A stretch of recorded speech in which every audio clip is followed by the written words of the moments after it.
click the record button. So we record all the sessions, and we'll have them on our YouTube channel every time we finish each day, and the recording populates. We put them in the YouTube channel, and so that if you want to go through it again, it will be there. And the previous courses we have had, and all our programs we do within the ASFI network are all available on our YouTube channel. I'll just share my slide.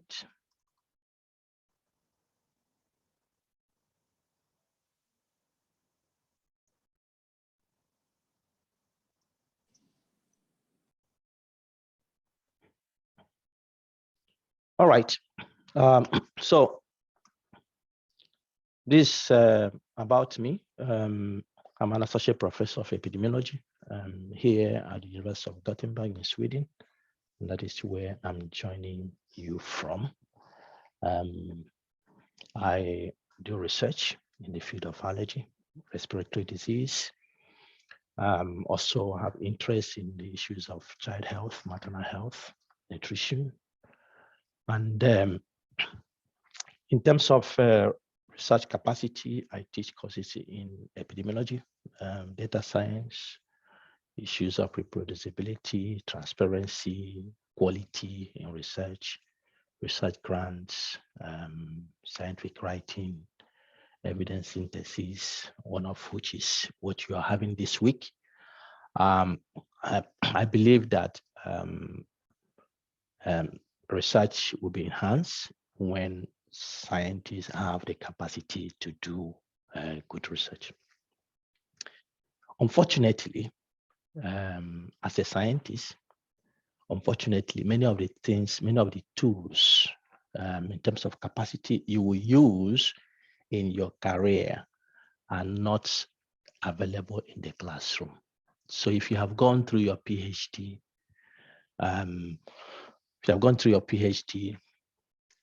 you see that many of the things you learn in your career progress in the future were not taught during your classrooms. So you have to really get these tools through other means, and this is one of those.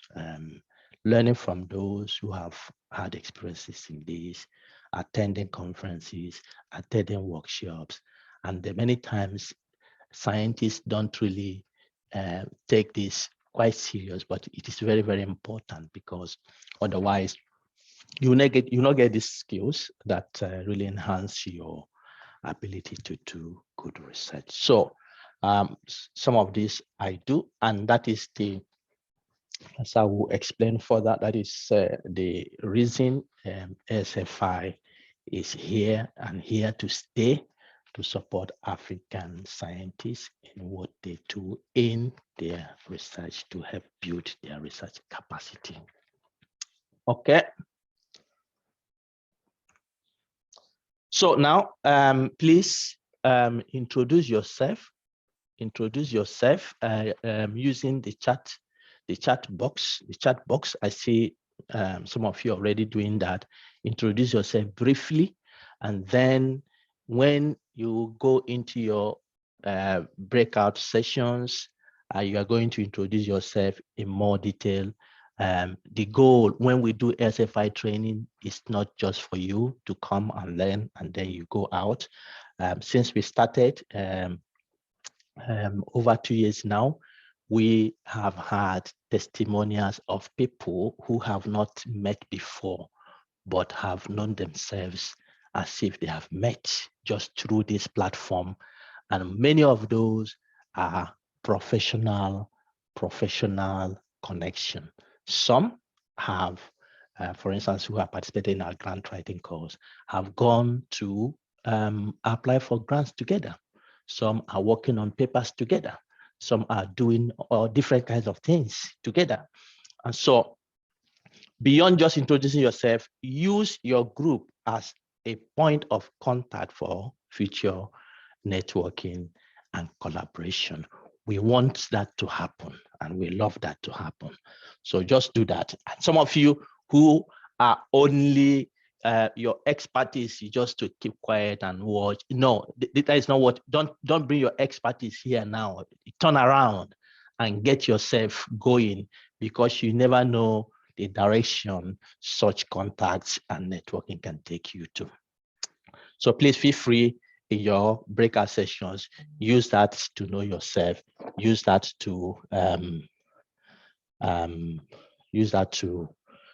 make connections, lifelong scientific connections. I'll be happy one day I visit Zambia and I can have contact with those who have been here through this network. Go to Tanzania, go to Uganda, go to Kenya, go to Egypt, go to Malawi, go to Benin Republic, Nigeria, Ghana, Senegal, Mali, Botswana, all over. Let's get it, because that is what we need as Africans, really, to move on. Let's connect, and we are happy when we see such things happening from this.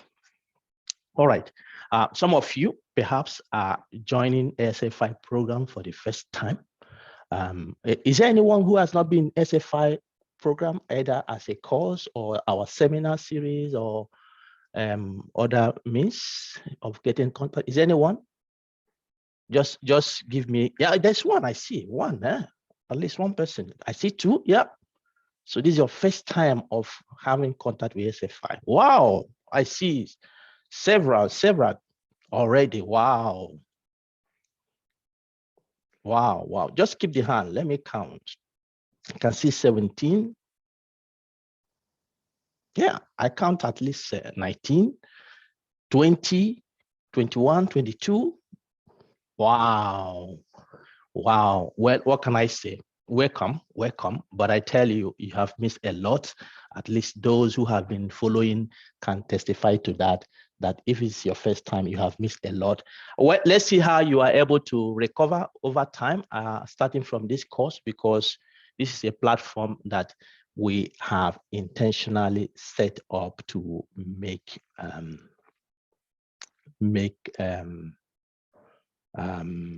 statement that as Africans, we can go in the right direction. And one of the ways to do that is capacity. Africa as a society, we know, lags behind in every measure or indicator of development. There's no doubt about that. Of course, we can begin to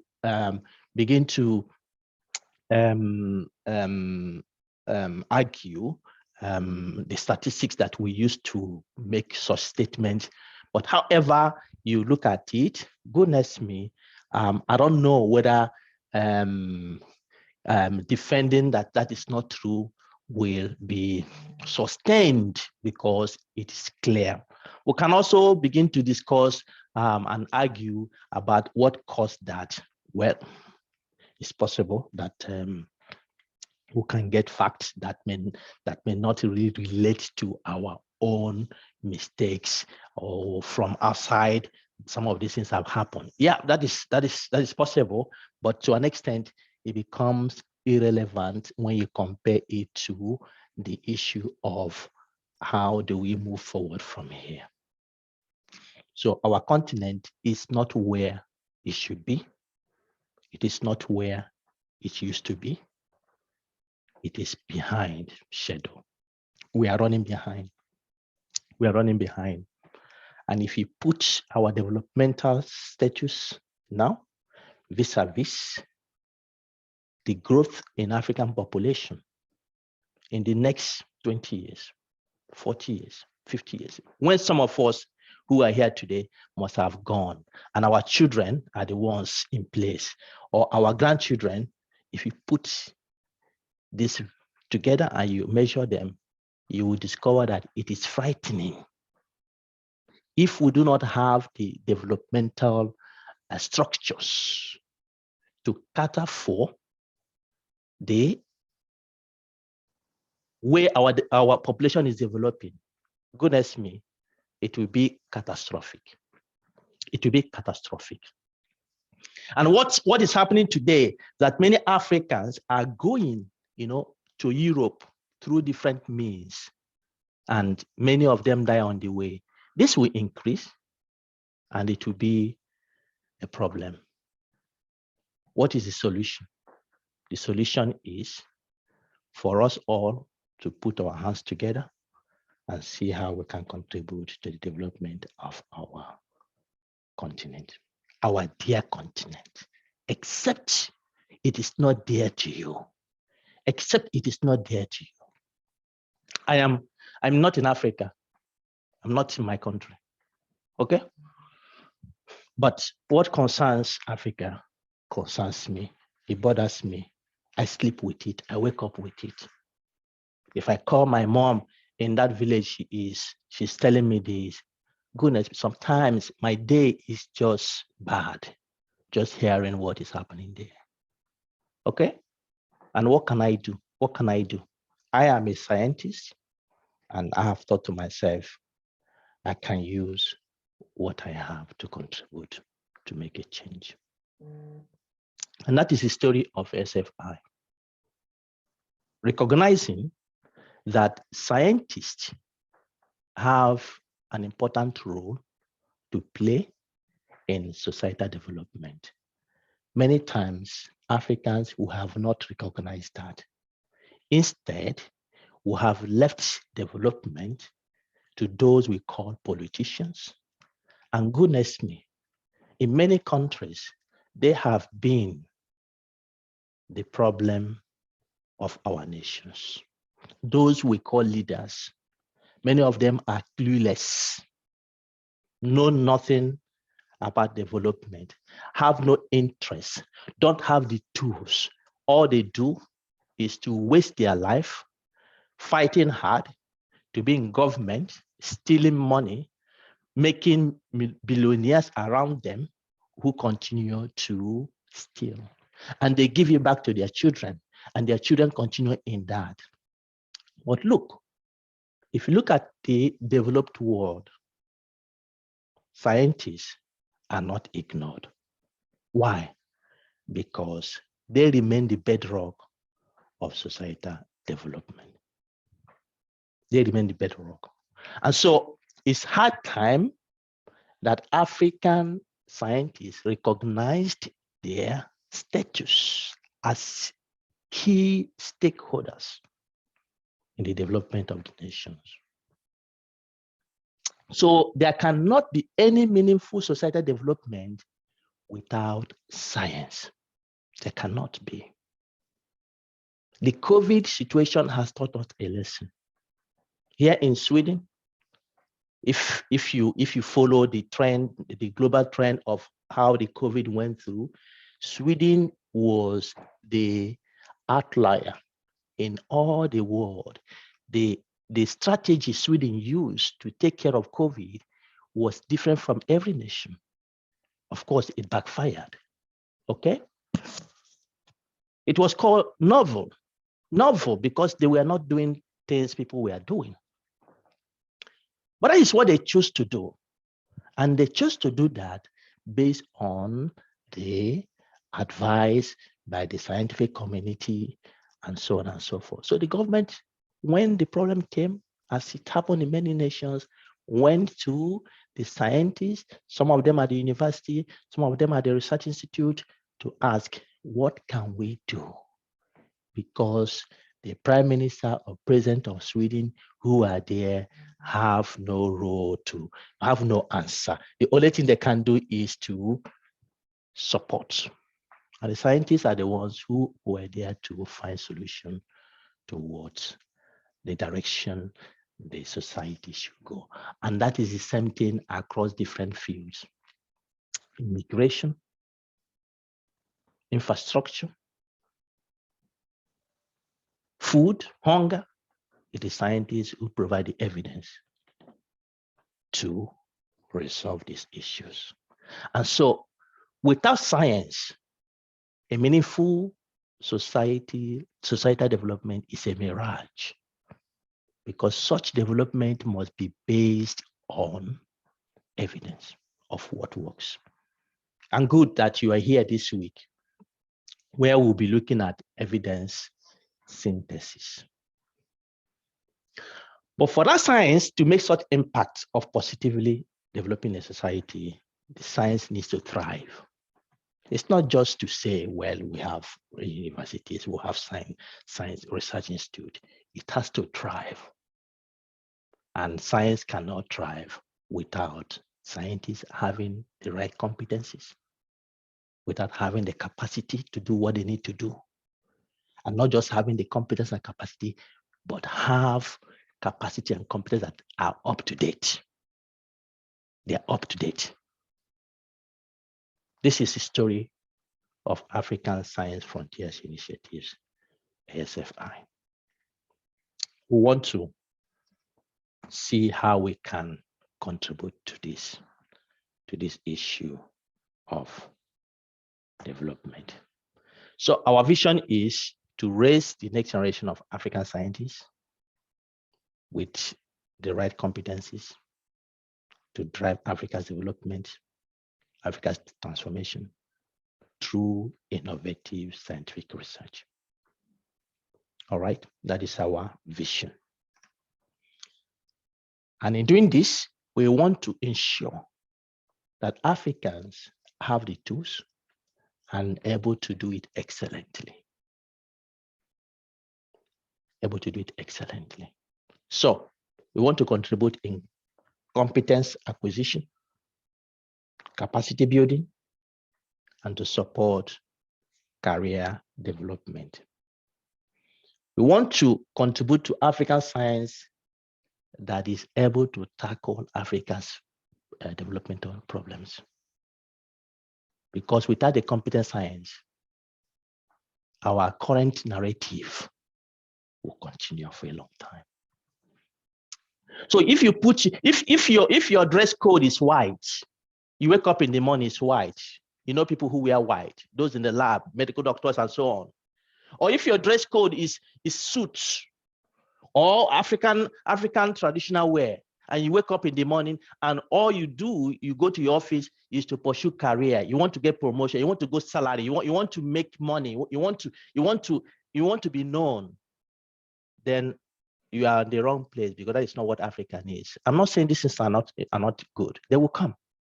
But you see, many times they come when you have excellence, you have a path you are taking. And they'll come naturally. But if your goal is to pursue, I want to be this, I want to be that. No, let's say we want Africa to be this. Our continent is much more important than our individual ambitions. And because of individual ambitions from the leadership, political stage, and wherever, that is why our continent is where it is today. So coming in contact with ASFI, those who are coming for the first time, at least those who have been there, they have heard these things. Coming in contact, we are going to make it uncomfortable for you if you remain to do the things the way it has been done before. We want to make it uncomfortable to tell you there is danger if we continue in the same way. There is danger. And we need to move away from that path and become what they call patriotic scientists. In fact, in some of our settings, we have said that Africa needs science revolution. Africa has had different kinds of revolutions, but one that has not happened is science revolution. A situation where African scientists rise up to say, enough is enough, individually, collectively, to push for a change to happen.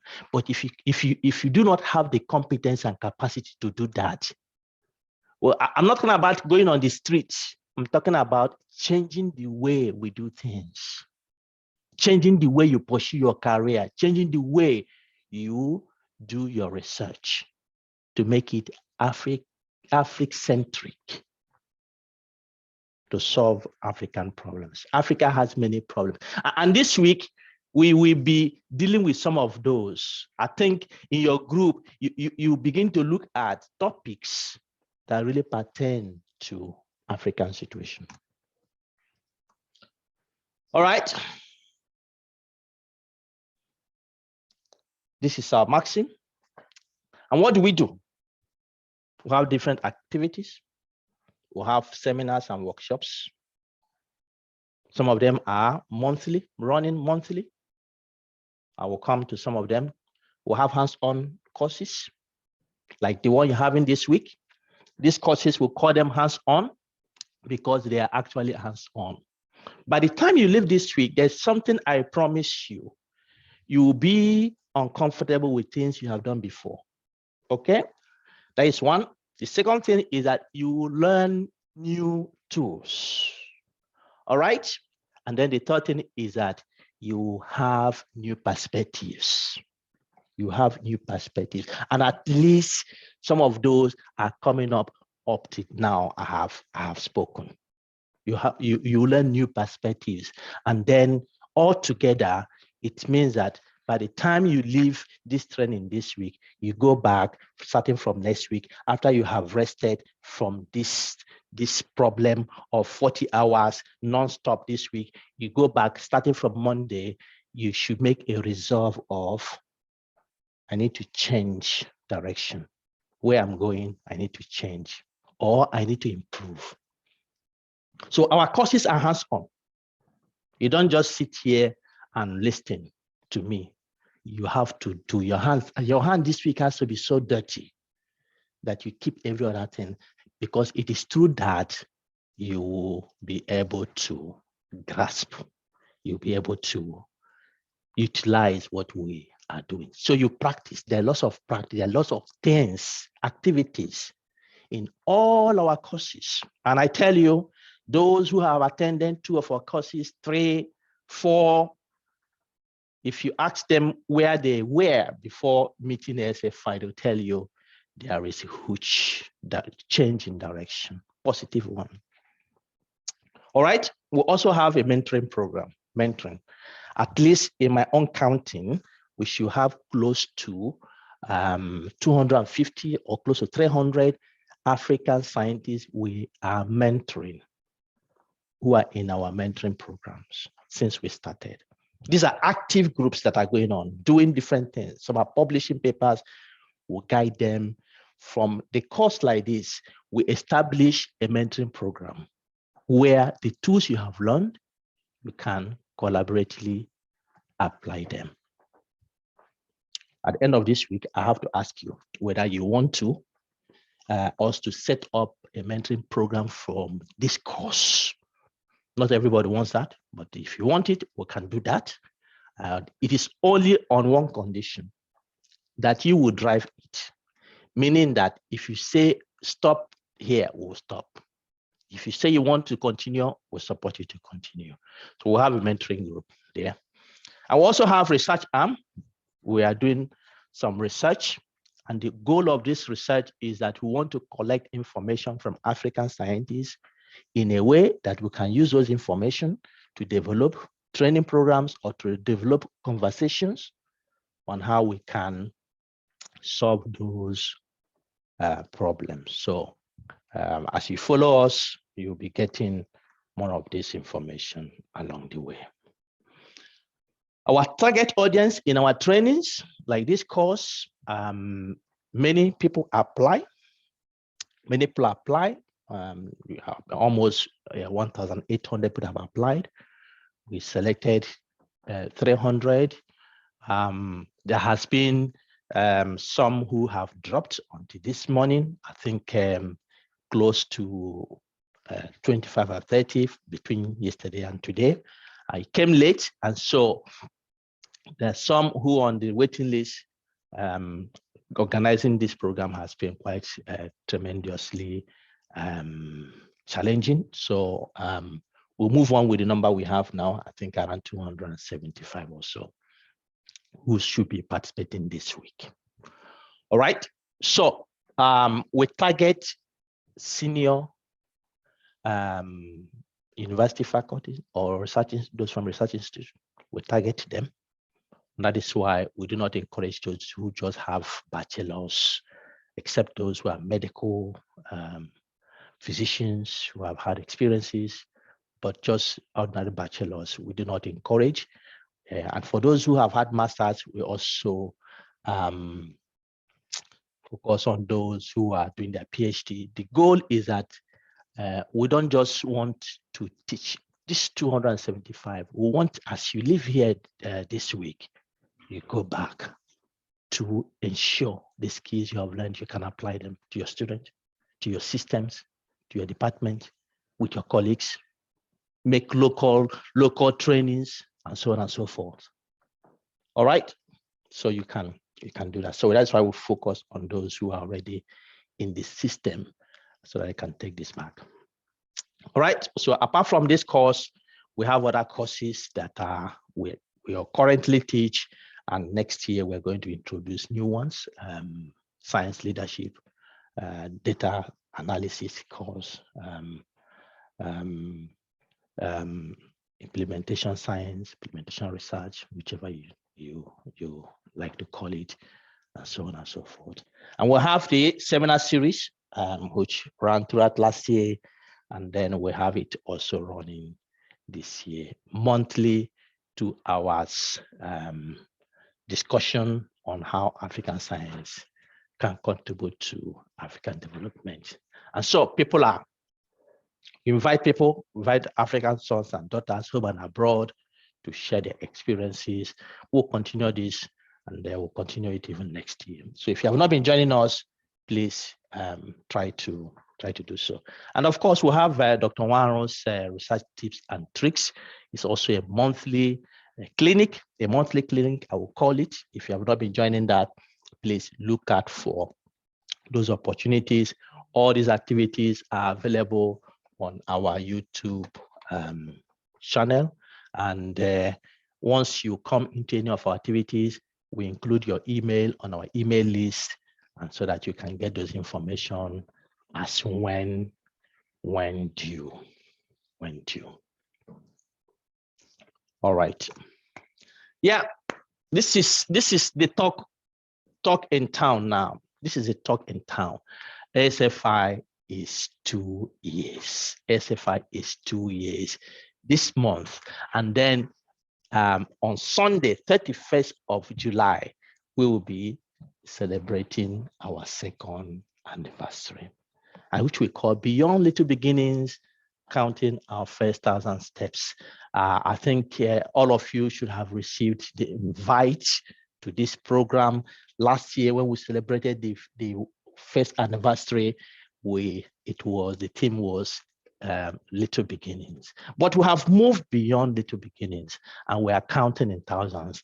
By the end of this course this week, we would have trained over 1,000 Africans in at least one of our courses. I'm not talking about seminars or other things. I mean the courses. 1 week course would have trained over 1,000 Africans. When we started, we promised to train at least 500 Africans in the course of 3 years period on our courses, free of charge. And so it's so overwhelming and joyous to see that we have not reached that 3 years, and then we have even doubled that. Okay, that is really a joy to see. And I believe that many of those who have participated in our courses can agree that this is a huge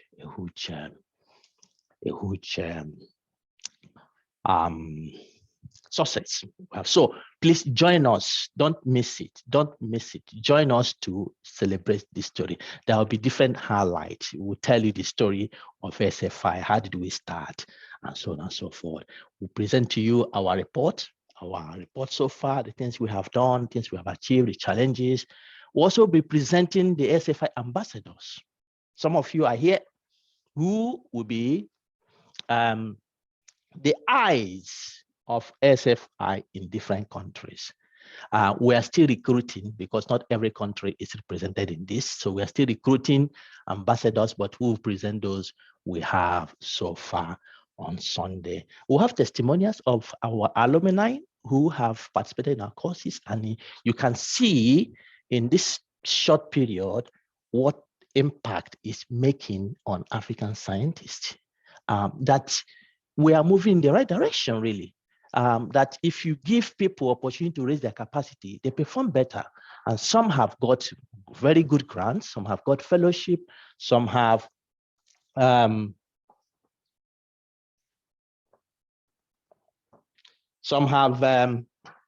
done different things. Some have crossed some paths they couldn't cross before, just by giving them some tips in their career. So come along, and we have sent the information for registration.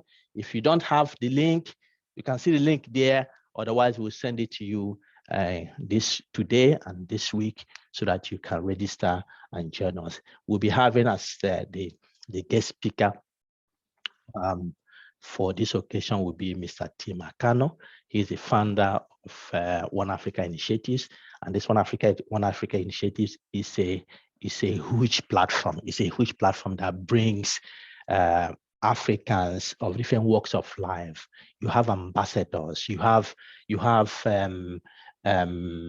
people who have been on top of government, home and abroad, African Americans. They are all in this platform discussing how do we salvage the problem of Africa. So he has the same passion as we have here, and he has agreed to come to colorate this occasion with us. So he will be the guest speaker. Please come around. He's a well-sought public speaker. He has his New Horizon IT company, which is the biggest capacity building training IT company in Nigeria so far. Don't miss it. Don't miss it. Don't miss it. Yeah, these are the ambassadors officers we have so far. Okay, we have 1 year tenure for the ambassadors, so we can rotate it. But so far, you have those who are leading the ambassadors program. From my left there, Dr. Nemkile Mpofu, who is based in South Africa. You have the secretary. You have the deputy chair, Ahmed Abi from Somalia, and you have Mr. Idrisu from Ghana, Dr. Azwama from Nigeria, and of course, Dr. Amanda Otoyi from Ghana. So these are people who are supporting the ambassadors program. Okay, so some practical issues. Certificate of attendance. Some of you, we don't want unserious people, attending our courses. That should be very clear. We have had many of those. You see, what we are talking about here is so serious that anybody who wants to make a change, don't play the same games you have been playing. Don't play it, because we wouldn't accept that. So we are very, very serious. If you want to get certificate, an ASFI certificate is very important. Goodness me. Well, it's not just to put it on in your room. You can take it around. I tell your friends, see, I went to ASFI program. Well, I say on the lighter mood. But I know people want the certificate of attendance, and to get it, we will be who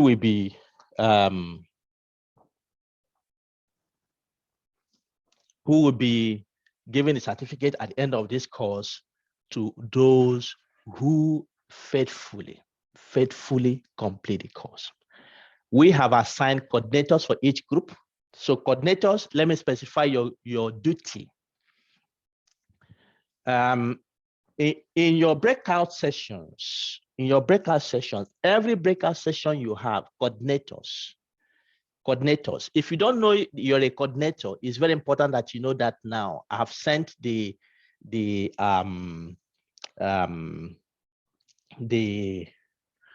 link to the document. If you don't know you're a coordinator, please find out. Each group, know your coordinator, because if I don't get a report of what happens in your group, there's a minus for you. So once you go out in your breakout sessions, ask who is the coordinator. and let the coordinator take attendance of active participants in the breakout sessions, not those who will put on their this thing there and are doing something else. Ensure that within your group, these people are active. And for each session you go out in your breakout session, mark it throughout this week. On Friday, we are going to collect those lists. And it is those who have actively participated in the course that will get the certificate.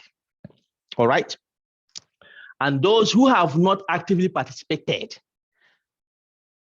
your chances of being enrolled in subsequent ASFI courses reduces a lot. Some of them reduce to 0%. Some can reduce to 20%. You see, it depends on what you're doing there. And we consider all these things, you know, as we advertise this.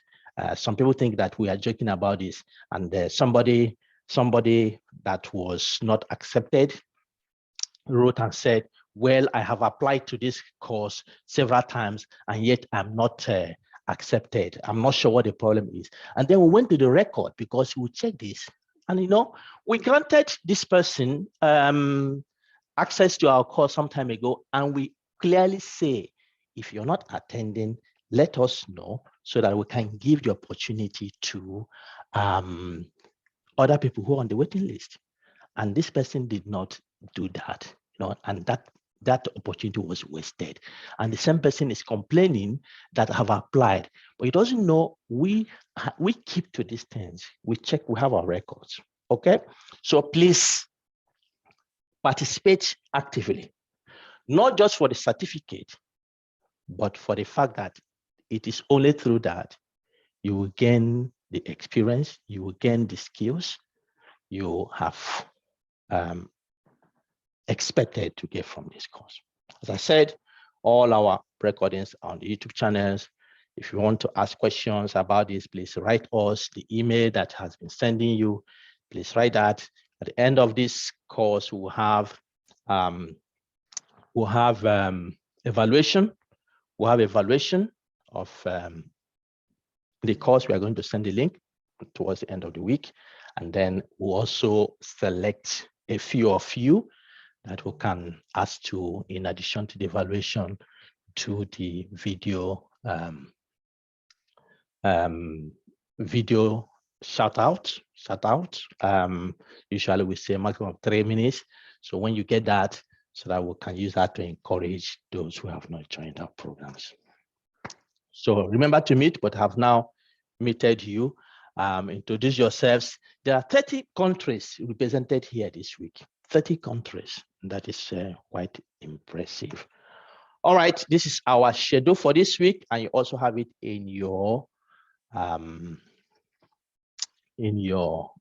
folder in the Google Drive. All right, why are you taking this course? I can give room to 5 people. I can give room to 5 people. Let me stop sharing.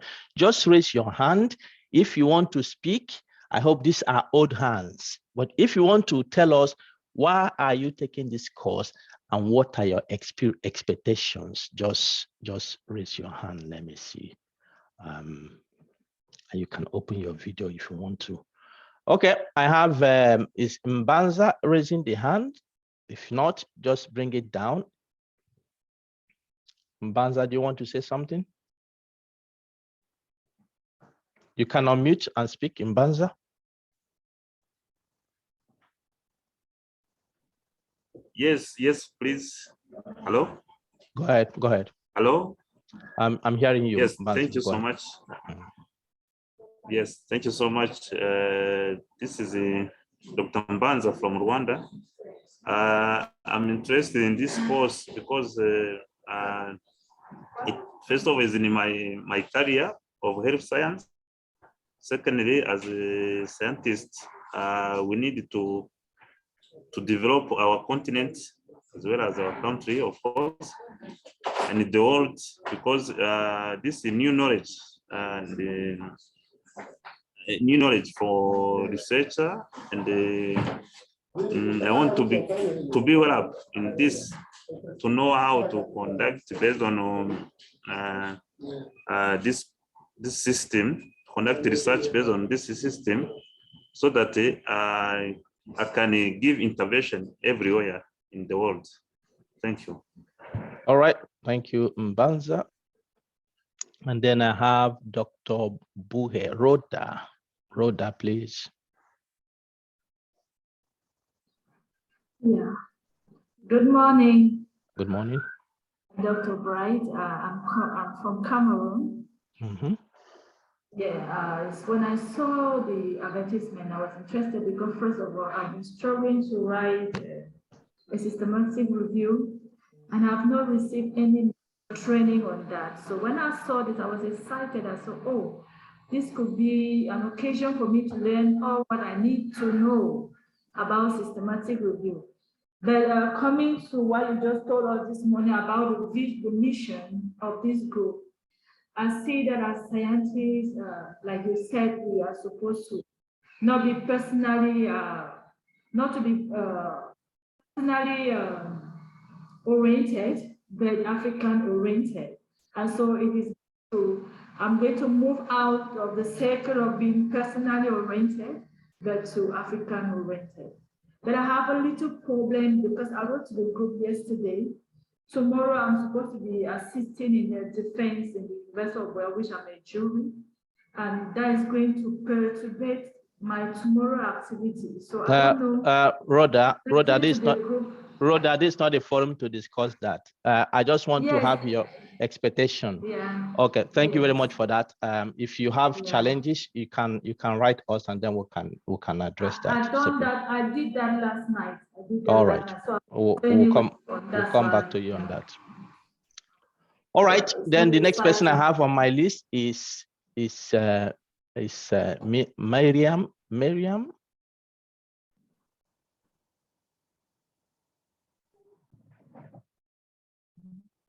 Miriam. Good morning, everyone. Good morning. Hello. Good morning. Good morning. I'm Dr. Miriam from South Africa, University of Johannesburg, a postdoctoral fellow. I'm so glad to be here, and my expectations, I write reviews, but when I saw this, I felt, no, it would be a great opportunity for me to learn more and more tools in writing systematic review, and of which I feel I should also be able to pass the training across to fellow students like the younger generations. And I hope this training is going to be interesting. Thank you so much for the opportunity. All right, thank you, Miriam. All right, I have Kifuli Abudu Kifuli. Sorry if I don't get your names right. I'll be the fourth person. Good afternoon. Good morning, everyone. Good morning. My name is Kifuli Abudu Khabiru. I'm from Benin Republic, and I'm a PhD student in Pan Africa University of Nigeria. When I saw this, I was trying to write my systematic review based on one of my topics, research. And when I saw the application, because I was on website or on your website, and when I saw the application, I said, that's good, because I'm struggling, facing a challenge, a very big challenges on this systematic review. So I think that is a better opportunity for me to get more about how to write systematic review, and first of all, how to analyze all those data we collect from all those websites. Thank you. Thank you. All right, and finally, I have Tata Yaone Ramagang, please. Sorry. Thank you very much. My name is Tata Yaone Ramagang. I'm a PhD student at the University of Botswana. The reason why I joined this platform is because I got interested, because research, it should be a universal language. So learning from other researchers and other scholars is very important because you will be speaking the same language as everyone. So I just wanted exposure and to know more about research and how to write papers and grants. Thank you very much. All right, great. And sorry, I know many of you are raising your hands. For the sake of time, we have to move on so that we don't just spend too much time here. This week, you talk a lot within your group and as well as in the main forum here. So we'll be coming back to you. Please, as I go on, just raise your hand if you have something to say. But for now, bring down the hands so that I know that we are all on the same page. All right.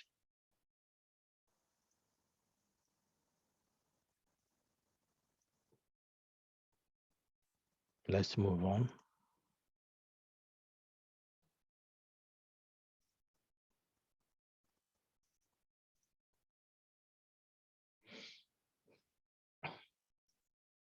All right. Our motivations, we have heard your motivation for taking the course. Our motivation to empower African researchers to enhance their research skills. And we know that African researchers need to benefit from the skills that we offer as an example this week. Yeah, I've mentioned some of the courses. Well, these are expectations, not a promise. It depends on your level of participation. So before it can be a reality, it's something that requires your collaboration, your participation, full participation in the course. So at the end of this week, we'll give you a high motivation into the field of systematic reviews. We'll help you to master each step in the process. We'll give you opportunity to carry out your own systematic review. That is the main project you'll be doing in this week. So some of you will have sleepless night. Trust me. When I say sleepless night, some of you on Friday, when I will give you forum to tell us your experience, you see some of you will have sleepless night. It's something that you cannot run away from, because I know that your mind, even when you're eating, even when you're walking on the way, even when you're going to the shop, your mind will be going to systematic review. So this week, everything about you will be systematic review because you'll be doing it real life. All right. And you'll be able, one of the things you get from this week, you'll be able to have a high level critique of published systematic reviews.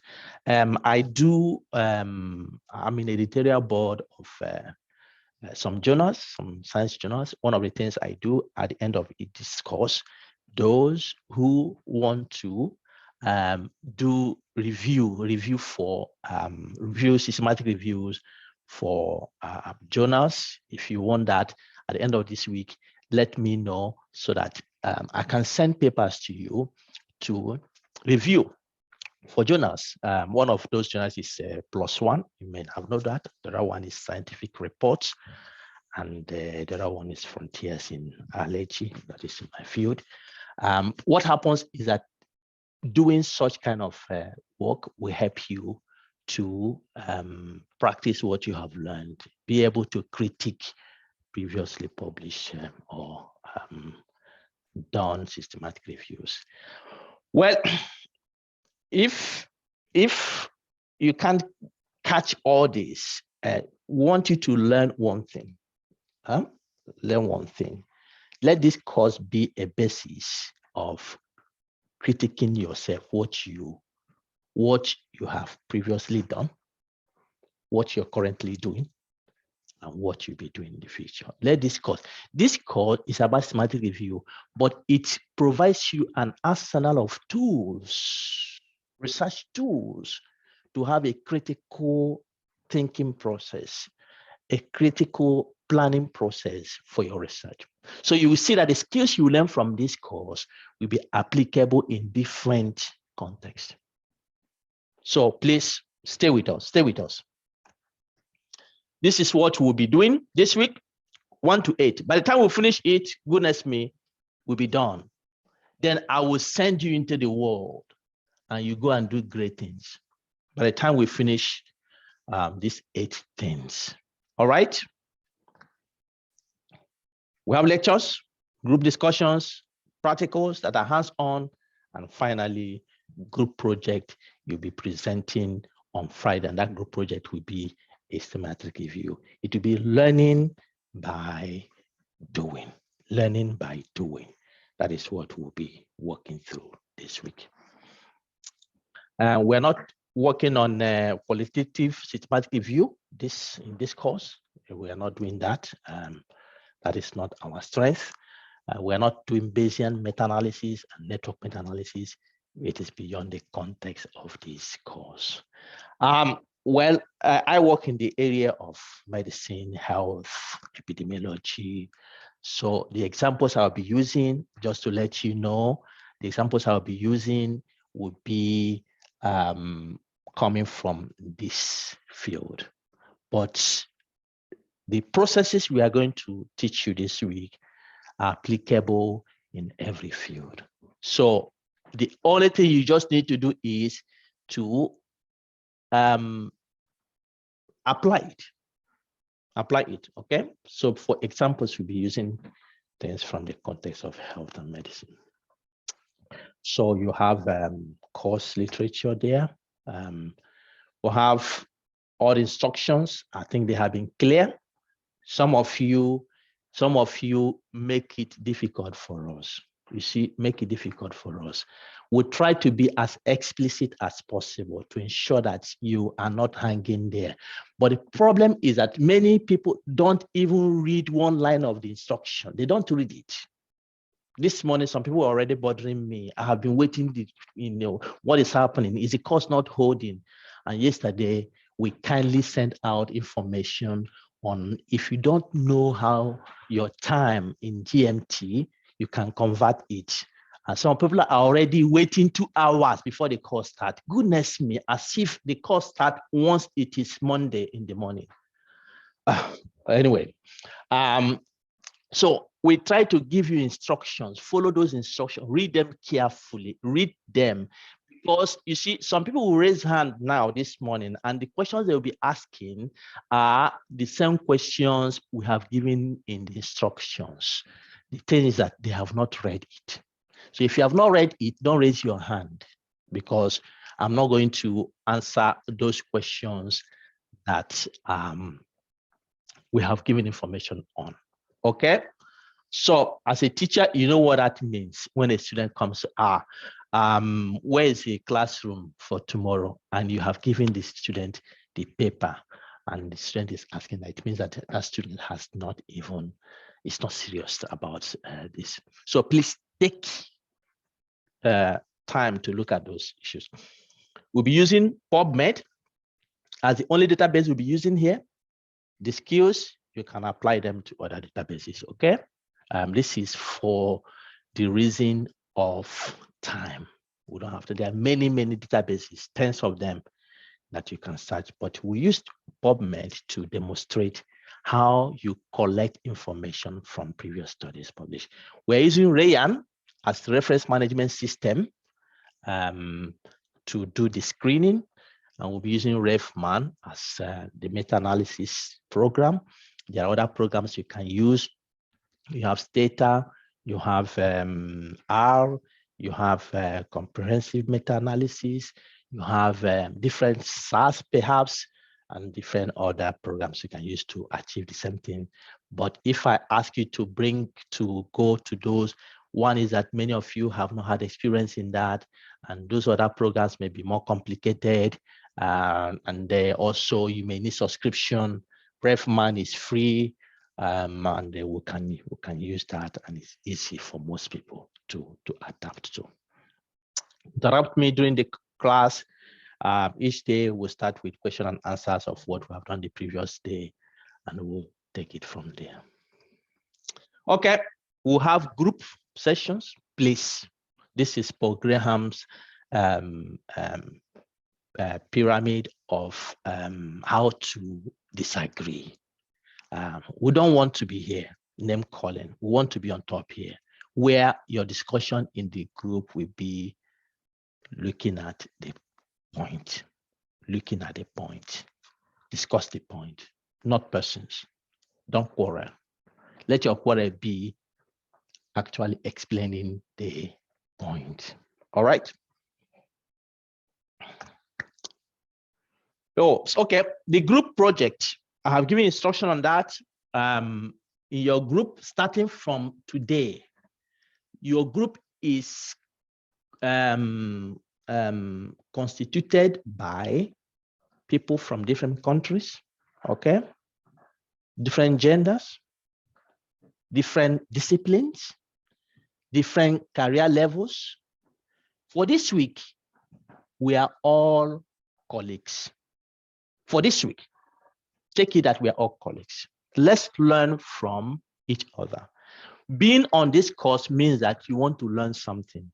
And to be able to do that, we should do it as colleagues. All right.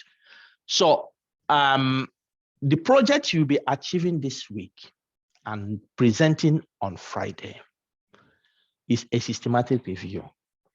We have not given you a topic to do that. We want you to discuss in your group amicably and agree on a topic you would like to do your project on.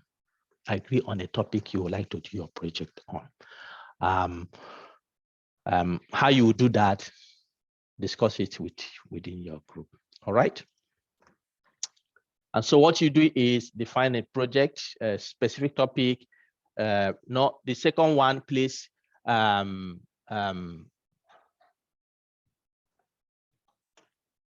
The second one is just a minute.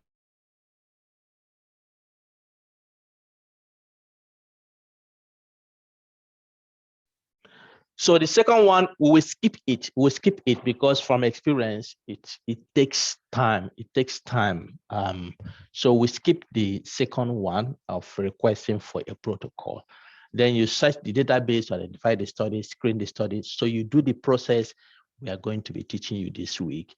And then on Friday, you prepare a presentation of 10 minutes of how you have gone through your project and your results. And then we'll have also discussion of each group's presentation.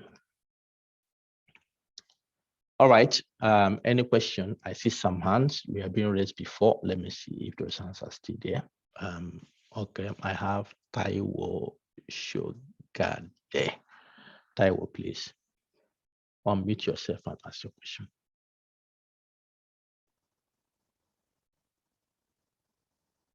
Taiwo, if you're still there, unmute yourself and ask. Hello. Hello. Good morning. Good morning. I'm sorry, I didn't intend raising my hand. I read it for the initial introduction. All right. I will put it down now. Okay, no problem. Okay. Any other question? Anybody who has something to ask?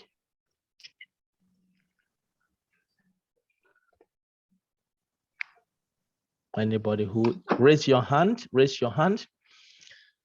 All right, I have Ronald. Ronald, please unmute yourself. I just wanted to ask how deep we are getting into meta-analysis. Have you done one before, Ronald? No, I haven't. In fact, that's why I'm asking, because I know it's kind of high level and depends on the statistical significance. Are you afraid already, Ronald? Goodness me. Ronald, meta-analysis we are doing is far away in the week. Let's start from where we are, and let's go from there. Don't be afraid, Ronald. This week should be an exciting week, okay? Okay. Mm-hmm. Thank you. All right, I have Francis Irabo. Francis, unmute yourself and speak. Unmute yourself first. Hello, good morning. Good morning. Thank you for the training. Please, some of the materials sent, I received them. One of them is a Cochrane material. So while I was trying to download, it was not possible. That's a version 5. And at the same time, I saw version 6 online. So I need assistance on how You mean Cochrane RevMan or Cochrane RevMan or what? Is it a book or? The book, yes. A book, okay. Well, we'll see what will happen to that. But usually the Cochrane books are freely available online. Perhaps your system has a problem. All right, we'll see. So if you have asked your question, just put down your hand. We'll see. Okay, I have Gustavus.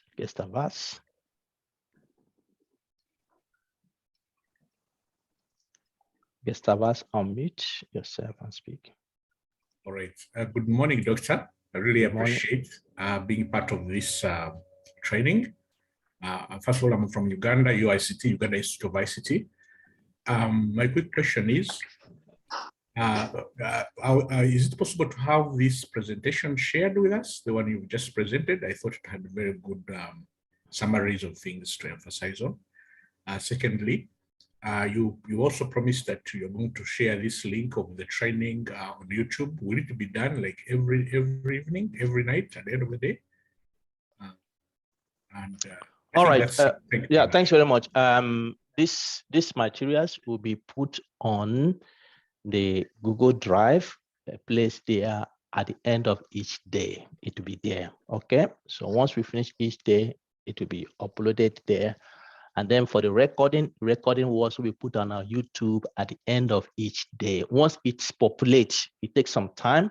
You know, this is several hours, so the video takes some time to populate, but we'll have it there as soon as it gets populated on our YouTube channel. So everything will be available for you as we go on. All right. Then I have Amand Fokeng. Yes, good morning. Good morning. Yes, I wanted to know if the project we are going to work on is just for illustration, or we can expect some kind of publication after we are done. Well, that's a good question. And that is one of the questions people come up with. There are some groups in the previous sessions, previous editions of this course we have had, who have gone on to write up their project and publish. But there is a caveat there. The caveat is that once we want to do a schematic review, in reality, we don't search only one database. Okay, so we'll be using PubMed only this week for demonstration. So if you want to publish your topic, what you do is after this week, then expand it. First, you have to develop a protocol. And then 2, you need to expand the databases you are searching for that topic. And then you can work it out and write it and publish it. Some groups have done that, and some groups are also doing that from the previous years we have had this course. So it's not a problem. So if your group wants to aim for that, that is great, do that. And if you want to be in the the group here agrees to be in the mentorship, we can support you in that process. All right, I have Miriam. Hello. Yeah, we hear you, Miriam. Yeah, please, I would like to ask, someone asked the question about the meta-analysis. I would want to ask if the meta-analysis we also take into the training, we take cognizance of those of us that are learning it for the first time. You understand? Miriam, it looks like you are sharing some fears. Huh? Hello? No. All right. Okay. So Miriam, you see, everything we are doing here, we are taking it from the scratch. Okay. All right. We are treating it as if you have not had this experience before.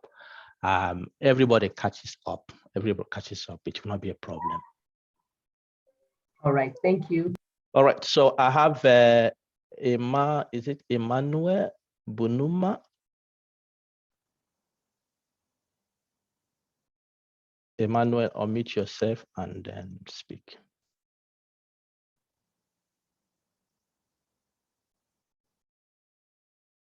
All right, Emmanuel is not unmuting himself. Then I have Emmanuel. Can you speak now? Oh yeah, I wanted to ask the same question that has been answered on why I choose only PubMed. All right, so it's answered now, isn't it? Yeah, you're targeting for publication, so you've responded. All right, thank you. All right, I have Scholar Kilo. Scholar Kilo. Okay, thank you very much, Noaro. First, I want to appreciate the opportunity and give my commitment of attendance. But I'm just asking, in case maybe during a conversation in group, my microphone maybe tends not to open up or maybe to bring voice and I write. Will I be considered active? Scholar, you're asking a very intricate question. Well, let's pray. Let's pray that your microphone will work well. Oh, goodness. Sometimes it does. Yeah. So let's pray. Let's pray, Scholar. I'm sure this week your microphone will work out well. Okay. Let's hope for that. Oh, we're not hoping for the negative. All right. Let's go to Epiphan Awoku. Epiphan, please. Yeah, hello. Thank you, Dr. Bright. You said a while ago that we are going to skip the developing protocol step. Are you going to talk about it at all? Yeah, we'll teach about it, but in terms of your project, I would like you to skip that because otherwise it takes you lots of time. But of course, if you're doing a schematic review in real life, I wouldn't expect you to skip that. Okay, so we're going to teach it, but for your project this week, we'd like you to skip that. All right, thank you.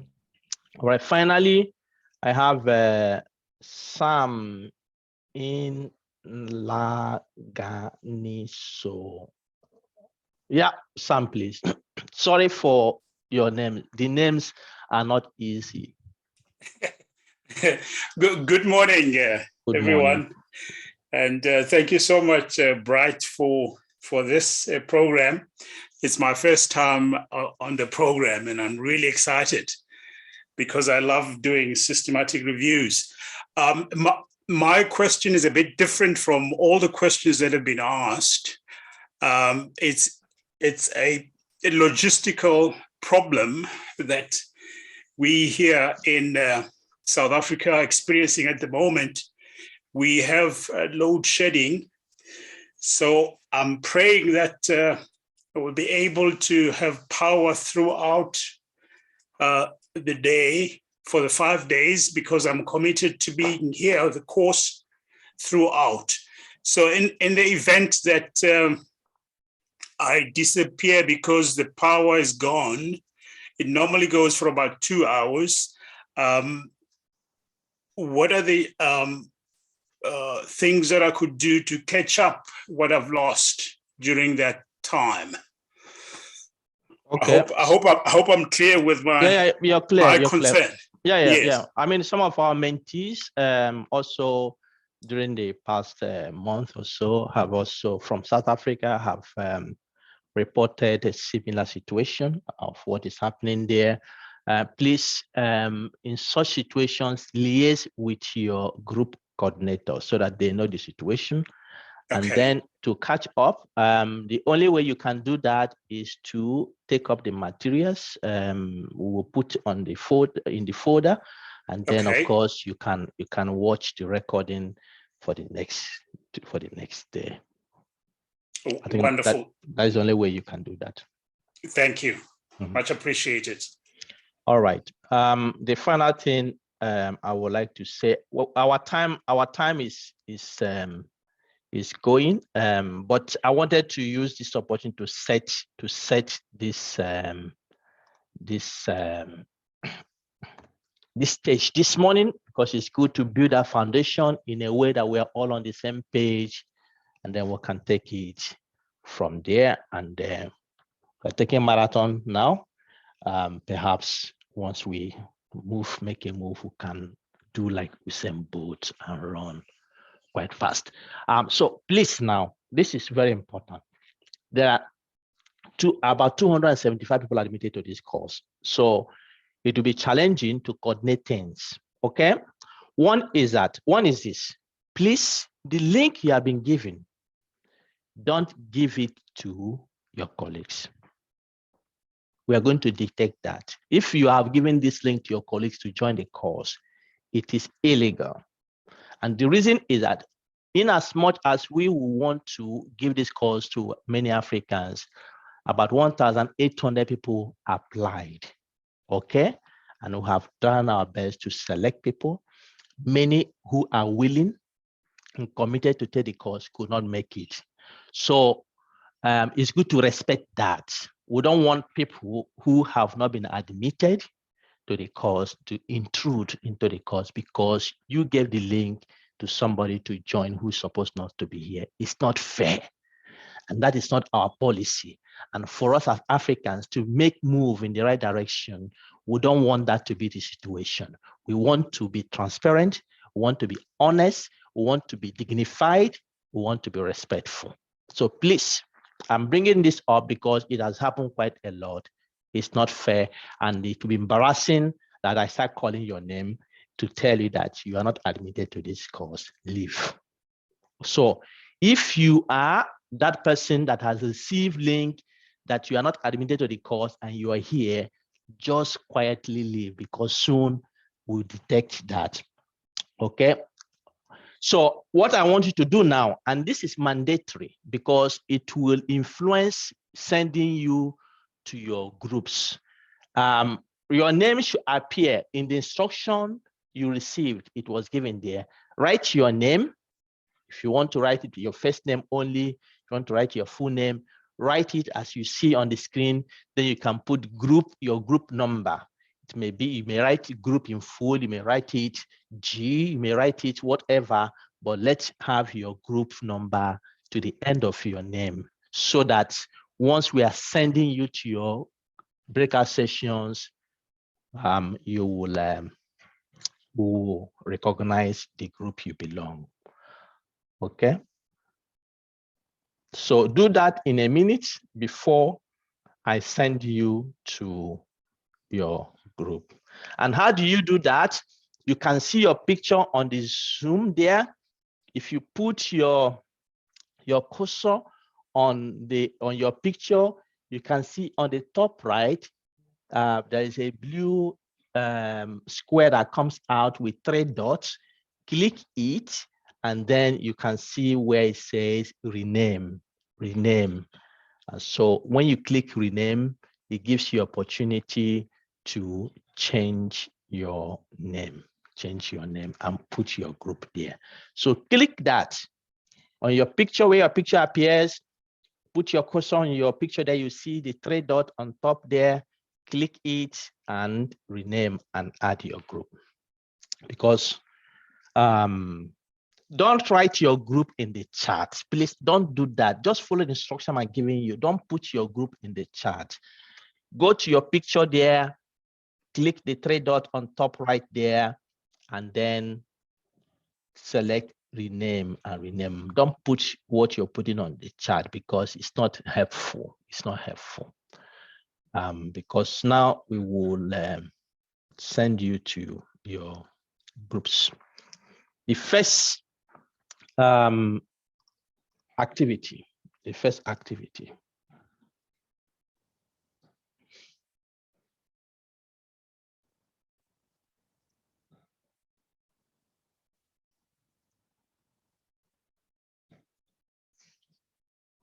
All right.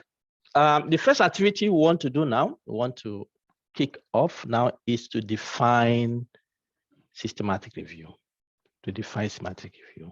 Perhaps you have known it, but it's the first place to really start dealing with these issues. What is a systematic review? I'm going to send you to your groups. And when you go to your breakout sessions, I'm giving you 10 minutes. I will show you what to do. 10 minutes. discuss it, and appoint one person, not necessarily the group coordinator. Appoint one person who will bring back the information. Bring back the information your group has agreed. And I want that person to use a maximum 1 minute to tell us what your thoughts are. Okay? And this, before I send it to your groups, this is what I want you to do. You see, these are different definitions of systematic review. If you go to your folder, your group folder on the Google Drive, you can see all the activities are given. And what you're seeing on the screen is also available there. But if not, you can take a picture of what is here. What I want you to do is look at definitions, Wikipedia, US Department of Health and Human Services, Center for Reviews and Dissemination, and Cochrane Handbook. These are different definitions they have given. I want you to compare these definitions, see if there are overlapping items and if there are non-overlapping items. Discuss it in your group in 10 minutes, come back, appoint one person who will use less than 1 minute to tell us what your group has agreed. So take a picture of this if you don't already have it, have access to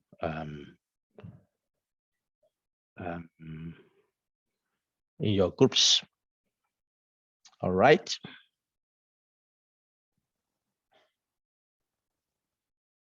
So now you know your group, you know the group you belong. I will now create it.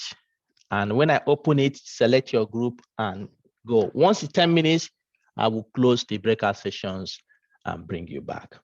All right. The groups are open now.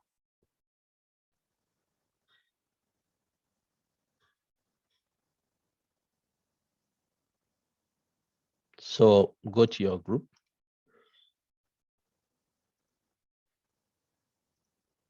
If you have not changed your name to include your group, it's problematic because then I cannot send you to the group you belong. So please do that. But now select your group and go to your group.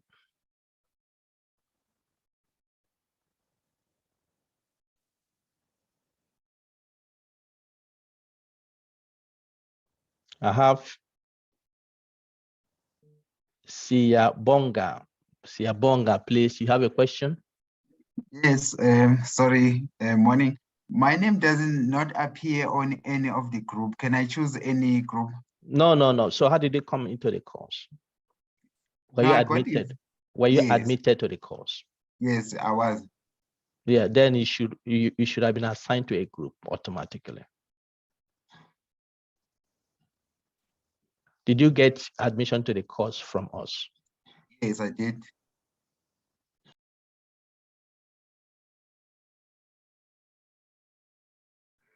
All right, so welcome back. Let's go into it. Yeah, the start like this can be challenging. Hopefully we all get over it. Please take note of the instructions that have been given to you all this while. Know your group, change your group number. It helps a lot so that we can make this easy. There are quite a number of you here, and so it's challenging to manage everything. So just follow the instructions. I think we'll have a seamless week, but I hope that after this morning, we'll be able to get over the challenges. All right, who is, please, everybody bring down your hand. I want us now to discuss the assignment. Bring down your hand. Who is presenting for group 1? So please raise your hand, then I recognize you. Who is presenting for group 1? Just group 1, not other group, just group 1. Okay, I have Esther, Ada, Esther, please. Adal, Esther, please. Yes. Yeah, So go ahead. So we came up with the definition of systematic review, which is original scientific study that uses primary studies to respond to a question that involves a systematic search. Adal, Yes? I don't know if you got the instruction I gave. Did you get instruction? Did you get instruction? Have you, did you see this instruction I was giving? Yes. Yeah, so I didn't say come up with a definition. I didn't say that. Okay, so I'm not sure what your group discussed. The assignment was the 4 definitions I have given there. Compare it and see what are the overlaps, what are the non-overlaps from there. So it seems your group didn't do that. Yes, we came up. We discussed 4 of the definitions there. Yeah, and we but don't give me definition. a definition. I want you to answer those questions there. The question I have. Did you see any overlap between those definitions? Do you see non-overlaps? Yes, there were overlaps. All right, so tell us that. Tell us that. That's what we want to hear. All of them are basically critical assessment and evaluation of all research studies. The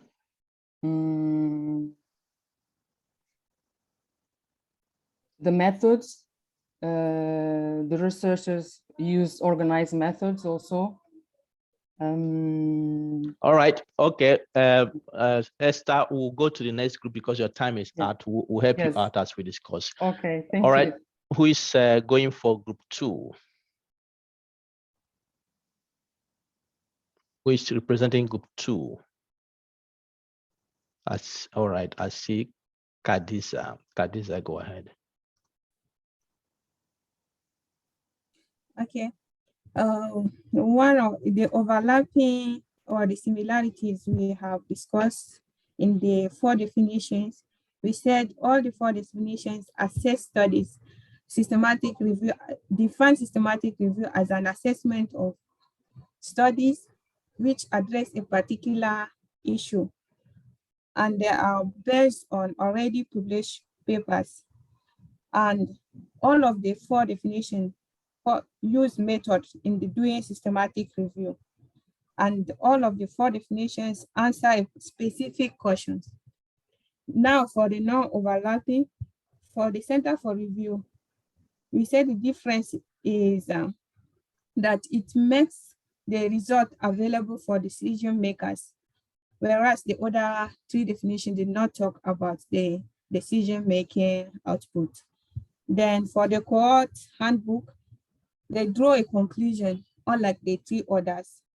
And for the US Department, the 3rd one, they have a specific criteria. All right. All right. Thank you. Thank you. Thank you, Khadija. I think that's fantastic. Let's go to group 3. Who is speaking for group 3?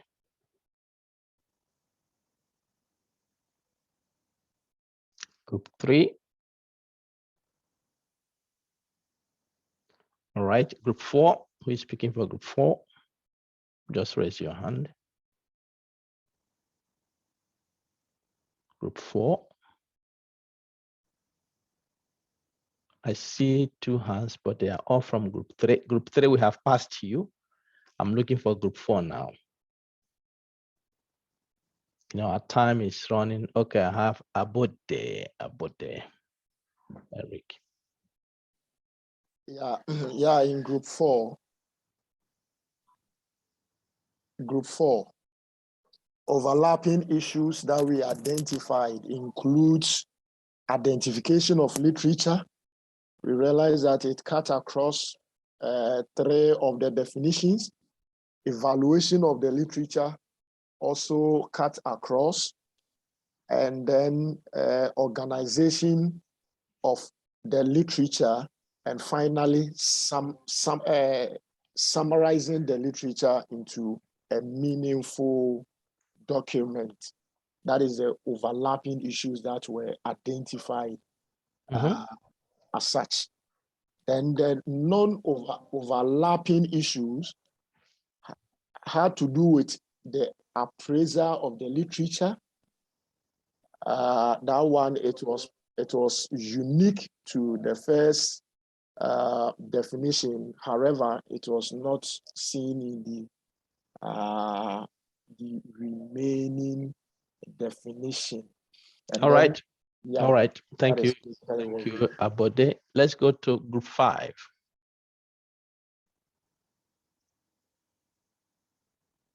Group 5. Who is speaking for group 5?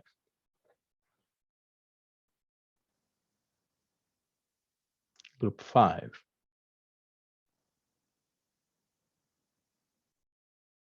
All right. Group 6. Who is speaking for Victor? Are you group 5 or group 6? You have not changed your name, so it's difficult to know. Victor, are you group 5 or group 6?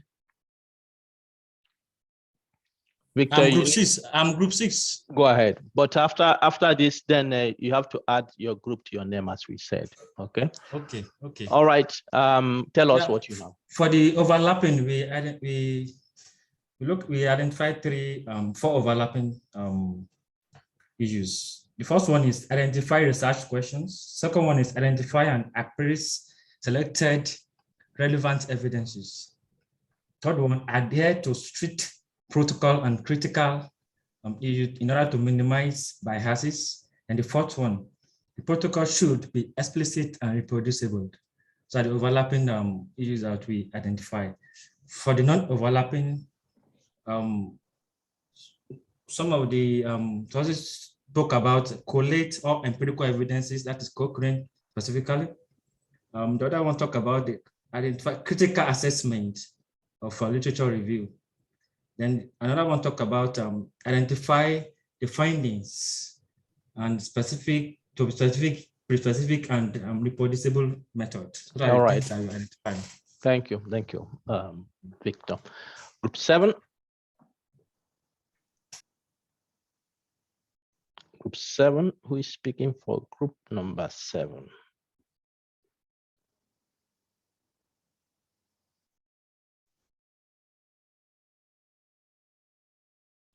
Precious, are you the one? Yes. All right. Yeah, Precious, just to say that your name covers the whole screen, so it's difficult to see your number. After presenting, please, you can use 2 names or just 1 name and have your group there, so that otherwise I can't see your group. Yeah, no, Victor, I didn't say you should put your this on your thing. Okay. All right. I will do that exactly. Go ahead. Thank Go you. ahead. Thank you so much. Yeah. All right. We've gone through the definitions and the overlapping issues that we find out. All of them talked about a research question being identified, and then relevant studies are being located, identified, synthesized, and evaluated. However, Wikipedia did not specify the use of selection criteria in order to reduce bias, and it didn't also mention that conclusion will be arrived at, which will now be used by decision makers. Whereas the other 3, apart from Wikipedia, talked specifically that there will be selection criteria, and this selection criteria will be used in all these relevant studies, so that conclusion will be arrived at, that decision makers should be able to use it. However, the overlapping, okay. Thank you very much, sir. Precious. Thank you. Okay, who is present for group 8? Group 8. Who is present for group 8? I don't see group 8. I don't see group 8 there. I see group 9, Anthony or Dominic, who is present. I see 2 hands. If you're not the one presenting for group 9, just bring back your hand.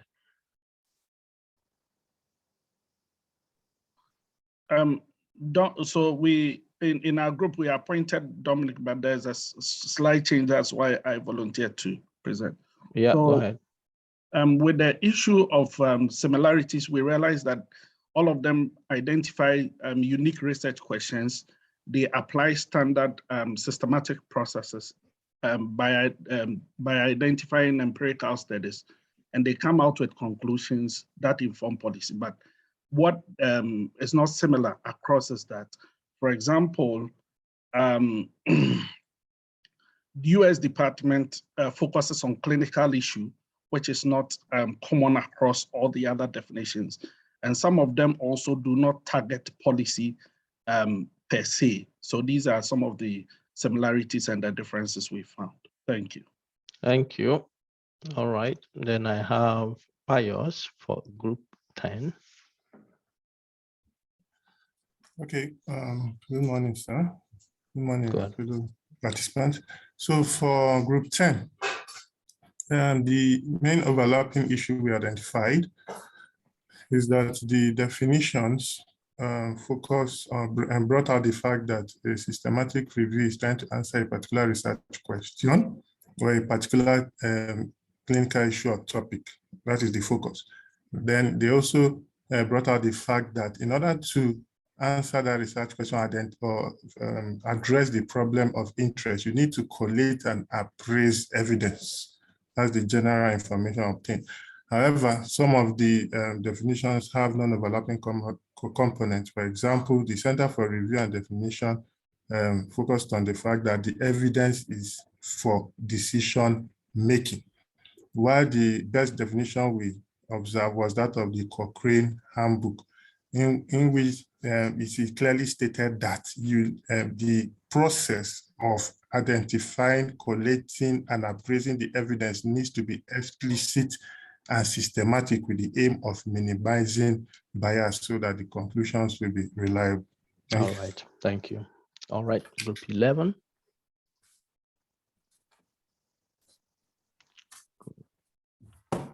Which of you, Russia or Badmos? Yes, hello. This is Rasha, represent for group 11.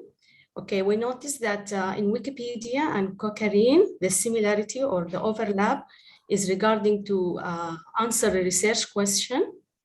And for US Department and Center, mainly they concern about assessment and evaluation of the research studies.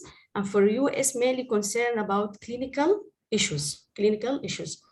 And for Wikipedia, mainly for assessment and research questions for individual researches. Thank you. Thank you. And finally, group 12, I have Nestor. Thank you. Good morning, Prof, and good morning, everyone.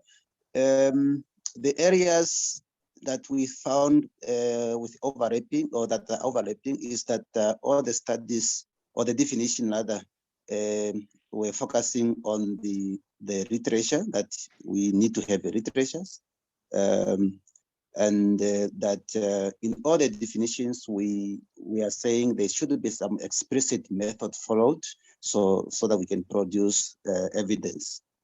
Yeah, that is what we found to be overlapping.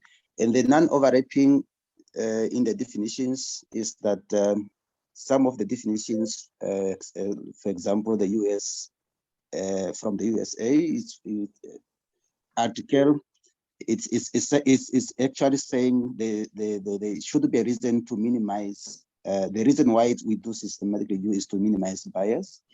And also we need to use some reliable, the reason why we do it is for reliability, so that we find reliable findings. All right. Yeah.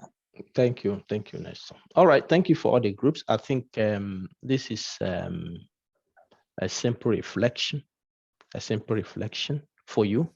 If you have not come across systematic review before, to see how this is being defined, and they also see what could be the best definition we can use to describe this field of inquiry. Nowadays, I put Wikipedia here because nowadays, once you want to look for meaning or check information, it is one of, if not the first one that comes up. What does it say here? Wikipedia says it's a literature review focused on a research question that tries to identify, appraise, select, and synthesize all high quality research evidence relevant to that question. Okay, there's a problem here, and Wikipedia is it's the outlier of the four because of this problem. Here, Wikipedia says all higher quality research, all higher quality research. As you will see this week, our goal is not to synthesize high quality research. Our goal is to synthesize all research on a particular topic. All research, not high quality one, all research. Okay, that is the effort you make when you are doing a systematic review to synthesize all research on that topic. And it is through the synthesis you do, you come up to perhaps categorize papers into whether they are high quality or low quality. So we do not go to perform systematic review on high quality research. So this Wikipedia got it wrong. So if you're a fan of Wikipedia, you take it as they have said it. In this one, they didn't get it right. All right. But the other ones you can see here, the US Department of Health and Human Services say all research studies. Okay. Center for Reviews and Dissemination, all relevant individual studies, and Cochrane, all empirical evidence. So we are going there to synthesize all research on a particular topic we have chosen. And now I have highlighted boldly some keywords that I want you to take note of when you do a systematic review or when you think about a systematic review. In Wikipedia, you can identify some of them. Identify, appraise, select, and synthesize. These are important verbs that move systematic review. Critical assessment, evaluation, organized method, locating, assembling, evaluating, identify, evaluate, summarize, decision-making, adheres to a strict scientific design based on explicit, pre-specified, and reproducible method. These are very, very important, and you begin to see the evidence of it when we go through this week. When we go through this week, these items are very consciously and intentionally indicated here, so that when you do your systematic review, you will be able to watch out that you are taking those steps that gives the objective of doing a systematic review. Okay. If you go to Cochrane, you have specified eligibility criteria, pre-specified, explicit, systematic methods, minimizing bias, reliable findings, decision made. You see, what is it talking about? You know, I started early this morning by saying that as Africans, anywhere in the world you go, science drives development. Science drives development because whatever you do should be based on what works best. Okay, so the science and the research we do should lead to results that can be applied, that can be used to make decisions. So systematic review is that field you use to derive evidence that can lead to decision. And this is very important. Decision needs to be made, whether in policy, whether in clinical care, whether in developing technology, whether in situating a market, whether to do environmental sanitation, what method to use. Decision needs to be made. Decision needs to be made. And the evidence that we derive needs to lead to making a decision that works best. So systematic review is a high-level research that is used to reach decision. And that is why this action words here are important. You need to have it. On the other hand, this course is not just, we didn't call it schematic review, we call it schematic reviews and meta-analysis, okay? And so the aspect of the meta-analysis there, when you hear schematic review, many people are running towards meta-analysis. They want to do meta-analysis. And I tell you this week, some of you will change your steps towards your colleagues. I have learned to do meta-analysis. Wow, I learned to do. But you know what? That is not the goal. That is not the goal. Many of you are here because you want to learn meta-analysis. We are going to teach you that. Some of you will be overwhelmed. Some of you will say, well, it's too difficult. Some of you will say, well, I like it. But whether you like it or you don't like it, the goal is not to begin to think that this is a knowledge from the sky. Okay? Sometimes people have made it that way. And so when you publish a schematic review and it has meta-analysis, so wow, you did well. And then if you don't have meta-analysis, well, why didn't you do that? That is not the goal, and you will see it clearly this week. But what is meta-analysis? It is use of statistics to summarize results of independent studies. So in the schematic review, you have collected these papers, you have collected these studies from previous literature, and now you have made some decision, you have taken the necessary steps in the process, and you come to a point where you ask the question, can I combine their results?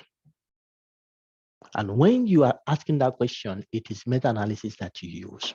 And that question you ask may eventually be yes or no.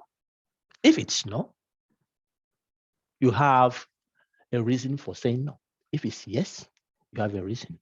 If it's yes, then you can use meta-analysis to combine the result. But if it's no, then you can do otherwise. We'll come to that. But the point I'm trying to make here is that meta-analysis can be included in a systematic review. It may not be included in a systematic review. All right. And meta-analysis is not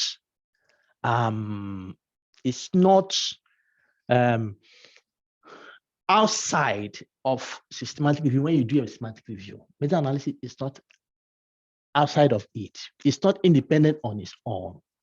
It is that statistical tool you use to combine the result in a systematic review. And sometimes it's not possible to combine those results, and meta-analysis will not be included in a systematic review. So the motivation is that when you bring a result from different studies together, when it's possible to bring them together, it provides more precise estimate because you have more power. All right. And this can allow you to detect effect that can be even small because you have power. Meta-analysis can also support investigation of the consistency and differences that may exist between the studies you are bringing together. All right. This will be clearer as we go on. So just to reiterate, systematic review may or may not contain a meta-analysis. Meta-analysis is only a statistical tool in the systematic review process. And so with my very bad artistic skill, I have done this here to show that the systematic review is the whole process. Meta-analysis may be small, it can even be smaller than this inside the systematic review process. So to have a meta-analysis in a systematic review, certain conditions should be met. And we'll be looking at those conditions this week. And why meta-analysis, becomes a fancy word for people is the way we think. The editors of the journal may not know this, may not know the process of doing a systematic review. And so once there is no meta-analysis, they think that you have not done a good job. And maybe reviewers, maybe even you as a researcher, we may have those kind of misconception that meta-analysis is needed to make your research a quality one. Not necessarily so. All right, quickly to tell you that there are many types of reviews. There are many types of reviews that are there. Okay, and you can find this paper. I think it should be one of your literature in your folder. But the one we are talking about this week is the systematic review. There are different reviews that are there. Systematic. So when you hear review, don't think they are all the same. The one we're talking about this week is systematic review. All right. And I hope you'll be patient to go through it all. Why do we need systematic reviews? Why do we need systematic reviews? Well, in every field, the amount of studies are increasing. If I take, for example, in the clinical practice, look at what is happening in COVID today. Lots of information, huge amount of information. Who can keep track of all these things? Really nobody, really nobody, really nobody. And so for you in the clinical setting, you want to make a decision. You can't read all these papers one by one. You don't even have time to do that. So the amount of information is overwhelming. Many studies have been done. Systematic review can help you to consolidate that into small amount of information. And many times in different fields, the rapid nature of the evidence is too fast. Okay, and you have time constraint. And if you are not careful, you are outdated, depending on the rapidity of the field. Our knowledge is growing so fast. So systematic review becomes a tool you can use to bring together in a snapshot all this complex information that is needed. The other thing is that life is full of decisions, and many of these decisions can be complex, and even in science can be complex. The decision can be complex. And so, all right, sorry, I see somebody asking a question. Is meta-analysis only applicable to review studies? No, it's not applicable only to review studies. You have studies, sometimes you have multi-center studies, okay? Meta-analysis can be used to put them, as I said, meta-analysis is not a tool that derived from systematic reviews. It's a statistical tool that can be used to combine estimate across either studies or across different other contexts. All right. I have Barnett. Barnett, you want to ask a question? Yes, thank you very much for your presentation. Can you briefly talk about the difference between a systematic review and a literature review? So literature review, in what context do you mean? Literature review when you're writing a paper. You're writing what? Thesis, a dissertation, and okay. Okay. You summarize the literature read. Yeah. So that's literature review. So but this also systematic review. Yeah, let me just come in there. When you're writing your thesis or even writing a scientific paper you want to publish, you always start with a background, and then you can review the literature. And literature review in your thesis is just for you to provide state of the art of what is happening in that field. It's not the same thing as a systematic review.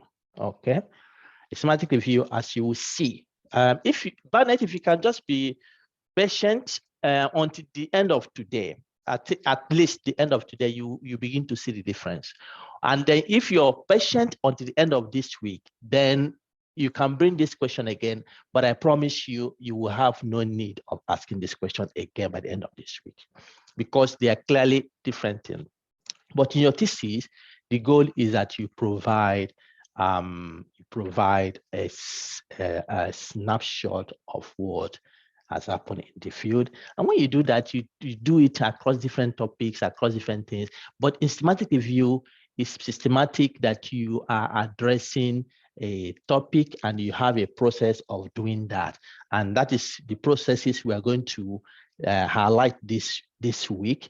And so you will see clearly that it is different as we go today. So let's see if you have the same question by the time we finish on Friday, Bernard.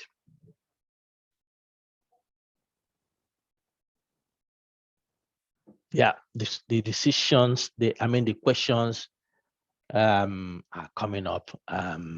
It's a systematic review and original scientific paper. Yes, that question comes up every time. It's an original scientific paper. All right. Let me not go too deeper into that, but I hope that answers your question. It's original scientific paper. Can we do the systematic review without meta-analysis? I have said that already. Yes, and you will see that as we go through. So some of those questions are questions ahead of us. Decision made from meta-analysis or systematic review, from systematic review. Because if it's a review, you can't have a meta-analysis without a review process if the meta-analysis is implemented in a review. All right.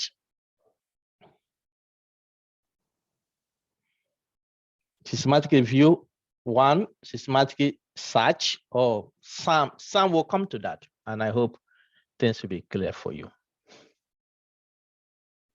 Isn't meta-analysis one of the differences between systematic review and literature review? Nope, it's not. Okay, it's not.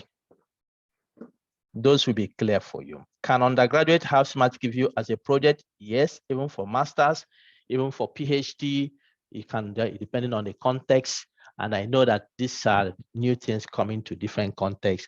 I get these questions from different people. Can my master's student, I've supervised tons of master's students who have just done systematic review for their thesis. Tons of them.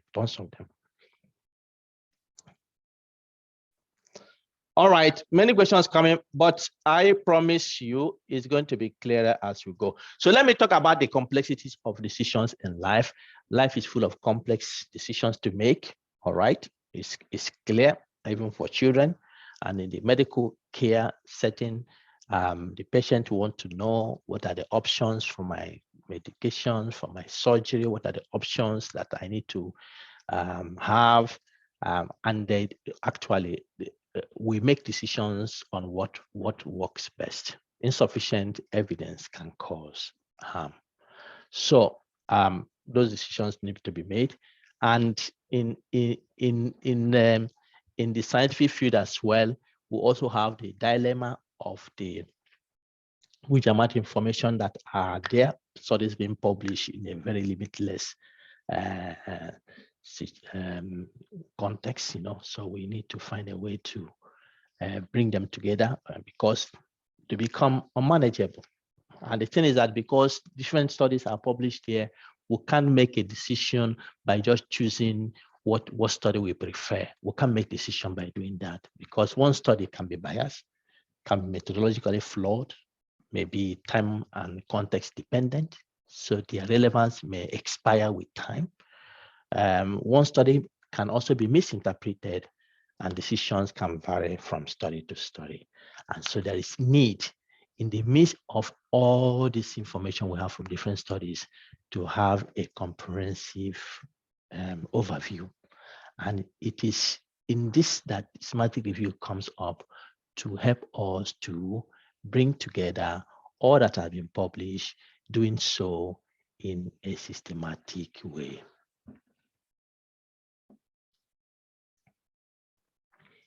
From the 4 definitions of systematic review, is there a specific one that is widely recommended? I mean, Cochrane is fantastic. The other 2, US Department of Health, and then Center for Reviews, those are fine. Wikipedia is just fair. It's not comprehensive enough, so I will not take that one, but there are 3 I can take those.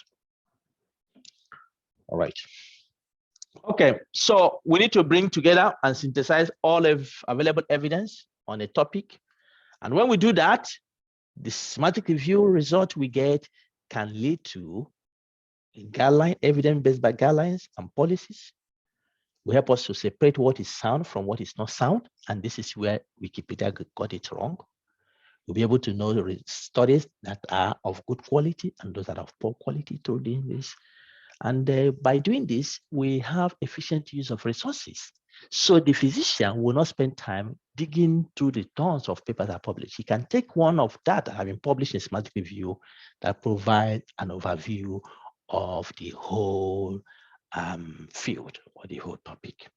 And once we do that, we're able to have a reflection of what the status of that topic is.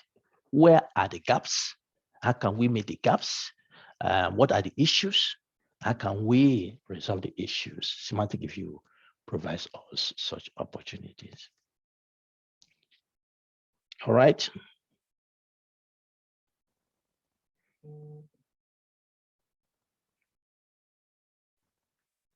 If existing studies are few. All right, we'll come to that. But the fact is Schematic Review is not based on the number of studies. There's what we call empty reviews. The topic is what drives Schematic Review. So you have a Schematic Review, the empty review that you have a Schematic Review you have started based on the topic, and then you go, you search the literature, and then you don't find any study that has been done on that topic. What it tells you is that there is need really for studies on that topic, isn't it? There is need. So Schematic Review is very important in guiding such decisions. So it's not based on the number of studies. When we do Schematic Reviews, we save time, we save costs, right decisions are made on what works best, gives us feature part we should take on that topic. The fact is that science grows on self-scrutiny. Science grows on self-scrutiny. If you were present on our Friday research tips and tricks where we looked at what to do when an editor says no to your paper, somebody is annotating, please just watch out. Like I was now, when you went on breakout session, I got a decision on the paper, is rejection. What do you do? Do you say, well, can't continue this course, but because I'm feeling bad, I don't like this decision. No, what do you do? The fact is that process is required for science to grow. It's required. Such decisions are required because science grows by self-scrutiny. We need to scrutinize what we do as scientists, and our peers help us do that. Systematic review provides you an opportunity in that direction as well to have self-scrutiny of our research. All right. Yeah, empty reviews. What it means is that you have set out to do a systematic review, you have searched the literature, but it comes that at the end of the day, no study has been published on that topic. Okay, no study has been published. That is all about empty reviews. All right, there are two overarching goals of a systematic review. Two overarching goals of a systematic review. And for those who are asking the question about literature review, I want you to be conscious about what I'm saying and what we are saying from here. You can see the differences that there may be between a systematic review and, of course, a literature review. Two overarching goals. One is to appraise the quality of existing studies. Okay, the quality of existing studies. When you do literature review, that is not your primary goal. In systematic review, the first overarching goal is to appraise the quality of existing studies on that topic. The second is, through it, we are able to provide high quality summary of the underlying evidence. High quality, so that those who are using it will be able to see and make decision based on the evidence that is derived from what we have done. All right, who uses systematic review? Different actors. Researchers use it, like you and I. Current state of the art, gap in evidence helps us to formulate research. Okay, we use it to know the current state of the art on the topic, to know the gap in evidence, and it helps us to formulate future research topic. For practitioners like the physicians or policymakers or implementers of policies, they can use that to inform best care, guidelines, and so on. Policymakers and decision makers can use to formulate best evidence-based policy. And of course, for patients, it helps them to make the best informed choice from different alternatives that are there. This is the hierarchy of evidence in biomedical research with regards to reaching decision. The systematic review for some decades have occupied the highest top of the pyramid there. They are the highest source of making decisions. But now you can see I have what is called umbrella review. We'll come back to that at the right time this week to tell you what that means. But umbrella reviews have undertaken systematic reviews nowadays. Goodness me, many questions are coming. These students are very active thinking. What am I even saying? A lot that you keep thinking about. Many of these you will come through it, okay? What is the importance of doing is an empty review while no topic on? The empty review you can't know until you finish. All right, you can't know until you finish. And then what is the essence of that? The essence of that is that now it helps scientists to know that there is nothing on this topic. So what is the action to do to do a study on that topic if the topic is important indeed? All right.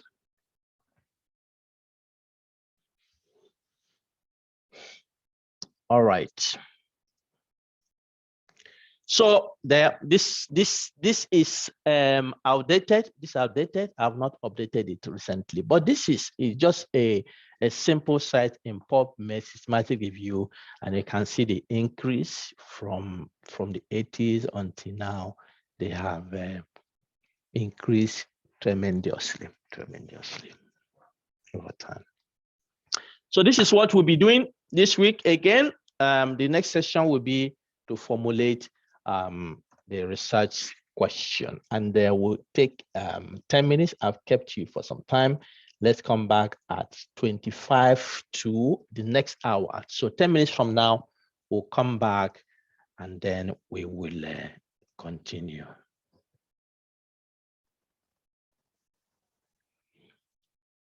Okay. We have set the context this morning to highlight what a systematic review is, and then the need for it, the rationale, the benefit we derive from it, and so on and so forth, and to also indicate to you the place it occupies in the hierarchy of studies that contribute to decision making. The first step we take when we are conducting a systematic review, okay? The first step we take is to formulate the systematic review question. To formulate the systematic review question. Is there any one of you who has had training in systematic review before? Before now? Who has had training in systematic review before now?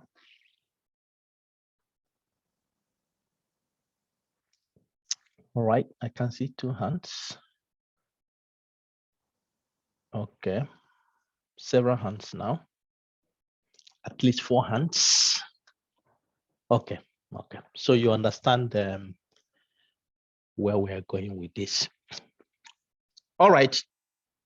The first step we take when we do a semantic review is to formulate a question. The question that we are going to address. And of course, this is not the step performed only in a semantic review. When you are doing your primary research, you are doing the same thing. So semantic review is a mimic of the primary scientific research.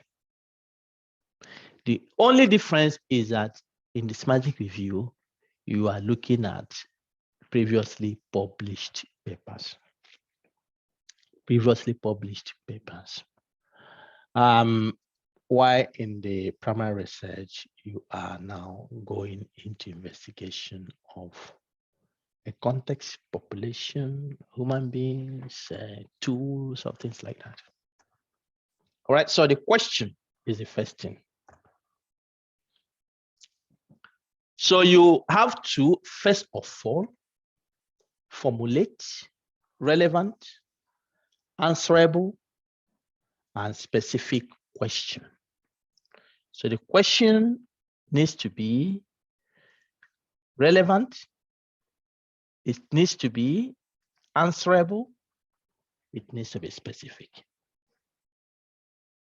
And these criteria here are the same when you do your primary study. The question you're formulating for your primary study needs to be relevant. It needs to be answerable. It needs to be specific. And as an African scientist, in what you do, you have to ask yourself, how relevant is it for the African context?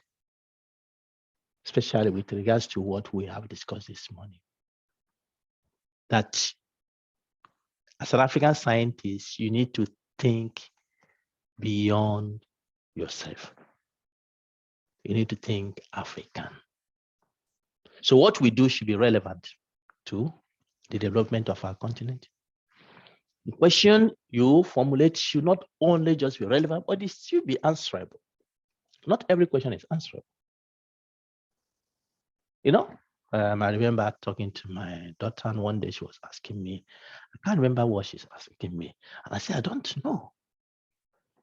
And when she was young, and she said, Daddy, I didn't know that there are some things that I didn't know.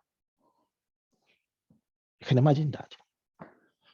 Okay, and that is, of course, you can't pose to know everything when you don't.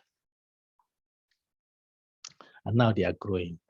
The more they grow, the more they know you don't know. The more they know you don't know. And the more they grow, the more in this generation we are, there are many things you don't know. And the more they begin to see that there are things they actually know more than you. Yes, it should be that way. And you can humbly admit, I don't know, I want to learn. So our questions should be answerable, of course. Answerable.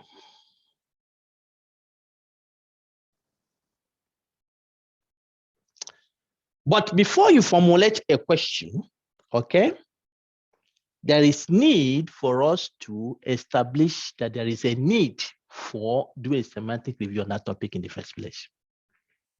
There should be a need.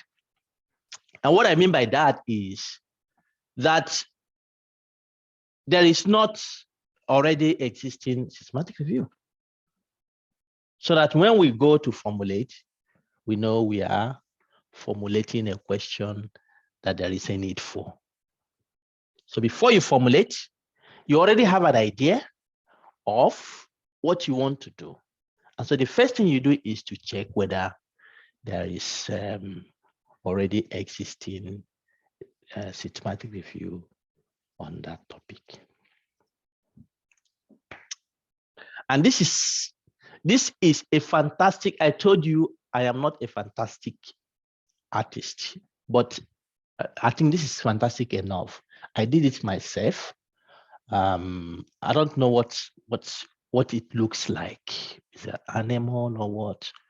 But I just use this to really describe to you the different ways you can use to establish whether a schematic review is needed on a topic or is not needed. All right. So this is what you do, different sets of questions. The first one and the highest one you ask is there already an existing systematic review on that topic?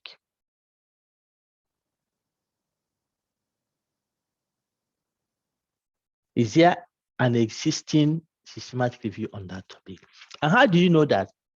You go to the database, for instance, we're using PubMed today. You can just put some keywords on that topic, maybe add systematic review to it, maybe add meta-analysis on it, and then you search. Or you go to different databases that are relevant to your field, you do the same search, and then you'll be able to find, or if you can even go to Google, you put it there and you search and see if there is a systematic review. All right. And you have two sets of questions. One is yes, one is no. If it's no, then you see it's green, it means that you have the green light to go on to do a systematic review on that topic. If it's yes, then it's more complex, it's not straightforward, not just to do. We have other sets of questions we need to ask. The first one is the existing review that you have found still current or out of date since it was undertaken? And I've said that out of date here may vary across fields and of course across topic. Some topics may take some time to generate studies, okay? So if you are looking on that topic and you see that there is a systematic review and that systematic review is 10 years ago, then clearly you will see that, there is need to do a systematic review in that. If the systematic review was done 6 months ago, then for any field, it will depend also on how rapid the evidence is generating. For COVID, 6 months is a long time already. All right? 6 months is a long time for COVID because the evidence in COVID is moving in the seconds actually, or minutes or hour. The evidence is fast. That's just what I want to say. Okay, so for COVID, 6 months is a long time when a systematic review was done last. So it depends on the area. And so if it is not out of date, then you don't need to do a new one.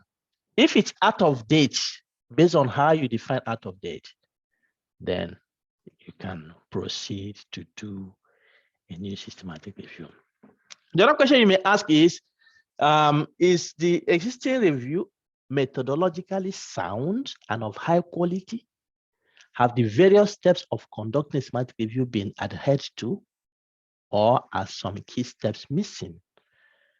This week, at the end of this week, you will confidently say, this one has not been done well. I promise you that. That is one of the things you get out of this week.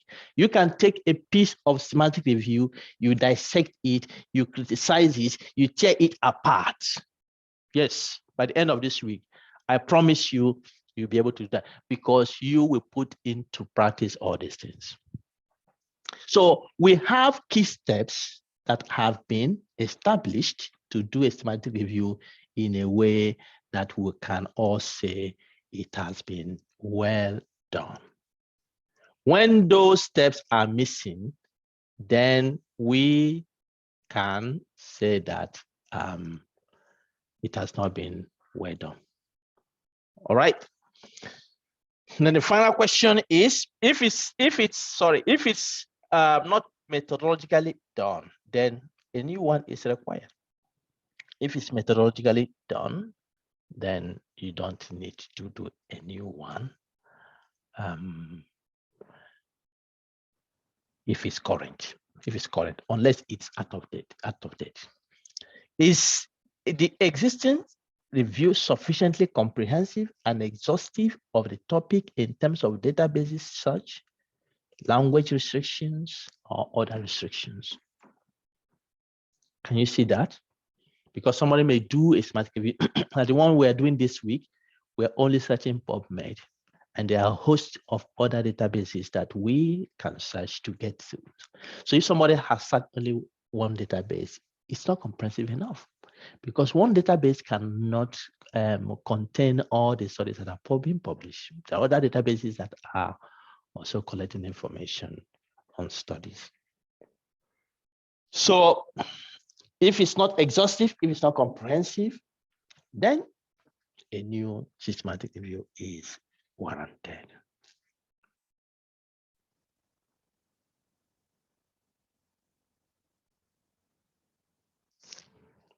Yeah, so Francis, that is what we are trying to do now, so you can see how you formulate.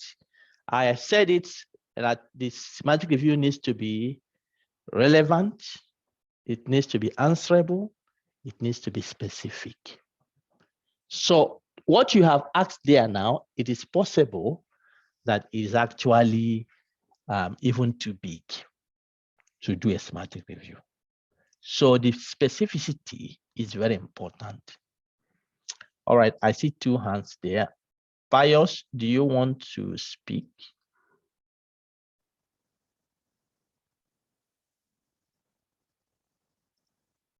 Pius, do you want to speak? Okay, sorry, sir. That was an old question. All right. I'll put my hand down. Okay. Then I have Ronald. Thanks. If I look at this algorithm and one follows it rigorously, I don't foresee one having an empty systematic review like you said. Empty? What do you mean empty? Remember, you said that you can come up with, you can end up coming up with an empty systematic review in your introduction. Yeah, I mean, somebody was asking if you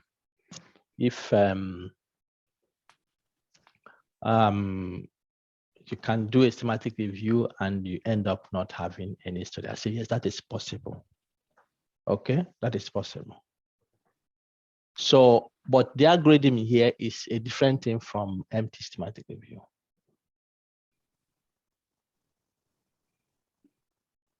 Okay, did you get that? The algorithm here is to, in the first place, establish the need of a systematic review on that topic, to be able to establish the need. No, my point was, if you follow this algorithm, I don't think you'll be able to go to that extent of coming up with an empty systematic review. That's my argument. No, you can, of course. Okay. And the first question here, is there already an existing systematic review on the topic? If the answer is yes, then you know that you don't have a topic that nothing has been done before. But if your answer is no, you don't know what is there. You don't know what is there. So you may end up going to do a systematic review on the topic because it has not been anyone done before, and eventually you find out that there are no studies actually published on that topic.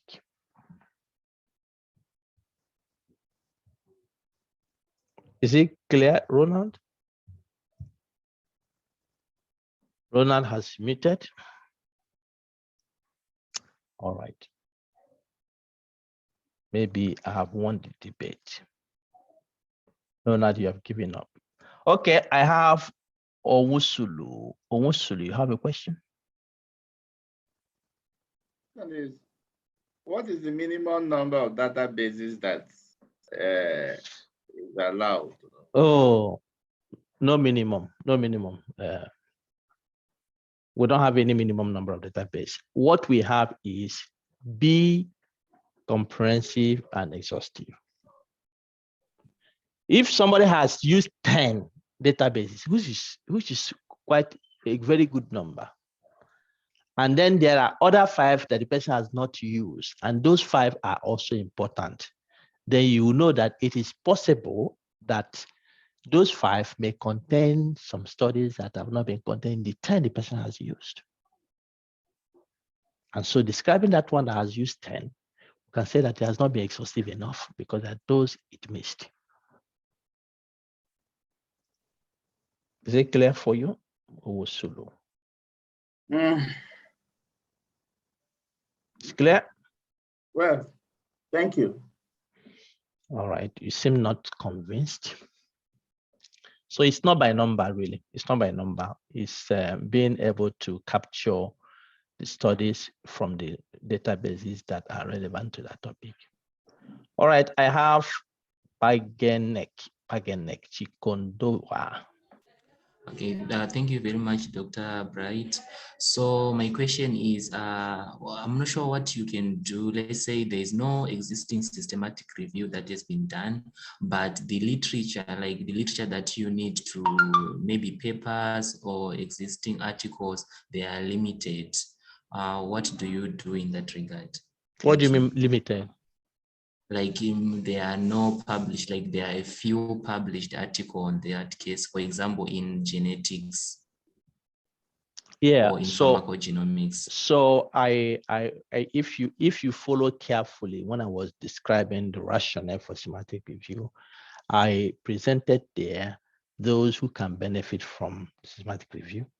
I mentioned researchers. For the researcher, systematic review is very important for you because it gives you an idea of the landscape of studies in that field.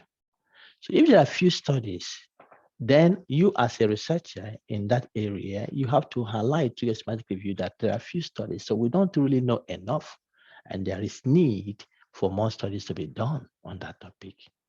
That is a finding itself that is very important. Okay, so the number of studies you get is not really a determining factor. It is the question you want to address. The question you want to address, that is the driving factor there. And if in addressing that question, there is not sufficient evidence to address that question as a result of, for instance, poor quality studies or few number of studies, those are findings themselves that are important to highlight from your systematic review. Is that clear for you, Pangenek?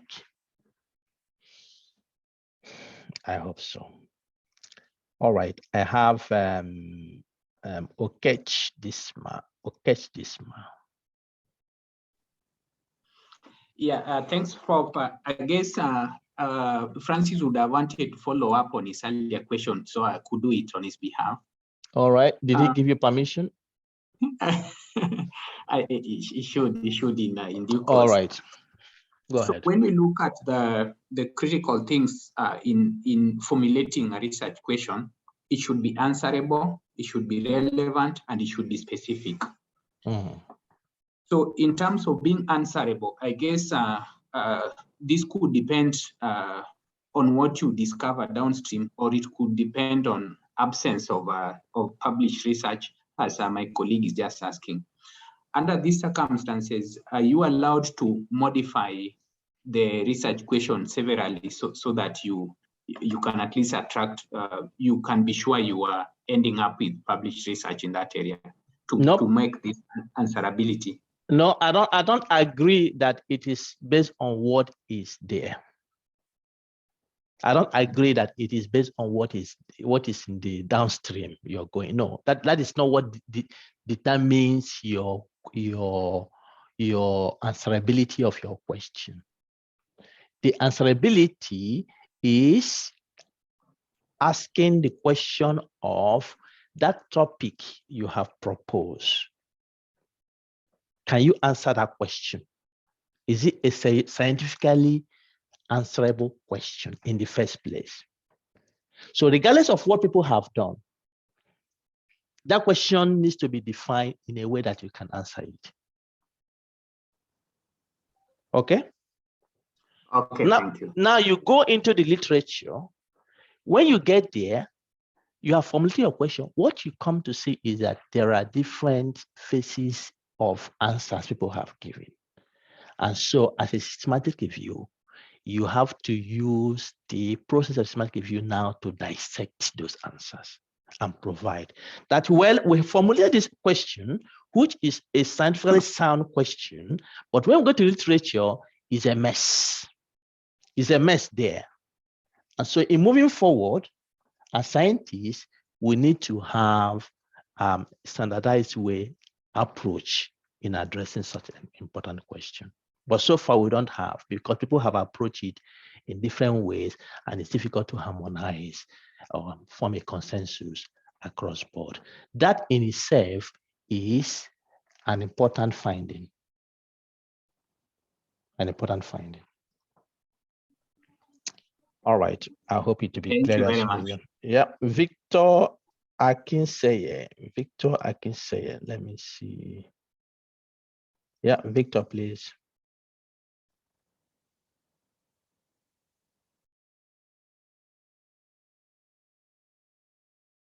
Victor, can you unmute yourself? I'll give you permission.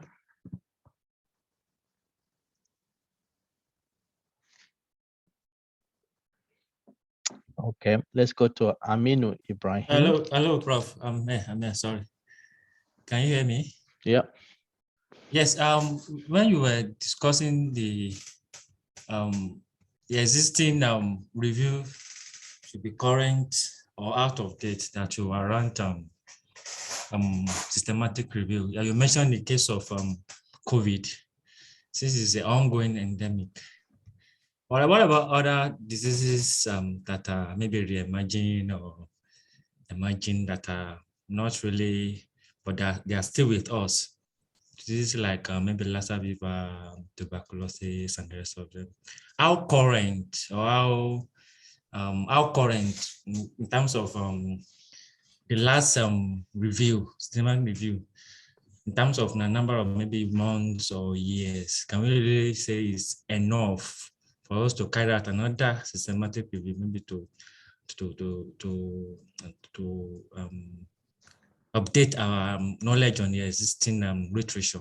Yeah, I mean, that is an important question. See, this is field specific, and I can't prescribe for every field. What I want to because when you're in a field, you know the situation there than myself.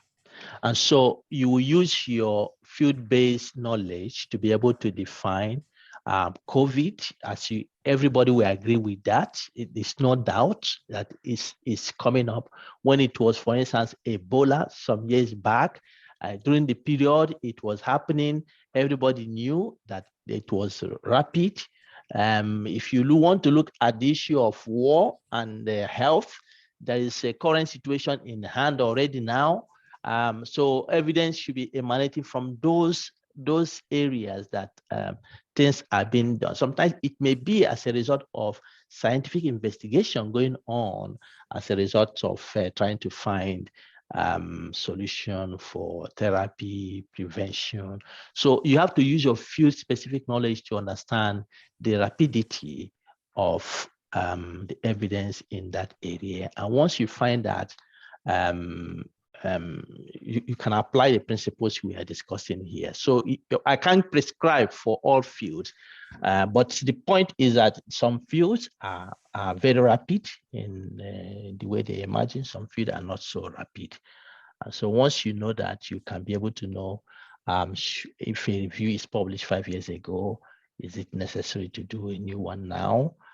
You can contact experts in the field. You can contact your colleagues, and of course, we'll come to that when we are dealing that the way you formulate a systematic review question, you require a team to work with you, and the team will help you to dissect these different areas. Thank you, Prof. The reason I'm asking this is that I was involved in a review, semantic review, some times ago, because my area of research is on infectious diseases, so it's on tuberculosis. But what we did was on humans. So we did the same thing in animals. So some of the reviewers were raising some red flag that what's the relevance of this? What's new in this? Since something like that has been done in animal, and it's even too quick.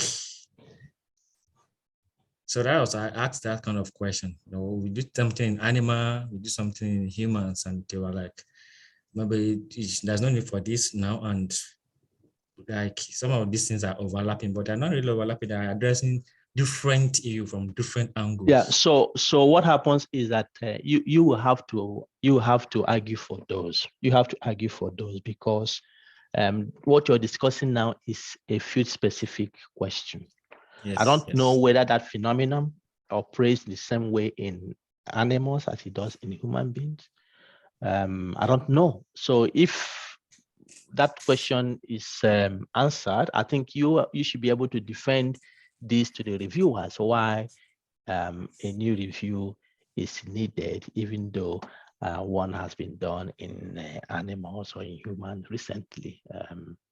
So that is why I say that field-specific knowledge is required. Okay, thank you, sir. Yeah. There are lots of hands raised here, and I hope we are running critically behind. Mbaza, please, can you ask? Let's see how we can do this quickly. Yes, thank you so much, Prof, for intervention. My question is that is this systematic review and meta-analysis used in all domain, or it is there for specific domain?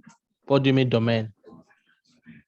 Field, like said, can be used in mathematics or Yeah, you can use it in any field. You can use it in any field at all. All right, let me see. I have Taiwo next. Taiwo Shogade.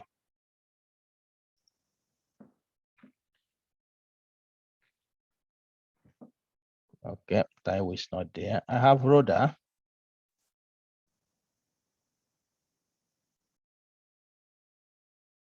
Rhoda, do you want to ask something? Yes, I have this question. When I was reading, I came across the word called scoping review. So I just want to find out what is really the difference between scoping review and systematic review. Do they mean the same thing, or it just a change in the way the materials are being, the methodology of getting information? No. I mean, Cochrane review. Cochrane is an organization. Okay, so when you hear Cochrane review, No, scoping review. Scoping. Oh, scoping is different. It's different. Yeah. Yes, scoping review is different. Scoping review is a type of review. Is a type of review, and the primary goal of scoping review is to survey a field of study. Is to survey the field.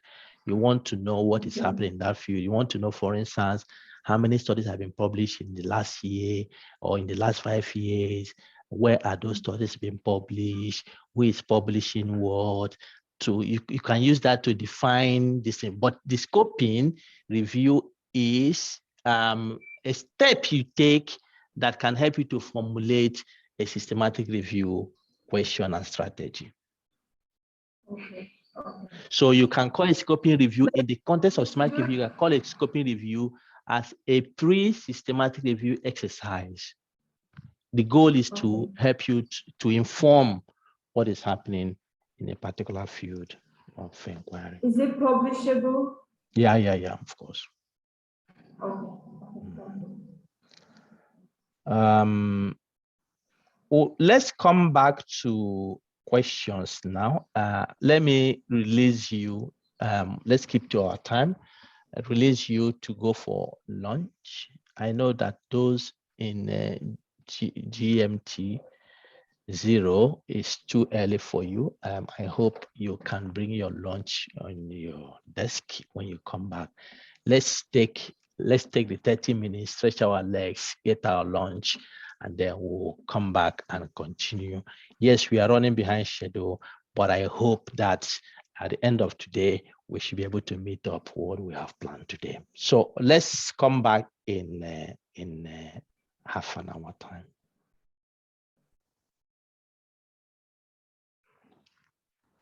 Okay. We can continue. I still see some hands up. Rasha, you have a question? Yes, thank you, Dr. Bright. My question is regarding protocol plans. So nowadays, many protocols are published.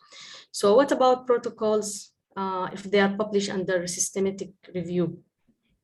Yeah, we'll come to that. Rasha, we are not there yet. We'll come to that.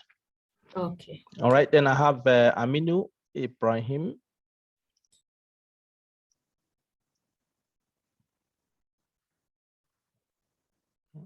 Aminu, can you ask your question? All right, Aminu is not responding. Let's go on.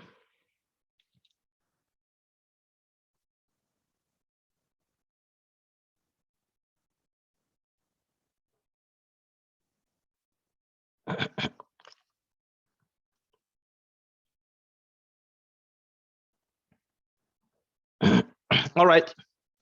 So this is where we were, and let's quickly run through this. Question formulation. Now we have established that a systematic review is needed on the topic we're interested. Now it is important to formulate your question clearly and make it specific enough. And I want to stress that the question formulation is very critical. It's a very critical point in the systematic review process. Very, very critical. It gives you a roadmap for success, and the question formulation can influence the other stages of systematic review process. So if you have formulated your questions well, then it will reflect, enhance your work. But if not, you see you will struggle with what you are doing in your systematic review. So it's very important, and as you go through your project for this week, to take time to ensure that your question is well formulated. It requires ample time, and the systematic review process is a process where it's a multidisciplinary endeavor. You need the subject experts, you need methodological experts, you need librarians, and so together you come. You may need statistician. Together you come to deal with this issue. Everybody bringing their perspective help you to refine your question and your systematic review process. So I will call it a systematic review team. Features of a good question: it should be relevant, relevant to policy, relevant to practice, relevant to care, relevant to research. So your question should be relevant. What is it going to address? It should be feasible, answerable. We have gone through that. It should be specific enough. It should be specific enough. It should not be overwhelming. It should not be overwhelming. Some questions are very broad, too broad.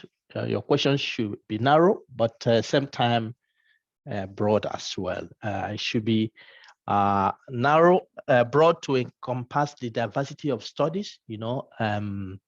If, for instance, you want to define adults. You want to define adults.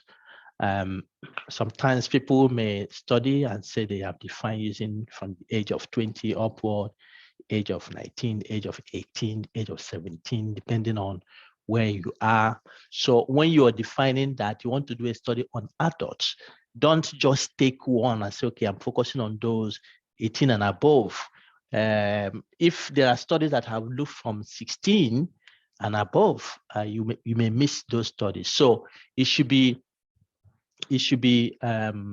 brought to that extent that it can cover the diversity of studies and definitions people have used in their studies.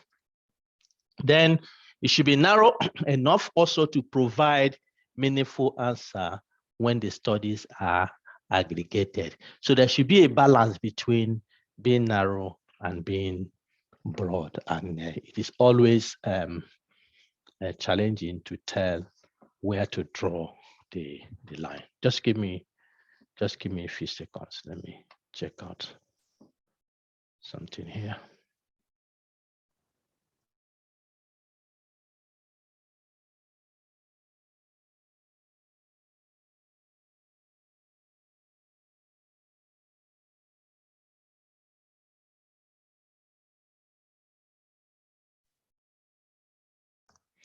All right, now we're set to define a systematic review question. I'm going to show you a framework, but just to say that this framework is a framework that was used when the systematic review as a discipline was started. This framework is used in the medical science and health sciences, where the systematic review actually originated from. But now the field of systematic review has gone across fields, has gone across contexts, has gone across disciplines. And so this framework may not fit into your own field, but is a framework that you can use and think and apply across fields. All right. So just bear with me, and there are variations of this framework. There are variations of this framework. It's called PICO. It can also be PECO. It can also be PEO. There are different variations. And what this stands is that the P is a participant. The participant in the study that your study will include. I or E refer to the intervention, or what we call exposure. Those will be clear when we go.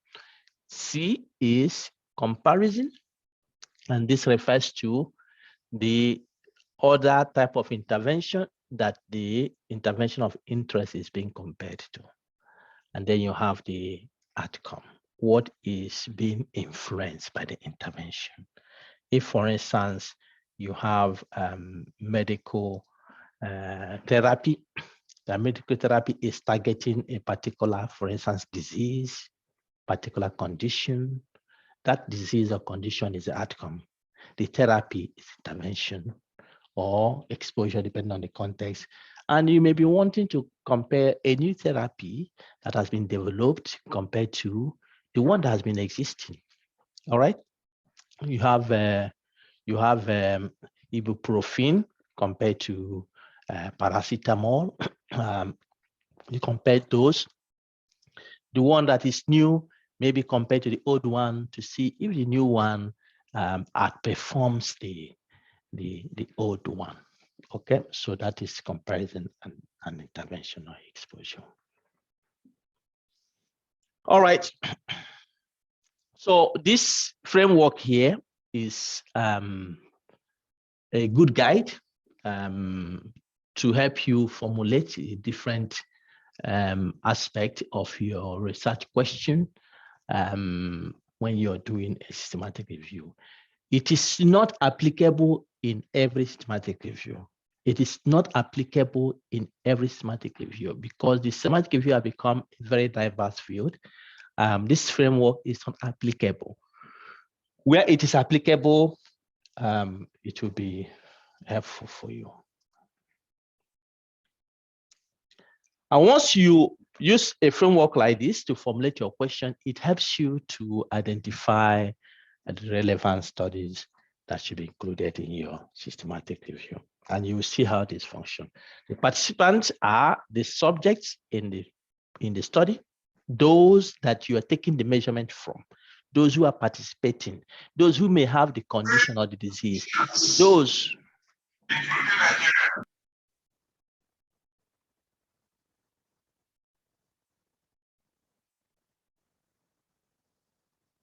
are we safe? All right.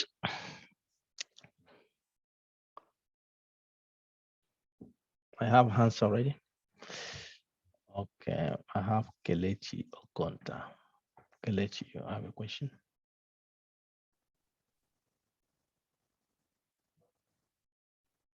Kelechi, are you speaking? We can't hear you.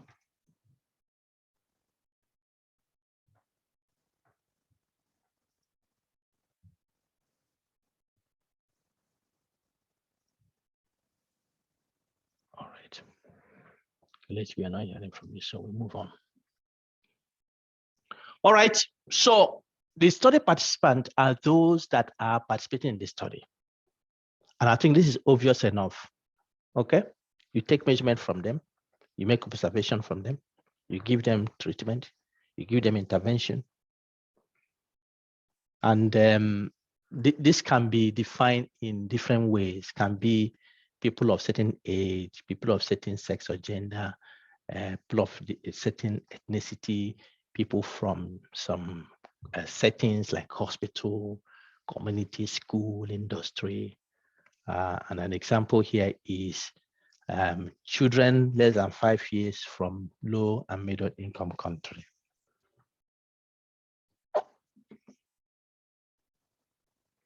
Right.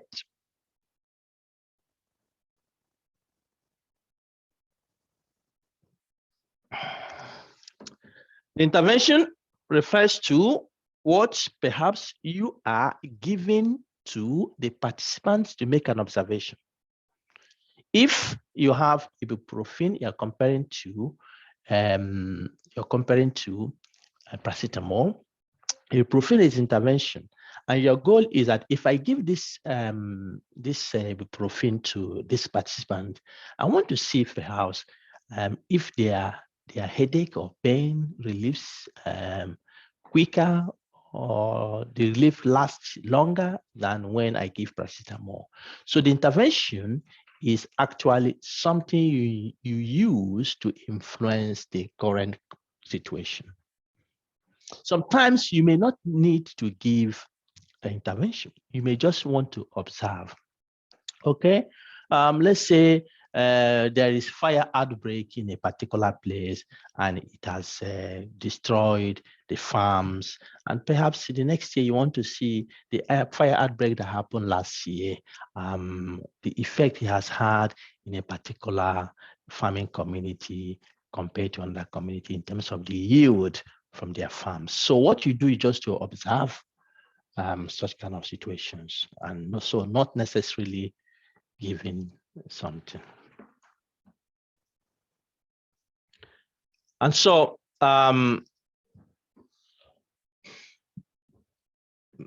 when we have intervention studies, and we have what we call etiological study. Etiological studies are studies that you want to see cause and effect.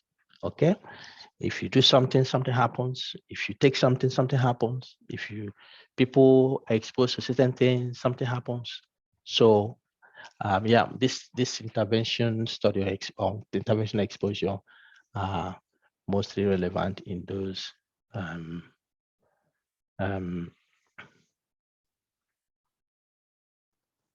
contexts. So example is routine prenatal iron prophylaxis. So when women are pregnant across different African countries, they are given iron supplement, because the one they get from their diet is not sufficient enough for their needs and the developing fetus, and so they can give them iron supplement. So perhaps they want to compare giving women this iron supplement to giving them something else. In this case, we have a comparison. We have the comparison. The comparison is what the intervention is compared to. And in this case, you have what is called selective ion supplementation. So what happens here is that you are giving women this prophylaxis, meaning that it is routine. It has periods that a woman is given and the tablets are counted. So she has to take it perhaps throughout the pregnancy. But the selective are so that women are measured for their hemoglobin level. And if the hemoglobin level is low, then they may give them the ion supplementation, meaning that it's not given routinely throughout the pregnancy. So it's just based on observation. And so perhaps they want to compare women who are given regularly ion supplementation and those who are given selectively, what happens in terms of their pregnancy outcomes, for instance, for themselves, how they felt or how disease incidents during pregnancy, or even the newborn, if anything happened compared to the two. All right, I have Hamad Fadlanmola.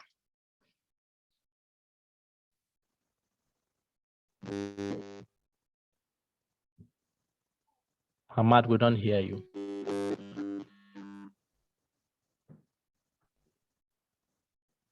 We don't hear you, Hamad.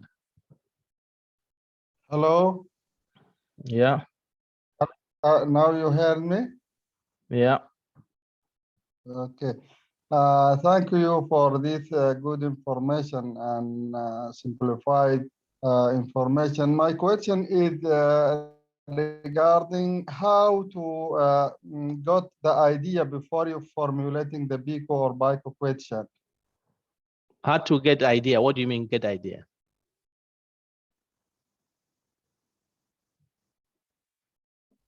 Hello? Hamad, what do you mean? How to get what idea? I mean the question. How you select the idea that you went to then to transfer it to BICO. Oh, yeah. Ahmad is taking us to another context. The Dr. Warren's tips and tricks, we have a session on how to craft, what is this? Well, how do you say it? Craft a research question. I think that's what you're talking about. Of course, you are working in a field, you are a researcher, you know what you want to solve, the problems you want to solve in your field. Yeah, questions keep popping up in your head. Questions based on what you're doing, you find questions to address. I mean, that is the way it happens. And this week, that's why I said in your group, you have to find that idea. What do you want to research before you start formulating PICO? You have to have the idea of what you want to do. Okay, but this is based on what you're doing as a researcher. Okay, the need of the population to solve a problem, and so on and so forth. That is the basic way, really, Ahmad. You can do that. And Grace Wanko, I see the question you have asked. The answer is yes. So if a systematic review has been done in another country, and it was not done in a particular country, yeah, you can define your need as seeing what they have found, if it's applicable to what is in your country. So that is fine, of course. All right. And then I have Nada. Thank you very much, Dr. Bright, for the nice presentation and very informative sessions. My question is about the comparison in the systematic review. Sometimes we, for example, I'm a dentist and I'm looking for causality and the etiological factors rather than the intervention that can cause good outcome or bad outcome by drugs or something like that. So in such cases, in this systematic review, we use cross-sectional and case control study. So we need also to have comparison, or it's like another story? Yeah, so as you can see on the screen, Nada, I have said here that this component of PICO is optional, is not relevant for all studies. Okay, so in the context you're describing, this may not be relevant for your context. So it is when it is relevant. This is relevant most often when you have intervention studies. Yes, yes. Thank you very much. All right. Then I have Jennifer and Rachel, and we move on. Jennifer, you can speak now. I've given you, or mute yourself and speak, Jennifer.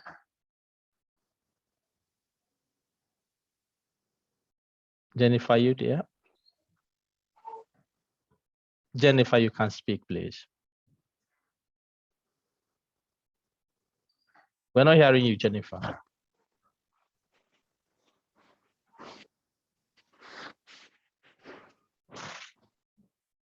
Jennifer, you there? All right, let's go to Rachel. Good afternoon, sir. Good afternoon, everyone. Thank you so much for this lecture. As I was looking at the processes, I was like, is it possible for a singular person to carry out a systematic review? Aha, those questions have started coming. Thank So Rachel, this is one of the things you will get out of this course. Then you go back to what you used to know. People have done systematic reviews by themselves alone. Then you tell them that it is not possible. That is why it's called systematic. Okay. But we are coming to that question. This class is very active class. Is a class that is thinking ahead. Many of your questions are ahead. So, but I will answer you now. It is not possible. For it to be transparent, it is not possible.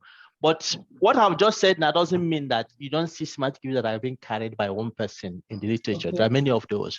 So when you leave this course, you are going to challenge that to say that it is not possible for one person to do a systematic review because it will not be transparent. We want something that will be systematic and transparent, reproducible, and one person will hardly achieve that. If by any means it's impossible. All right, but we'll come back to that again. Thank you so much, sir. All right, I have.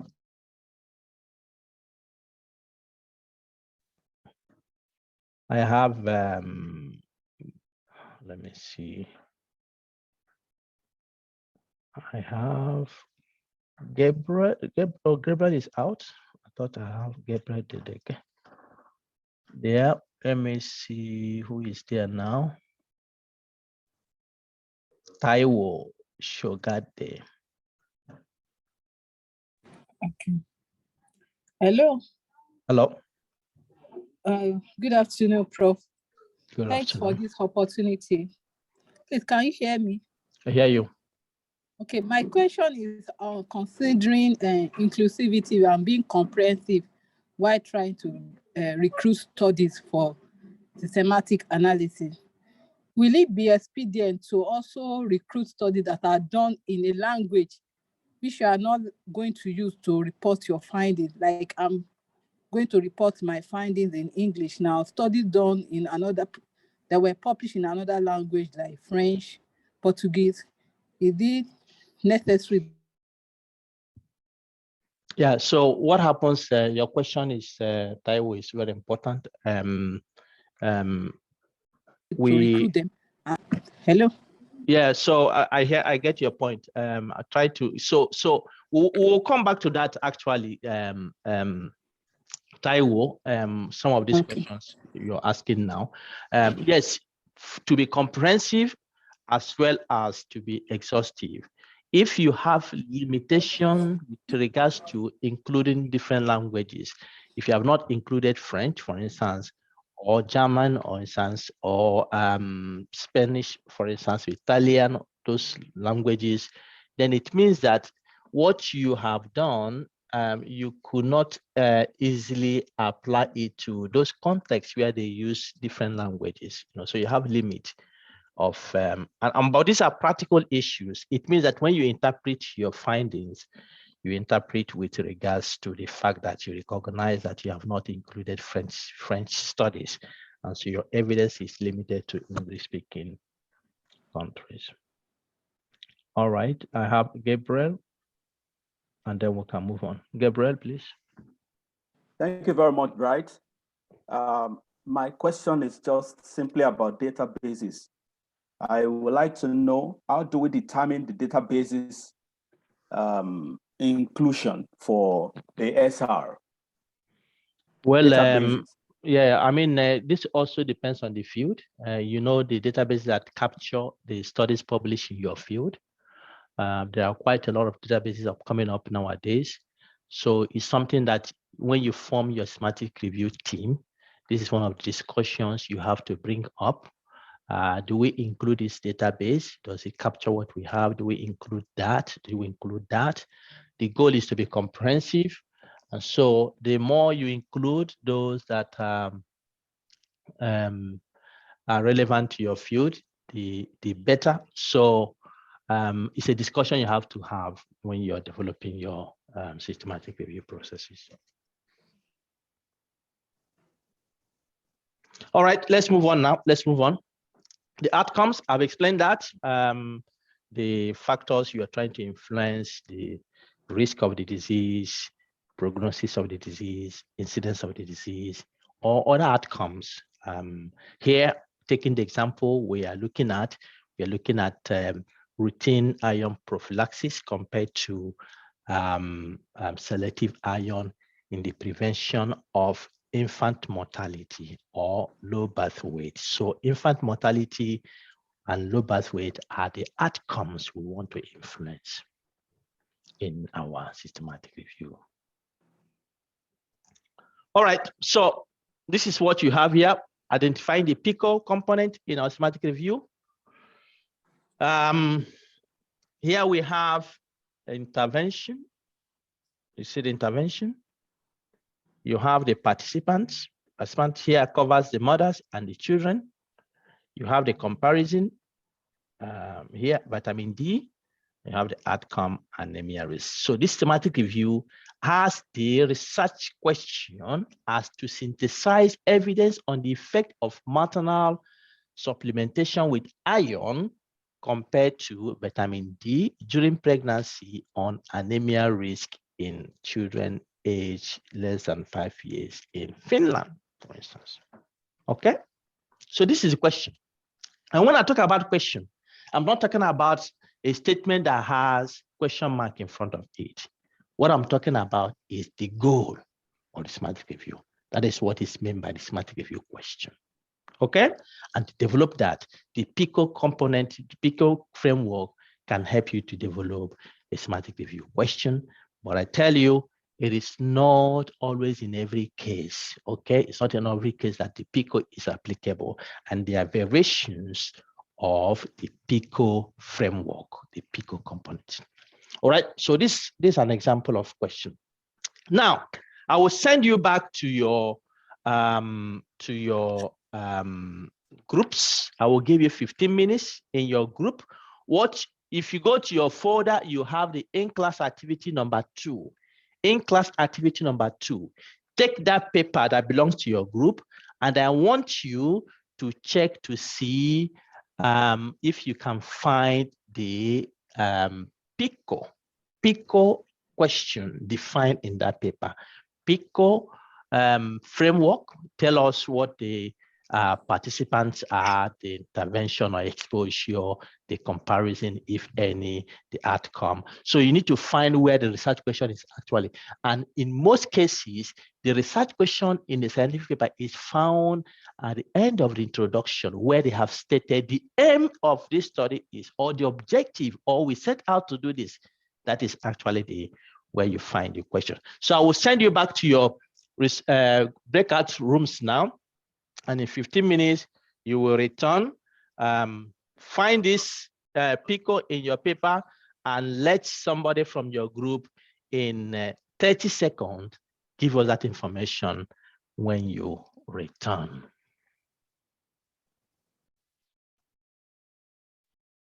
All right. Welcome everyone.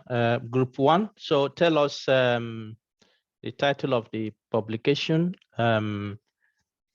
which journal it was published, the year of publication, and then tell us your answer. Please, let's do that quickly. Who is representing Group 1? Please raise your hand and I'll recognize you. All right, Aminu. The floor is yours. Yes, I'm presenting Group 3. Group 3, not Group 1. I mean Group 1, please. Group 1, please. Who is Group 1? Okay, let's go to Group 2. Who is representing Group 2?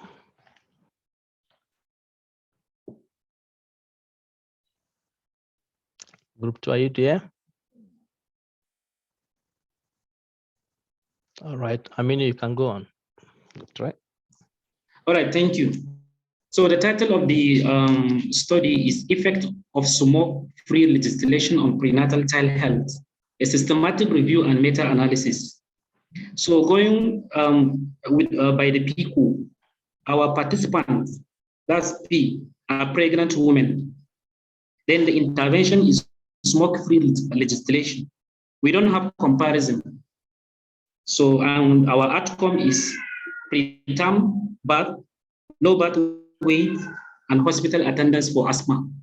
So the study is trying to look at the effect of a legislation program on child health among pregnant women. So the outcome of the study shows that the legislation-free program led to reduction in preterm birth. So that is enough. I mean, we just want the PICO, not the other part. Yes. Okay. Thank you. Oh, okay. All right. Group 4. We'll have Mwata. Group 4.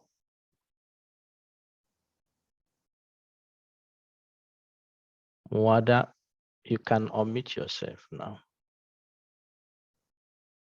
Yes. I will present. Who is sharing the screen? Please don't share your screen. All right, Mwada, please go ahead. Hello, I will present on my group 3. The title of the article.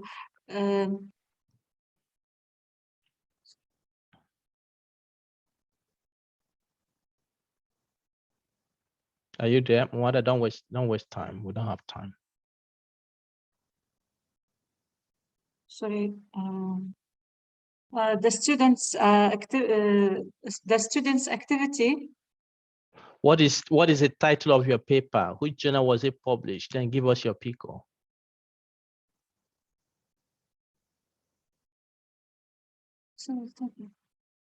All right, Group 5. I have Ogochukwu.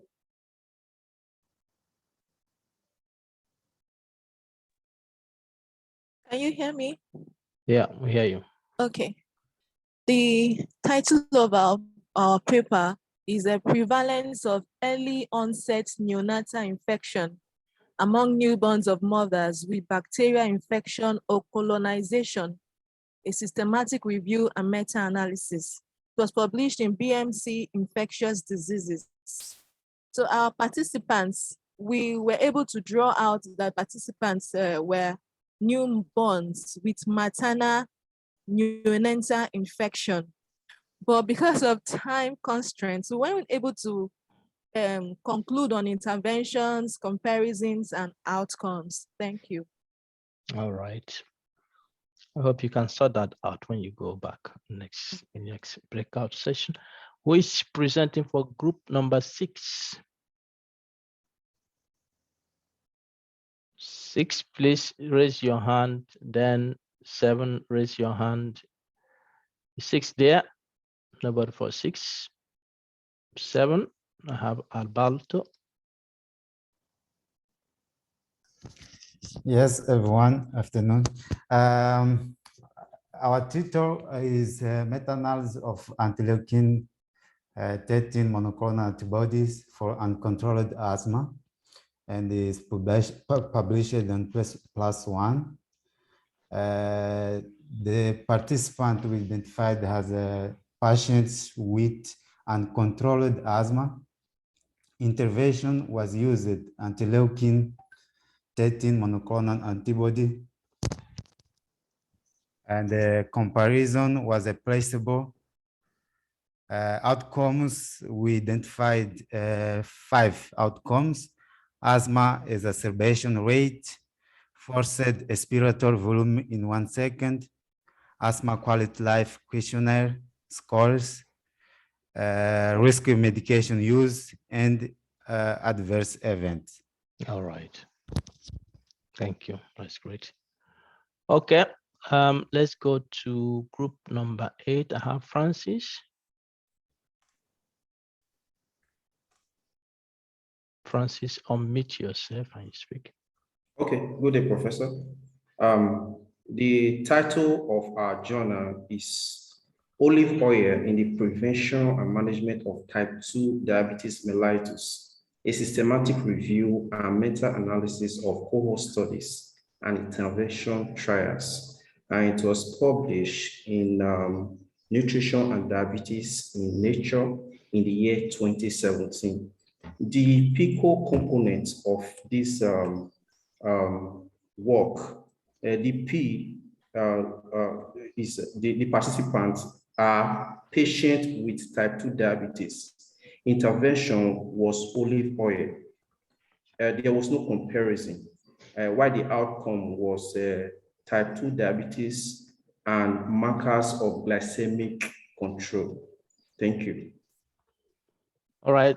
Thank you very much, Irabo. And group number 9, have Idris Ola. Idris, you can unmute. Okay. Yeah. Thank you. For my group in group 9, the title of our paper was Association of Corticosteroids Treatment with Outcomes in Adult Patients with Sepsis, a Systematic Review and Meta-Analysis.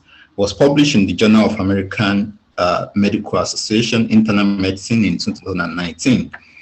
The components of the topic, the participants were adults 18 years and above who were diagnosed with any form of sepsis, and the intervention was any form of corticosteroids.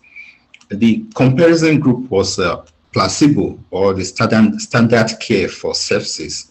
And the outcomes, there were 2 categories of outcomes. The primary outcome was 28-day mortality, and the secondary outcomes were ICU mortality, in-hospital mortality, and 90-day mortality. Thank you. Thank you very much. All right, let's go to group number 10, Pius. Thank you very much. So for my group, that's group 10.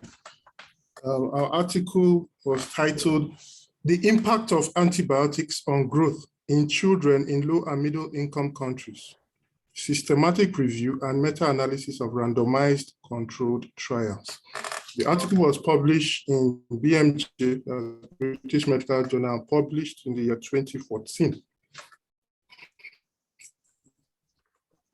With regards to the PICO framework, our population was pre-pubertal children, that is age 1 month to 12 years of age, in low and middle income countries who were treated with antibiotics.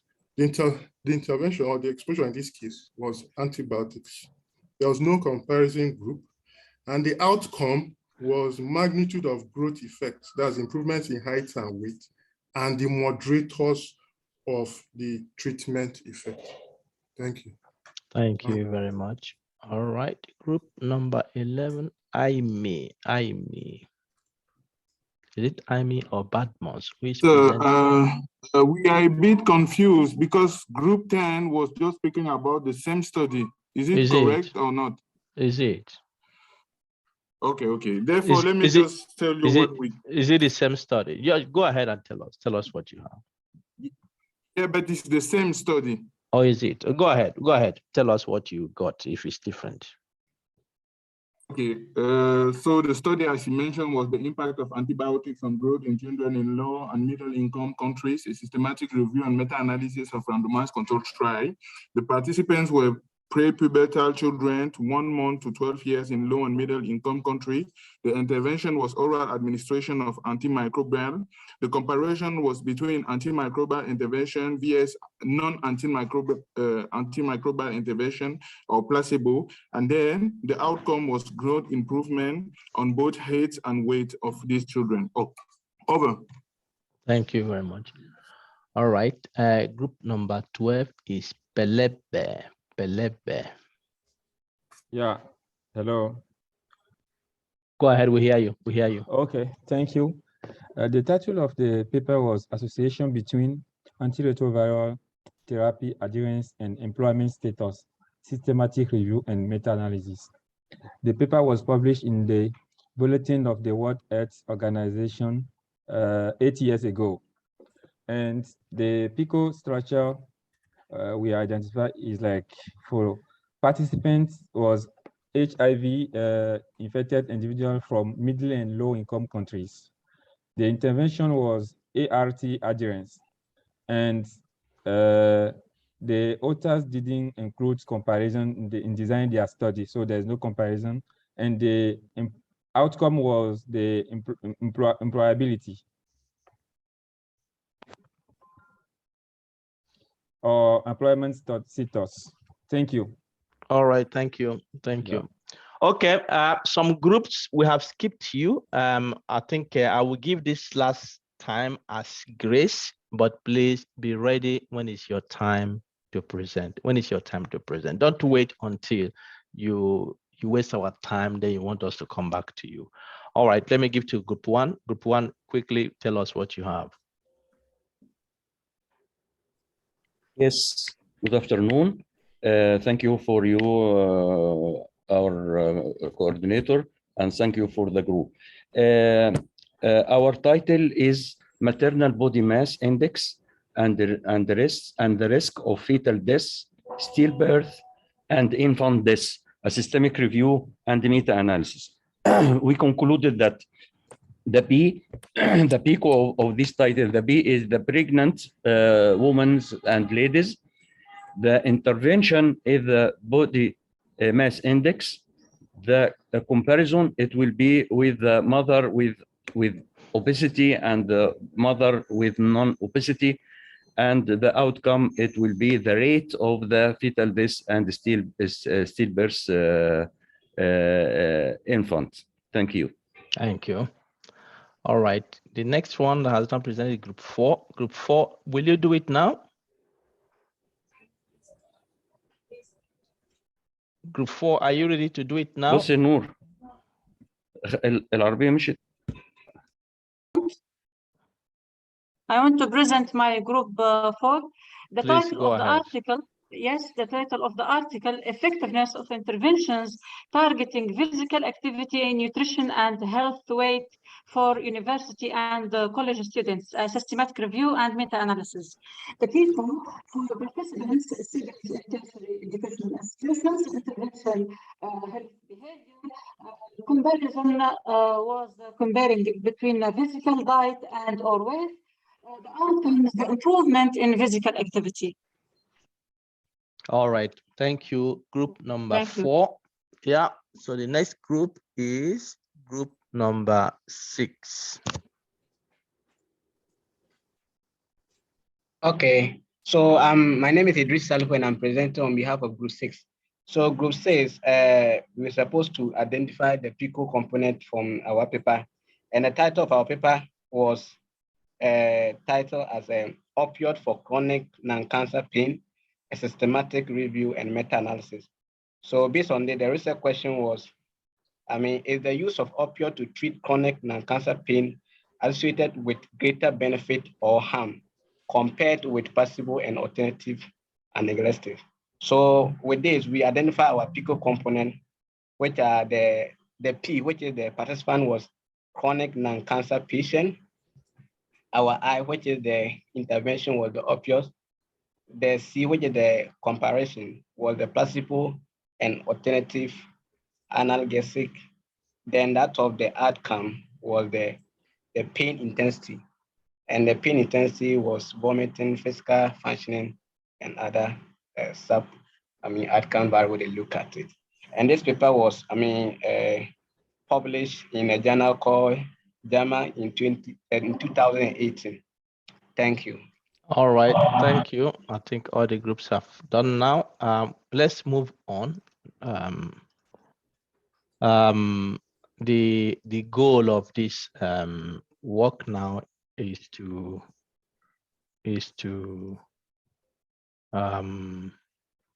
help you to understand how this works,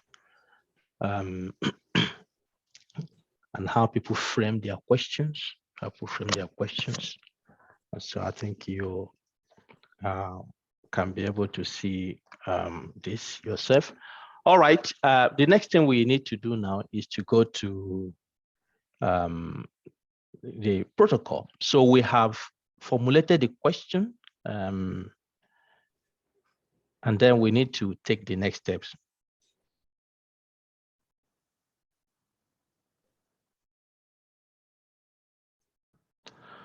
And that is the protocol.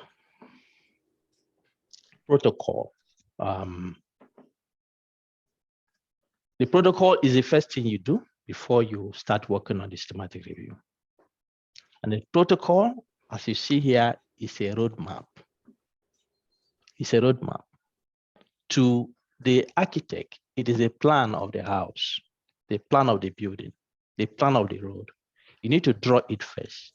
You can't just get a contract and you start putting things on the ground. You need to have a plan. Okay, how it's going to go, what you're going to do, what is coming afterward. So this is what the protocol does. And the protocol needs to be developed in advance before the systematic review actually starts. All right, it needs to be done. When we started today, I mentioned that we need issues of transparency, reproducibility, minimization of bias, all need to be taken into account when you do your systematic review. And developing a protocol before the work is essential to accomplish those objectives. I have worked in this field for some time and have seen lots of things that happen in this field. When you are doing your systematic review on any topic at all, it is possible that someone else is either doing the same thing somewhere or is contemplating of doing the same thing. Okay, so having a protocol developed gives you opportunity to tell people that something is going on there. But beyond that, it helps you as a researcher to carefully think through what you're going to do and outline it before you're doing it. We don't want to get involved in post hoc decisions. So you do something after you have observed something or something has gone wrong, then you begin to do that. No, we want to do it and do it properly. This is similar to when you're doing your primary study. You have to develop a proposal of doing your study. So in the systematic review context, we call it a protocol. Like I said, it helps to minimize upcoming bias, increases transparency, and it helps other people who are working in your field to know that a work like this is going on. Okay, so please, before you start, it is important to develop the protocol. And the protocol should address all the systematic review decisions you are going to accomplish, including your question, including where you're going to find the studies, including who is involved, including how you're going to make decisions in the process. All these need to be captured in the protocol. In essence, the protocol is a document that provides overview of where you're going in your systematic review. All right, it's very important. Don't take for granted that we are not doing it in this course because of time. But when you're doing a systematic review in real life, please ensure you have a standing protocol.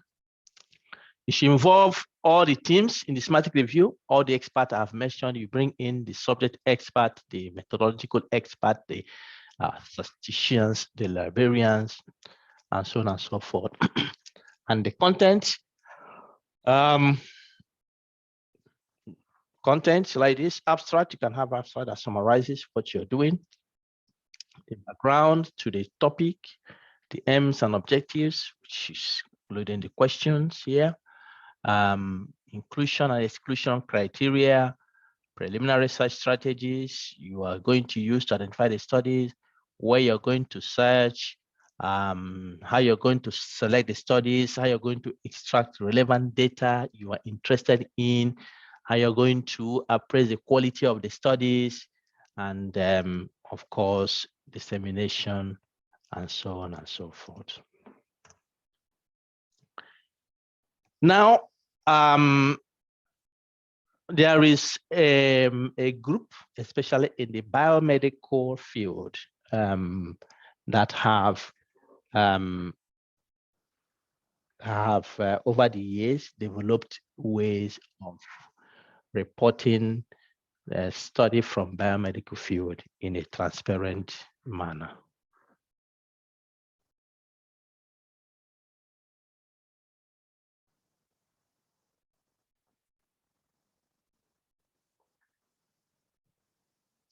All right.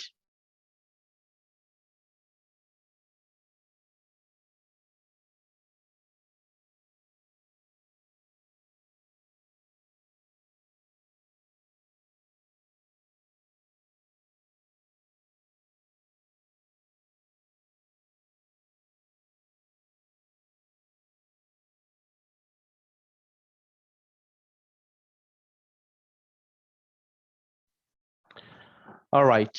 So this group it's called the Equator Network.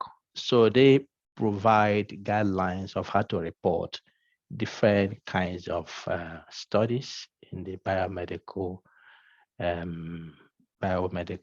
research field. And of course, this may also relate to other fields. I think every field is working hard to see how there is increase in transparency in how research is done and how it is reported. So they have prepared this Prisma P, called Prisma P, which is used to develop the content of a systematic review, systematic review protocol. Okay, so Prisma P is used to develop the content of the systematic review protocol. So when you take the Prisma P, you see the outline of how they want you to report different sections of the protocol. And once you have developed your protocol, it should be registered as a minimum. It should be registered as a minimum, and if possible, peer-reviewed and published. Peer-reviewed and published. It should be registered as a minimum, and there are different platforms where you can register the protocol. You have the Prospero, which is the leading one. You have the Research Registry. You have some others that are coming up. Register it as a minimum, and if possible, you should also publish it in a peer-reviewed journal. There are different journals that are publishing, and this depends on the field. And some are generalist journals that publish systematic review protocols. The benefits of publishing is that when you submit, you are able to get feedback from experts in the field, and many times this feedback can help you to improve your protocol. All right.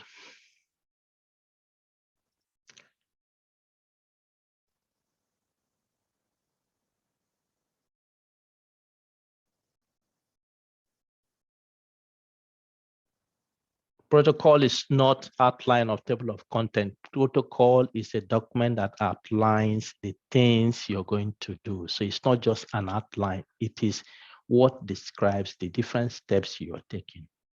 The different steps you're taking in a systematic review. All right. Is this discipline dependent? I'm not sure.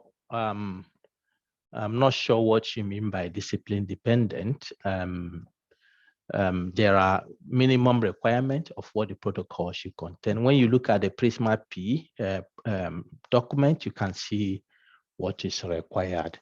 What I mean by register is you take it to this platform I have given there, and you fill in information they have asked from you to put in there. And when you put in there, they will review it and they will come back to you whether they accept to register it or not. So there is a process that is involved in that. So the Prisma P is a guideline of how a protocol can be reported. Then you have the Prisma document. The Prisma is a guideline that is used to report the systematic review when it is finally done. The Prisma P is for the protocol, how to report the protocol. The Prisma is for the systematic review when it is finally done.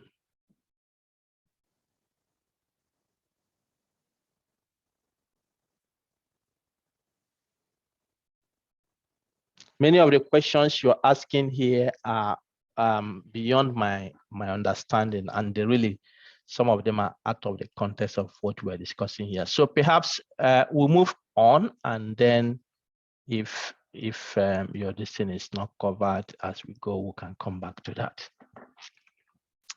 All right, this is an example systematic review protocol, and I can show that to you. Perhaps it will clarify for some of you what we mean as an example of systematic review protocol.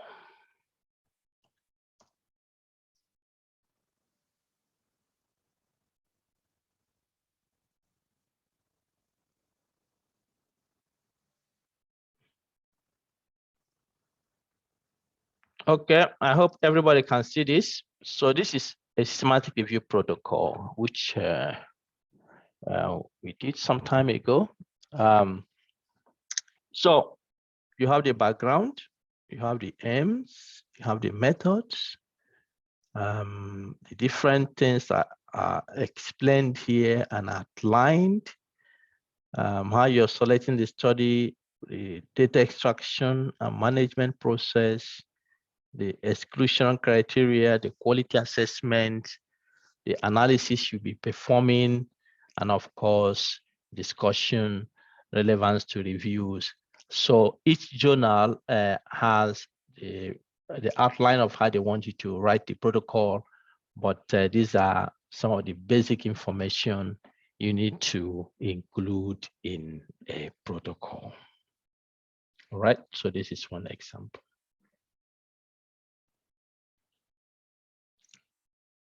Okay.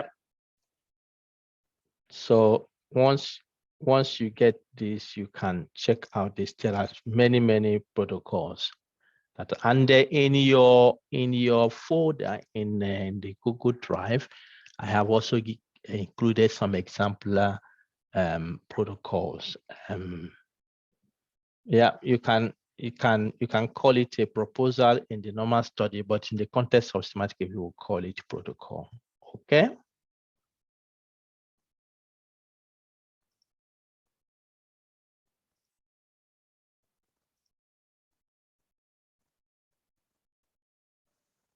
I can share it to your email. Please take it from the listing there. All right. We have put it in your in the Google Drive. So please pick it from there. We can start sharing it to your email. It's not visible enough.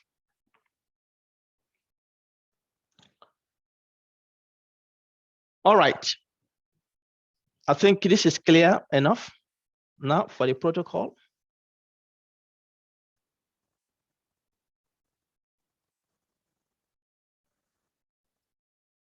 Prisma will not recommend. There are different appraisals. We'll go through that, but Prisma is not recommending to you what you should do. Okay, I have John Bosco.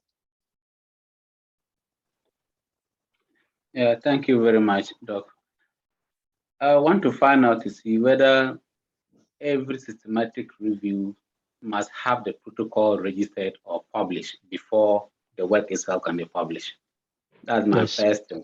That is the basic, John, that is the basic requirement, and they should not leave from this course without at least registering your protocol before you start your systematic review. You have to do that as a minimum, register it. Then optional, publish it as well, in addition to being registered. Yeah. Okay, that's good. The second one is that those of us who are PhD students, if you are doing a systematic review, you made mention that one person cannot do a systematic review, but you probably are doing a program or a topic that maybe not many people are doing same, or you don't know anybody in that is also doing same thing with you. How do you do your systematic review in that regard? Then you find somebody to do it. If you're going to publish it, I know that in some places, for the master students, maybe for the PhD students, they want you to do it alone because they want you to learn the research process yourself. Yes, for the sake of meeting the requirement for your degree, you can do it alone. But if peradventure you want to publish it later, then somebody needs to do the same thing you have done. Okay, so somebody needs to do it. You need to have at least 2 people working on a systematic review. So if you don't have anybody, look for them. That is why collaboration is important. And what you're doing this week here, as I said earlier, provides you the opportunity to find collaborators to do your project. Okay. Thank you. All right. I have Grace. Grace Wanko.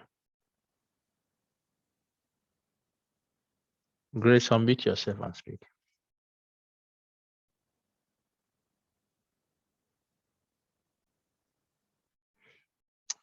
All right. I have Abode. Yeah, thank you, Prof. In fact, when we go to the formulation of questions, I asked one question, but it seems you couldn't attend to it. And that was, every question that you form, must it necessarily have all the 4 components, the peacock? Must the topic or the question you frame, must it capture all the 4? Or maybe 2 or 3 will be okay. That is my first question. And then also the protocol. How different is the protocol from ethical clearance or ethical issues in research? The protocol is the document that outlines your research, what you'll be doing your research. Okay.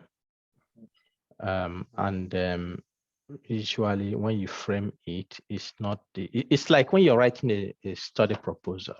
If you're writing a study proposal, it's not exactly the same as what you send to the ethical board. In many cases, there may be some items the ethical board may want that you don't include in the proposal when you publish it or when you register it. So this is an issue of items required. The ethical board may not require certain things, but when you're writing a protocol to submit, there are items that are minimum that is required. And if you're going to publish it, the journals may have some additional items it may require from you. But whether it is to the ethics board, whether it is to the journal or any other place, or you're writing for grant, the key thing is outlining what you're going to do. The details may differ from these different contexts, but it is to outline what you're going to do in your study. All right. Okay. So if after developing my protocol, should I send it to the journal that I intend to publish the paper, wait for approval before I continue? No. Of course, the journals are published just the protocol. Oh, okay. So the journals are published just the protocol. So if you send it there, some journals don't publish the protocol, but they can request you to send a protocol. And if they are happy with the work you have outlined to do, they will keep the protocol and they will tell you, go and finish the work. When you finish it, send it to them. They'll be willing to consider it for publication. And that is on the condition that you have followed what you have outlined in the protocol. Mm-hmm. All right. So much hand, and I think we have to move, for I know that some of these things will come out as we go through. I promise you some of them will come out, and then we'll address them as we go. Okay. All right. So we have formulated a question. We have developed a protocol, and now we need to go to the next step, and that is to identify those studies that we're interested in including in our systematic review. We need to identify those studies. Okay.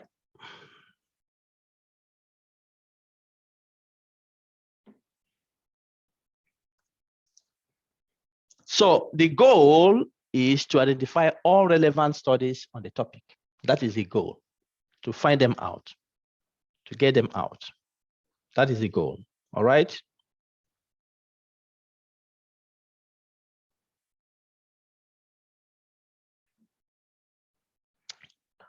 All right.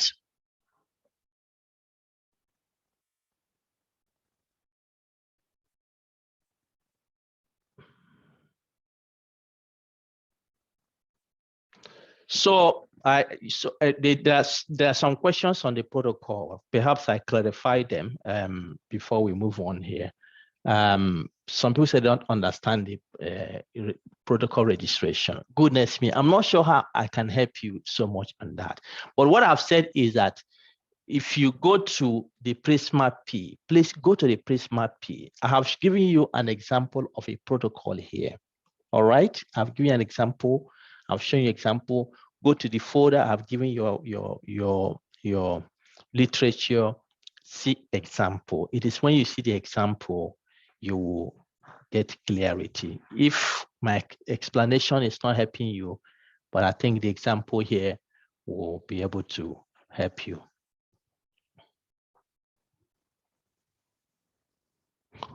So you have to develop those items. It's not just to outline the items. And that example I've shown to you, I think you should be able to clarify that. I've not included the lecture slides in the listen. As I mentioned earlier, they're included in the drive at the end of each day. So please take care of that. So the goal is to identify all relevant studies on the topic. And this requires that we do exhaustive search. And when you do exhaustive search, you search all potential sources that are likely to house your papers, the papers you're interested in. So you search all relevant sources. All right. Like I said, this also requires teamwork. Subject experts, librarians, methodologies, and so on and so forth are required. There are different databases. Those in the biomedical field, you have, and of course, Web of Science includes different fields and Scopus as well, Google Scholar, and so on and so forth. There are also unpublished databases, databases from published studies or ongoing studies. You can also find in your field. You can also get studies through contacting international experts in the field. So you have to add these different, this is not a choice of which one you take. These are different sources you can combine to retrieve the studies you are looking at. You also have the gray literature, which may include theses from universities that are not published, but they are housed somewhere. You can find literature that are relevant to what you're doing. And in this case, people are developing online systems where some of this gray literature can be housed. Once you have collected the studies, you can also check the reference list of the studies you have included. Perhaps they may have some other studies that you have not captured in your search. And then you can also search journals. This is becoming less prominent nowadays because of the online versions of different journals. ResearchGate is proving to be a good place also to get additional literature, and Google as well. You can get additional literature. And so how do you do this? When you want to do the search, the first thing is we have developed the PICO. And so you first dissect the systematic review topic into different concepts, And you can do that perhaps by the different PICO components you have developed, but you have to dissect the systematic review into different concepts to enhance searching your literature. So once you have done that, produce search terms, synonyms, abbreviations, spelling variations by those concepts you have dissected the topic. And this you do, some databases have the ways they want to capture this. You do it based on the database. The PubMed we are going to use today has its own variations, and it uses what we call the mesh terms, medical subject headings. And that is the system that the studies that are indexed in PubMed are a system that allows them to be identified. So each paper that goes to PubMed is grouped into its own medical subject headings based on the keywords that are in the paper, so that this particular paper can be attributed to certain areas, and it makes it easy to capture them. And so your search terms should be highly sensitive, and they should be exhaustive. So this is an iterative process in which you develop, you pilot it in the database, you discuss, you pilot again, you discuss, you harmonize it, and then finally you make a final version of your of the search strategy. There are some development that are going on in which people are developing what they call the search filters. These are combination of keywords that can enable you to retrieve certain documents that perhaps have not been indexed clearly by the databases. So you use the filters that people have developed to search certain databases to retrieve some papers. All right. Yeah, goodness me. Somebody is asking about gray literature. So what is gray literature? Gray literature are literature that are put in the places that are not conventional.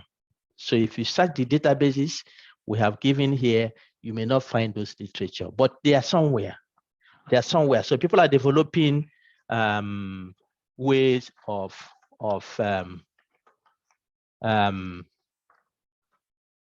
searching these things, and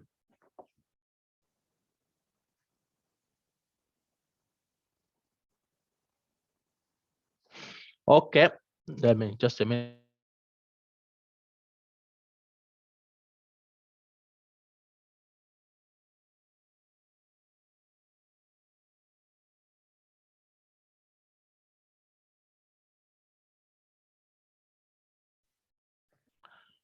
All right, so that is the gray literature. Gray literature is like the thesis, your bachelor's thesis, your master's thesis. Many of those are not published anywhere, but some institutions have institutional repository where they can keep those online. So those are called gray literature. You go to conferences, they are not published in many cases, but the conference organizers have those presentations somewhere, and many of those can be relevant to the topic. So they are not published conventionally in the conventional outlet, and can be found somewhere that have been collected. I hope that is clear enough. So when you're doing your search, you're developing your search, you need to be careful not to have too much limit with time, language, or other limits, so that it doesn't hinder you from finding the papers that are relevant to your topic. Use Boolean operators sensibly, which include and, or, not, and so on and so forth. There is also the truncation or wildcards you can use in performing your research, like the star here, or the parentheses. Okay, talking about the Boolean operators, just to quickly go through this. When you're searching, you need to make combinations carefully. When you use and, you are narrowing your research by collecting the items that are overlapping between A and B. Okay, so when you do a research and you use and, the databases will understand that you want those papers that have A items and B items together, and that is this. For instance, you have child and head injury. When you do this, it will give you only the papers that have these two terms together. Okay, they give you the papers.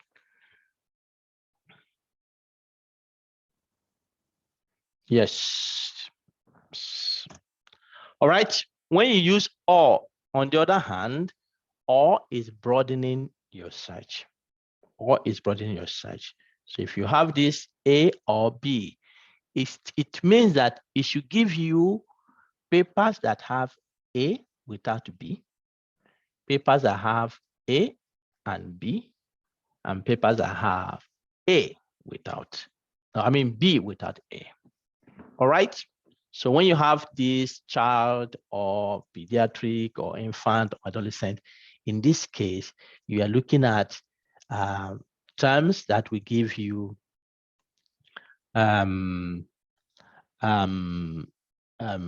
different variations of being a child. And that means you can call it a child or pediatric or infant or adolescent. I see somebody saying that she's overwhelmed. I'm not sure in what aspect. Is it that you're tired today, or I've given you too much information because we have not actually started. We have not started anywhere. Who is being overwhelmed like this? Eunice, don't be overwhelmed. We just started, there are things, but it may be boring in what we are doing this today, but I tell you, it will become more exciting when I start taking you now towards the end of today. You begin to see how exciting it would be, especially when we start hearing people who are crying, please wait for me, you're too fast. All right, parentheses. When you have parentheses allows you to combine concepts. You have this, for instance, intubate and child or adolescent. When you do this, what this will do first is it will search this and then combine it with this one. All right.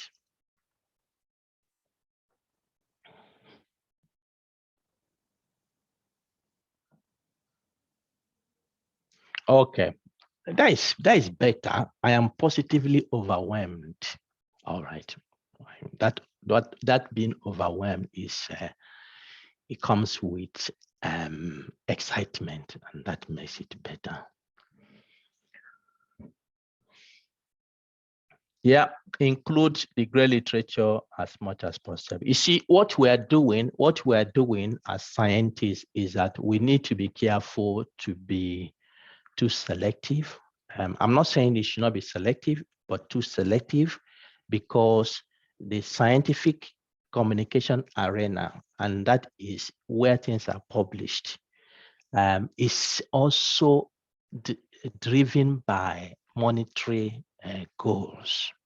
So don't think that all we do as scientists is transparent and good.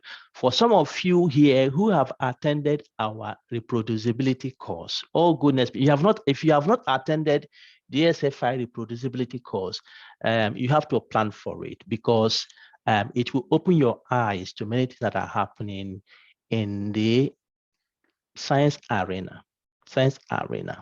And so once you go through these trainings, they have a way of opening your mind so that you can now accommodate what needs to be accommodated, and you can scrutinize what needs to be scrutinized. So the gray literature is an important aspect. I see that many of you are asking that question. It's an important aspect because eventually many of the things that don't get published not because they are of poor quality, or because we are facing forces within the science arena that are also preventing some things that are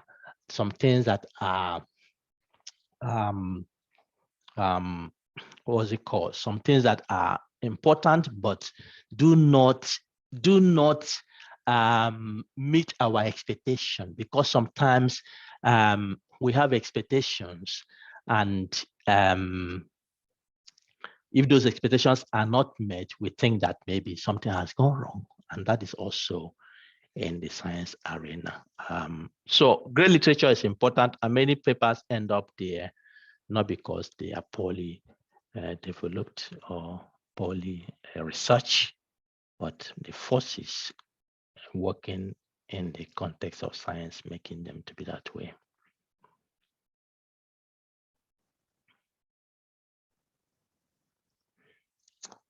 All right, quotation marks keep terms together and in order. See, when you have this with these quotation marks, is different from this. If you search this, the database will give you papers that have looked at this only, and looked at this together. But if your intention is to get papers that are looked at emergency medicine together, then use quotation marks, and that will tell the journal, the database, to give you those papers only. But if you don't do this, then you have overwhelming number of papers if there's so much in this field. Okay, so watch out for that truncation.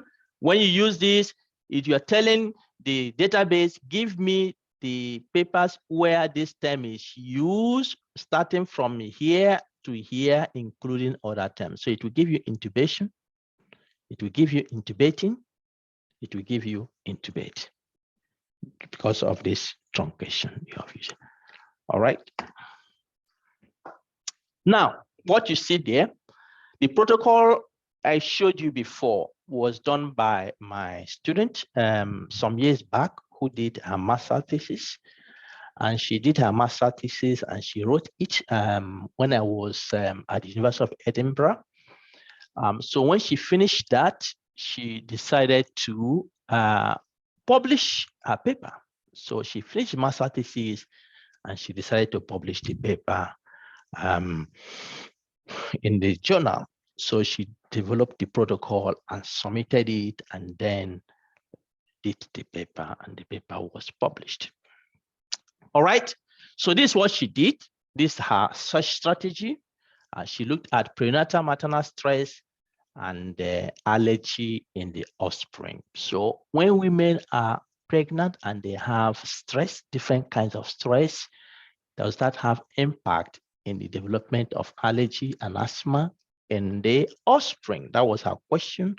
So she developed this search strategy. As you can see here, it may look overwhelming, it may look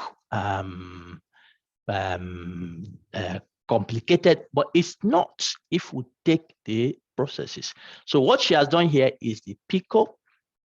She has used, of course, not arranged in the PICO format, but the population here are pregnant women and their children, and you have the intervention exposure here.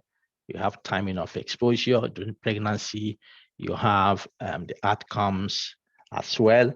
And as I said, there are variations of the PICO, and you have to look out for those variations as it relates to your own schematic review. And then you have to find the sensible way of combining these search terms to give you what you want. And so this is really the topic in full: prenatal, maternal, psychosocial stress, and offspring asthma and allergic disease, systematic review and meta-analysis. This was the topic when it was published. And so the first thing we have talked about is to do the search, break your topic into different concepts. And I have used a color system to do this here. I don't know if it's clear enough. The red, you have the blue, you have the black, you have the green, and you have this purple, or what color is here. And so you break it because it will help you when you're searching the literature. Perhaps it's clearer here. I've changed the red to yellow here because I saw that the red was quite thick red when I was looking with my own eyes. And so prenatal maternal, we see concept 1. Concept 2 is psychosocial stress. Concept 3 is the offspring. And concept 4 describes the outcome. All right, so we have broken this topic into these different concepts. The first concept, we have to find the words, keywords that describe this concept. All right, we have to find the keywords that describe this concept. And they are here. Then you go to the second concept. You have to also find the keywords and their synonyms that describe this concept. You go to concept 3, you find the keywords and the synonyms that describe this concept. And you do the same for concept number 4. I hope you understand this. Is anyone confused? Is anyone confused? I can see now. They are coming. Anyone confused? No. Somebody, no. Yes, so if it's PICO, you work it as PICO, but if it's not PICO, the issue is divide your topic into different concepts.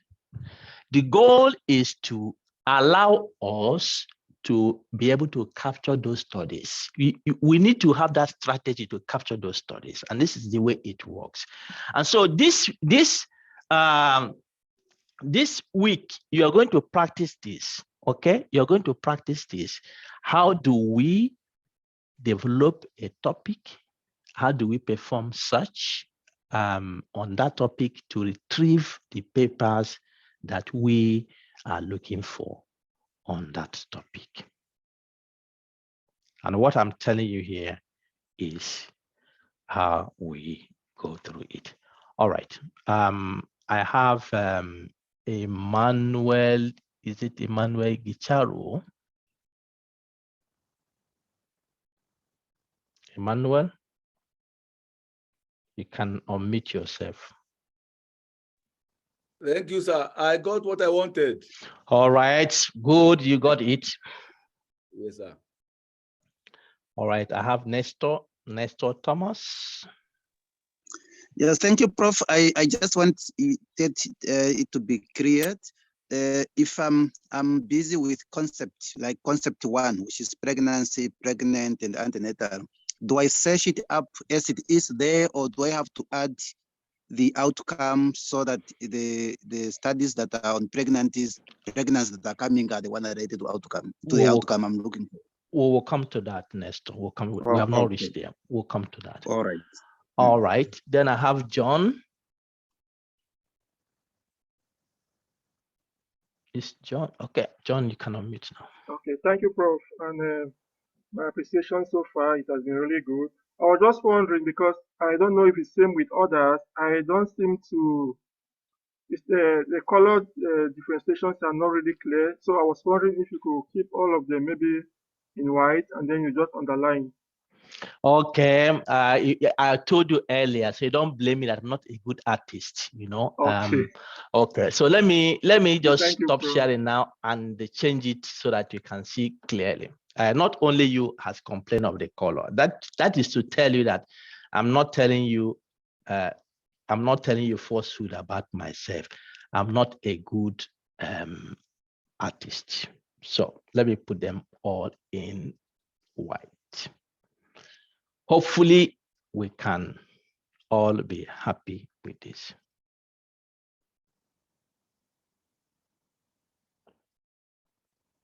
I guess better now. All right. Yeah, perhaps I shouldn't have gone to become an artist. I think even in my own eyes now I see it better.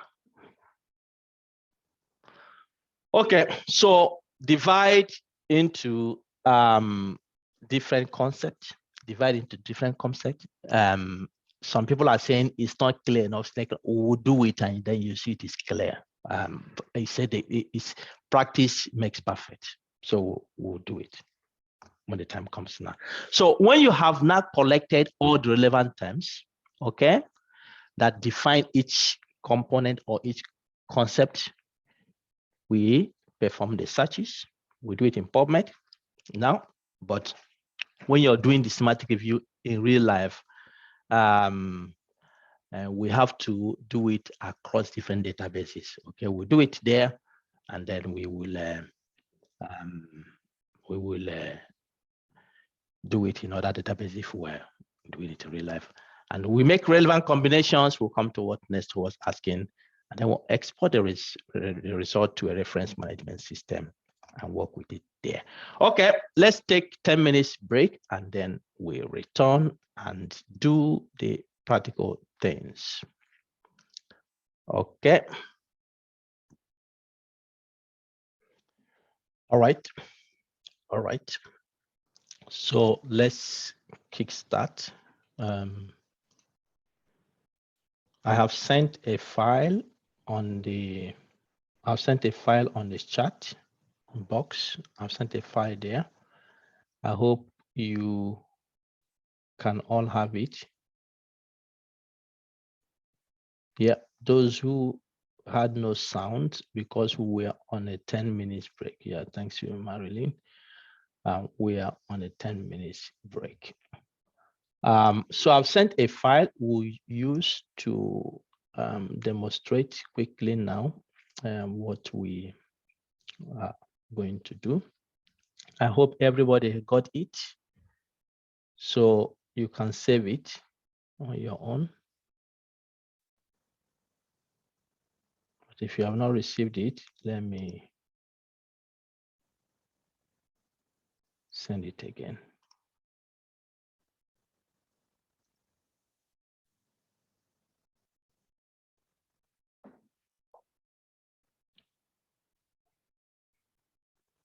Got it? I'll send it again.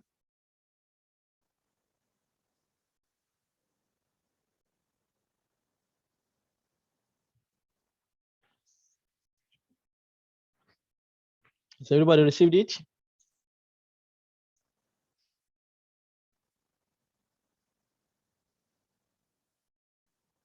Nope, nope, nope, nope. Nope, nope. I sent it there. I sent it on the chat. So maybe the chat has taken it, but please look at the chat there. Look at by my name, you will see that.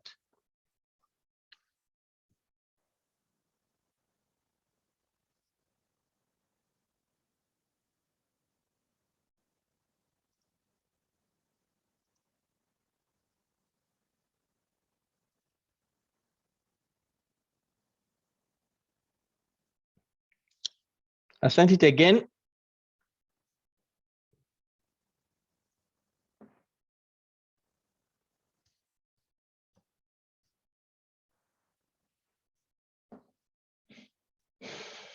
Yeah, so it's not my fault if some people are receiving, some people are not receiving. So something is wrong with.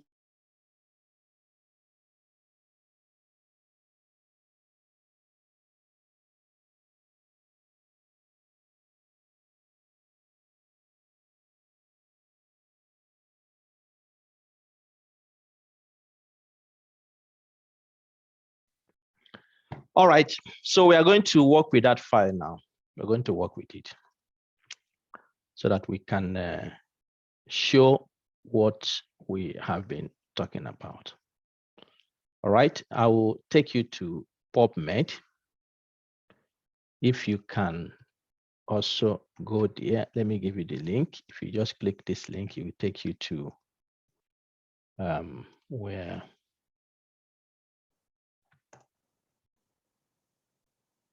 Okay, Eman said she has also put it in the Google Drive. So please, you can pick it up there if you have not seen it here.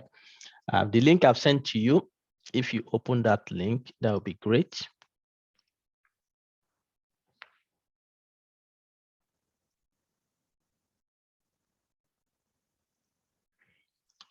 So you see what is here? This is a PubMed where you can do your searches. One thing is here, there is here on the right side what you call mesh database. And I was explaining before, this is a system that captures different studies and categorize them in different ways so that they can be easily identified. If you click this, it brings you to this window you're seeing, and there you have mesh. Okay, mesh. Now, let's take, for example, one of the key words we have developed. Let's say prenatal. We're interested in prenatal. And so we want to know whether PubMed has a mesh term for prenatal and what it covers. So I click search. And when you come under the mesh, you see different ways prenatal has up to 20, and is it no more than 20? 54 entrants there. And this 54 entrants cover different aspects of prenatal. All right. So now we're looking at the prenatal period. Prenatal care provided the pregnant woman in order to prevent complication and decrease. And so there are different things here, prenatal exposure, delays. And so the one here that captures what you are interested, what you do is, for instance, this one. If you click this one, it brings you here, okay? And you have different families it belongs to until it comes to this. If there are other entrants after this, once you get prenatal, it means that those entrants will be included in the search. For instance, if you're looking at healthcare care category, all this will be included when you search this, okay? And so for the mesh, if you want to include prenatal care, for the mesh, what you do is you add to search builder here. If you add this, PubMed will automatically give you the mesh, and this is the way you take it on and search on that. The point I'm making here is that if you want to see the concepts, if there are mesh terms, PubMed has for them, search for those concepts and find them and include them in your search. Somebody is asking, how do you navigate to mesh? We started here. If you click the link I sent earlier to the chat, this link, if you click it, it will bring you to where we are here. And if you go to the right side, you will see mesh database journals, the mesh. So the mesh is where you go to see if PubMed has the way it has indexed that topic. So if PubMed has a mesh term for that, you use that mesh term, and of course, you have to also include other terms that are relevant to the topic. And so what we have here now is this.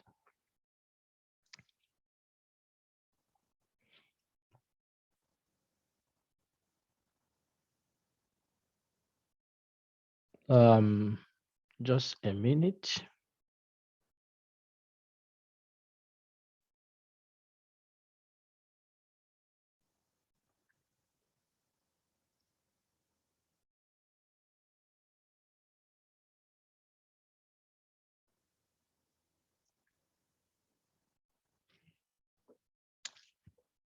All right. I think we didn't include this. You should include this to the document I gave you, and I will show you here. So we have collected this. Let me make this bigger. So add what I've sent there now to here. That was omitted. So what you're doing is that you see this Word document here, we have used it to collect all the different terms, both mesh terms, both mesh, I think mesh should be here. Mesh should be here. Yep. Both mesh terms and non-mesh terms. Okay, we call them keywords. We call them keywords. Okay. Are you not seeing my Word document? Are you seeing my Word document? Okay, you can see. All right. Okay, so here in this document, we have divided the topic into concepts, and then for each concept, we have collected the different words, and these words include both the mesh and the keywords. All right, both the mesh and the keywords. And now you can see that once we have this pregnant and pregnancy, this is redundant. So I will remove this. Okay, I'll remove that. Now, once this is done, what I would do now is to go and do the search. When you do the mesh search, you just copy from the mesh. So now I will go and do the search. I will move from here. I will be moving between this one and the one in the mesh. So I will stop sharing this and I will share this one.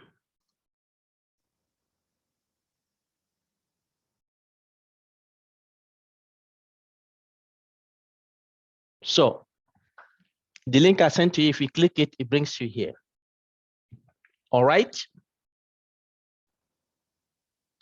And when I come here, I would like to use the advanced search. I would like to use advanced search. If you click here, there is where I clicked this advanced here. Click advanced.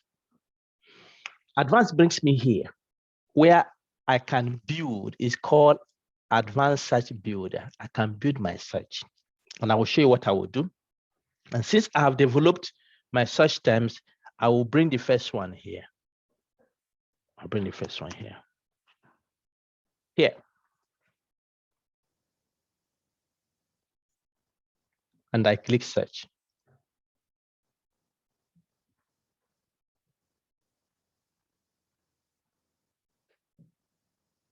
So I've searched that.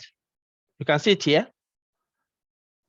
But I will still go back to the advanced. This is the basic mesh search, but I will go to the advanced to see what is happening. This is what I got when I searched that. And it says, searching this combination using OR, I have over 1.1 million papers. Let me go to the advanced again. In advanced, there is something building here. The number of papers I got is shown here. This is search number 1, and it is here what I have searched. I go back to the Word document I have. I pick the second concept, psychosocial stress. I pick it up and I go here again. And I search this.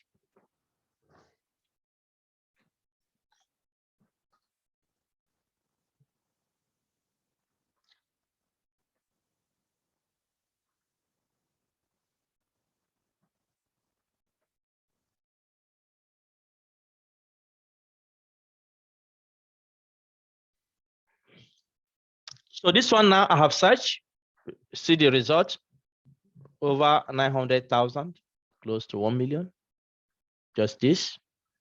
And I go back to the advanced again, and you can see it here. All right, that is the second concept I have searched. I go to the third one.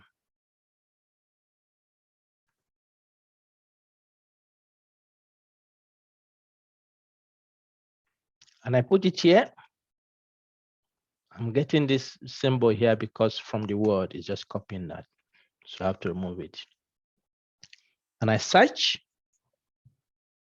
And that is even much more than 4 million. I go to advanced again. And you can see what I am doing here. And finally, I go to concept number 4. I copy from the word and I go to here and I search.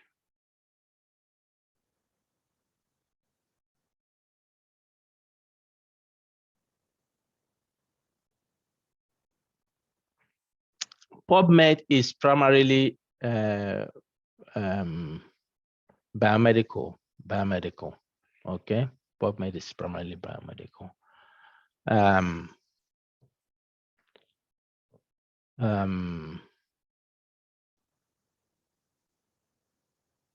Oh, so many questions.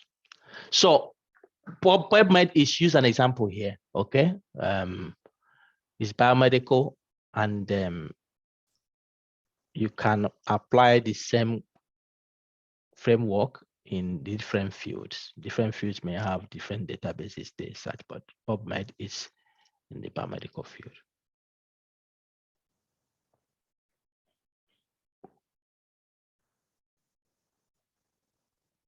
there is a name here, UHAS library. If you can change it to your real name, that would be fantastic, because I will not want to give somebody UHAS library. Which one is the surname? Which one is the last name? I mean, which one is the first name?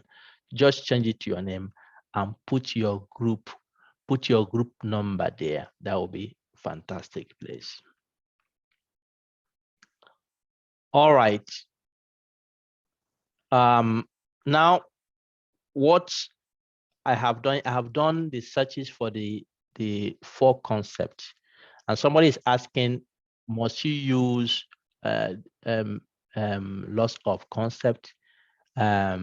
Yes, you have to be exhaustive. That is the word we have been using. You have to be comprehensive.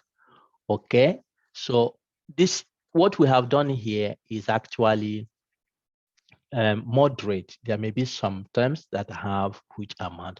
Somebody invited me to a study and they asked me to check their search strategy, and they put around 3 keywords to describe the concept they're interested in. But when I checked it and I had to do some research about the topic, I was able to get up to 20 keywords, far beyond what they have. So you have to be as exhaustive as possible. All right. It is not at this point you put any filter. I guess somebody was asking about filter. Don't put yes, Scopus and the Webs of Science, yeah, they have their own version of mesh. Okay, they have their own version of mesh. So don't use the filter now. Don't use the filter now. You can use the filter later on. I will show you how you can do it. All right. Now we have done this concept, but search them separately. We need to have sensible combination of them. We need to have sensible combination of them. And how do we do that? You know, we want to look at the association between stress during pregnancy on development of asthma and allergy in the offspring. Okay, so the combination needs to be sensible. We are looking at pregnant women having stress. Okay, so the first thing we do is that we need to combine these two, and we are looking at this stress in pregnant women on asthma in the offspring. So sensibly, we combine these two before we can combine their combinations. All right, so just watch what I do. I add this number 1, and I add number 2. I add with and, because the stress needs to be on the pregnant women. So it's combined with and here, 1 and 2 combined. And once I do that, I search again. All right, so the combined has reduced to 53,000 plus. Individually, you can see them that this was more than 1 million, almost 1 million, but now combining them is 53,000. And then I need to combine 3 and 4 with and, because the asthma and allergy needs to be on the offspring. So this I search again. All right, I go to advanced again and I see what has happened. I have the stress on the pregnant women and the outcomes on the children. And so the next thing will be to combine these two. So this you can see from 704 million to this. So I need to combine 5 and 6.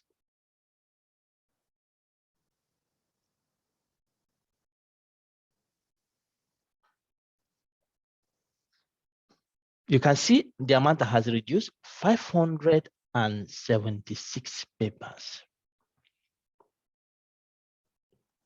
This is our final search. Okay, this is our final search. If you click this, it will take you to where these papers are arranged. This is our final search. I know that some people will, okay,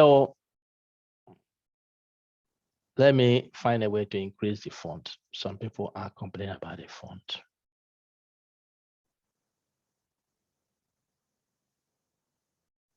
And I see some hands. I have John and Kelechi. John, please. Okay. Thank you, Prof. Let me just ask out of curiosity.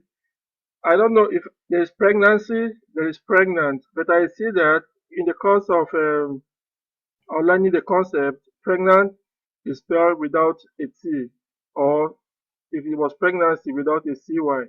What is the rationale of that? And This I've seen one. that in, yes, Prof.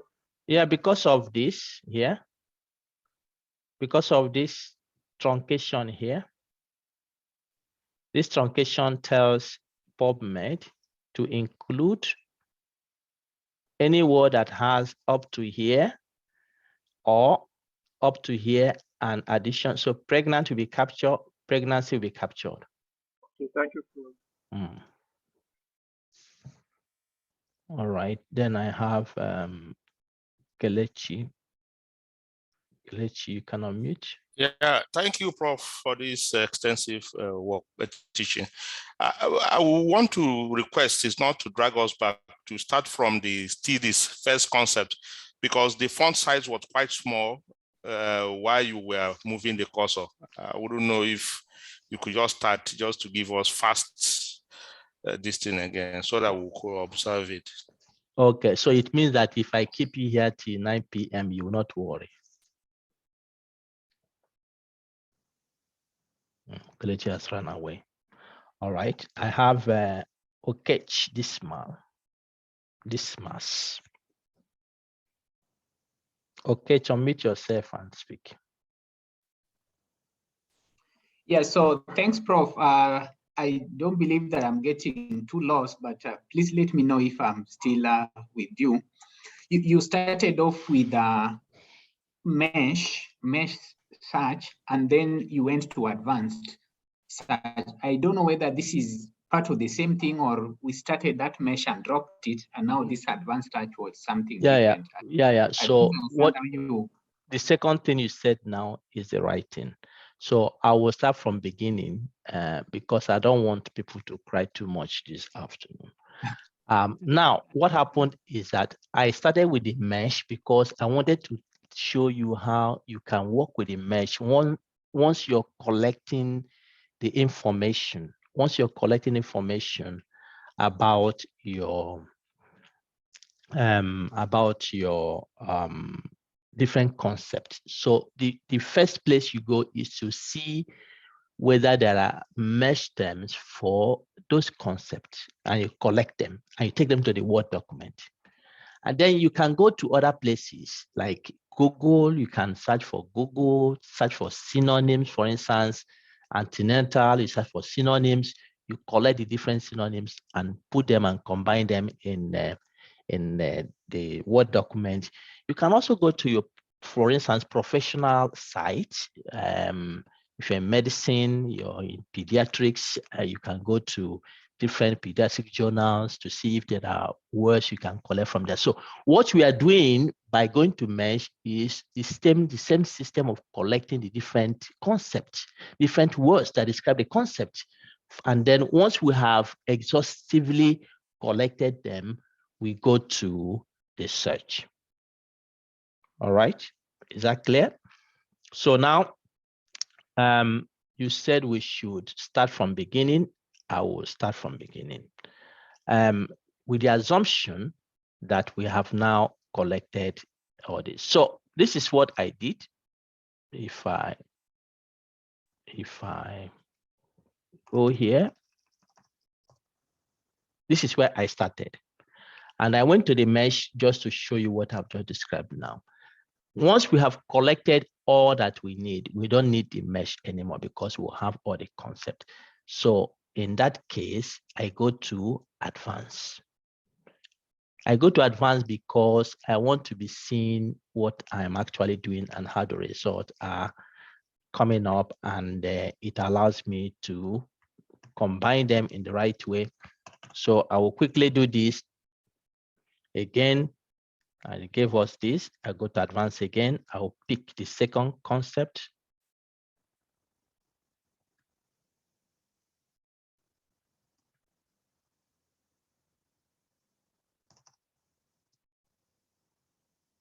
Okay, the second one is there. You can see them down here. Then the third one.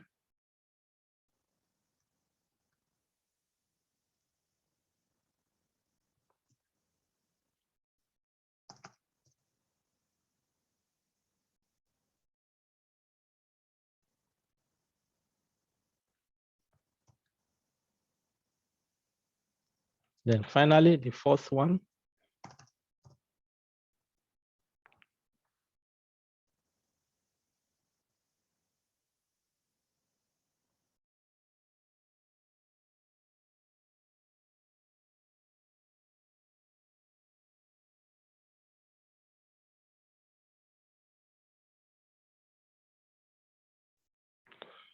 All right, so I go to advanced and I can see what I've searched here. All right. So at this point, we need to make sensible combination. And we are looking at stress on pregnant women and asthma and allergy on the offspring. So we take and add and combine them. So we are combining 1 and 2 first and search them. It gives us 5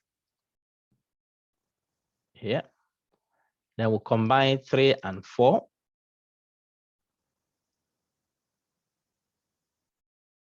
We'll search them. It gives us 6. So we have combined stress on pregnancy and asthma in infancy, and we need now to combine these 2.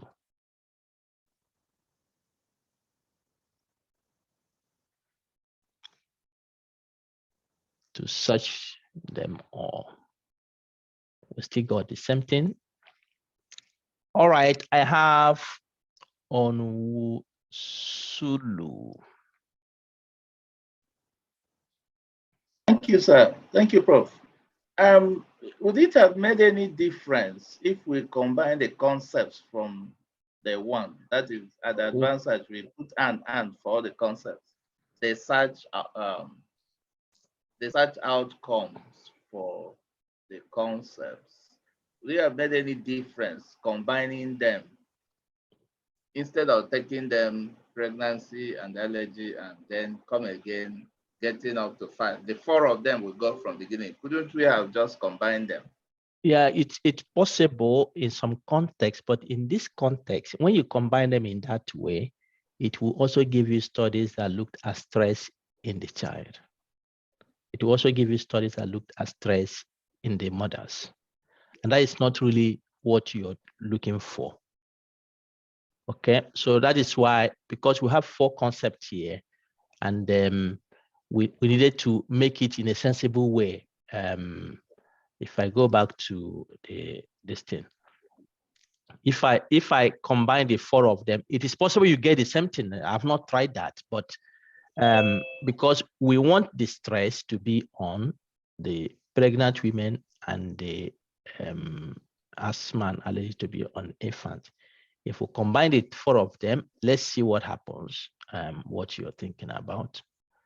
Perhaps we get the same thing, but I just wanted to be clear in my head that I am doing it in the right way. So this one, let's see. Yeah, you gave me the same thing. You are right. But the point I was trying to make is that you need to be sensible enough. In some cases, it may not work in that way. So you need to think about it. What is to be combined with what? Okay. In this case, it worked absolutely the same. Is it clear for you? Yes, thank you. All right. Okay, so now we have this number of papers that we have taken now. Let me see. Save now, save, okay? We need to save it. If you're following me, then you can, we are taking all results. All right, we are taking all results. Let's see. And when we take all results, we click format, we take PubMed. So we go to save, selection, all results, format, PubMed, and we create file. We create file. I can see I'm using Chrome here. This is where the file is now created. The file is created here, and I will take this file.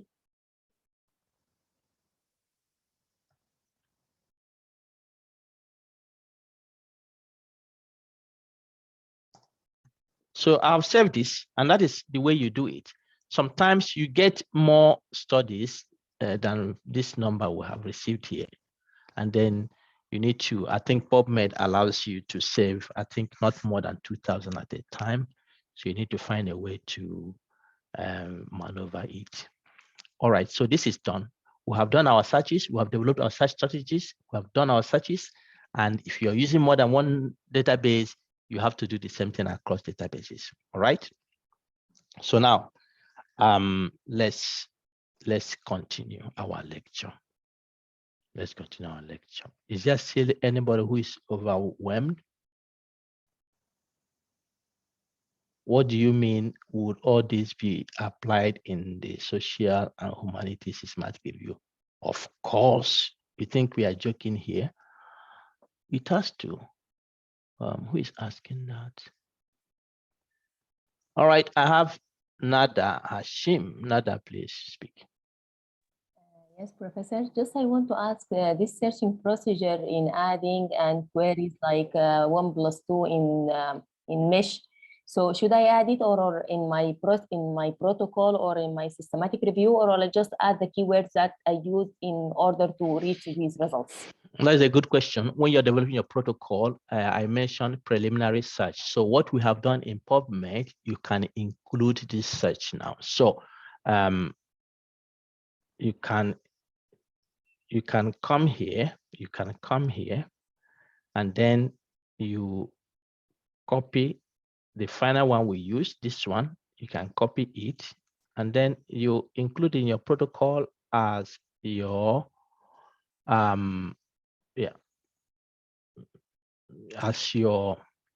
you copy everything as your preliminary search in PubMed, and you indicate that you will adapt this when you're searching the other databases. You adapt the same strategy.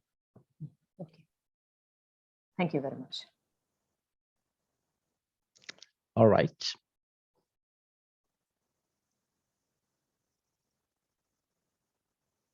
Then I have Sam. Prof, thank you very much for that, for what you've just shown us here.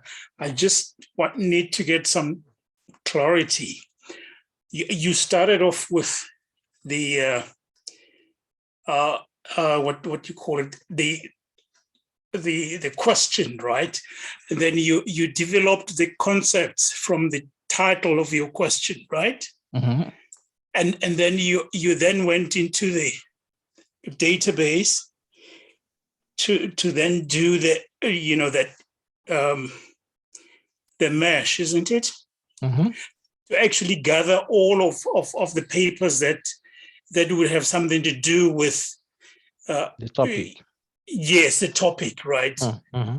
And now the protocol is outside of all of that. It's the protocol then is just the path of what you're taking. So what you're doing now, it's if I could call it that way, the first part of the protocol as you're carrying on. Yeah, I mean, when you're, yeah, go ahead. Yeah, I'm not sure if I'm making myself clear. What we've done has just been working to refine the search strategy, to pull out all the relevant articles that are in the database. Mhm. So if I'm looking across two databases, then I need to do the same thing for each database, and then with the results from each of the database, then combine them somewhere. Yeah. To sort of distill the core articles that I need to be looking at. Is that how it works? How it works? Okay. Yeah. Okay, thank you. So what we have done in PubMed, yeah, you're going to do the same thing for the other databases you are looking at. Right. Okay. You're going to do the same thing. So once you have done for PubMed, you do for the other one, Embase, you do for Scopus, you do for Google Scholar, and then you bring all of them together into a reference management system. Okay. And then the next lecture we are going to take is what you're going to do after you have combined them. All right. Okay. So we're going to the next step now.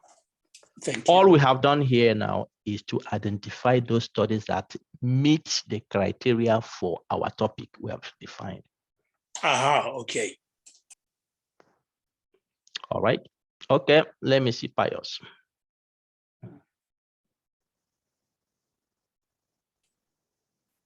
Yes, good afternoon, Prof. Thank you very much.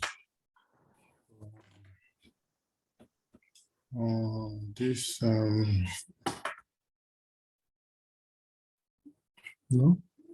Pius, are you there? I think Pius is really the one who is overwhelmed. Let's look at Rhoda. Yeah, Prof, thank you so much. I follow you up to the point where you got the history of your advanced search. But when it came to combining the different options of the combined search, I didn't know which cursor, I didn't know which, where you were placing your cursor in order to combine, is it 4 and 5 or 2 and 3? So I didn't really follow up from there. Yeah. Rhoda, you are in trouble, but we are not going back to that now. I think you have to watch the video again, or your group members can help you out of this trouble, Rhoda. Okay. I think once you watch this again, because we need to move on to the next thing. All right, Miriam. Yeah, good afternoon, Prof. Please, I would like to ask if the same process of hello. Oh, we're hearing you, Miriam. Go on. Hello. Go on, Miriam. We hear you. If the same process of merging our concepts together in PubMed is the same process we are going to use for other search engines like Scopus and the likes. Is it the same process you used here we are still going to use for other search engines as well? Yeah, it's the same process. The same process. All right. There may be some variations on each different search databases, but it's the same concept you're working with. All right, and we have to save the documents like the one you saved here. So we have to save the documents individually. Yeah. All right. So thank you. All right. Okay, I have Carol.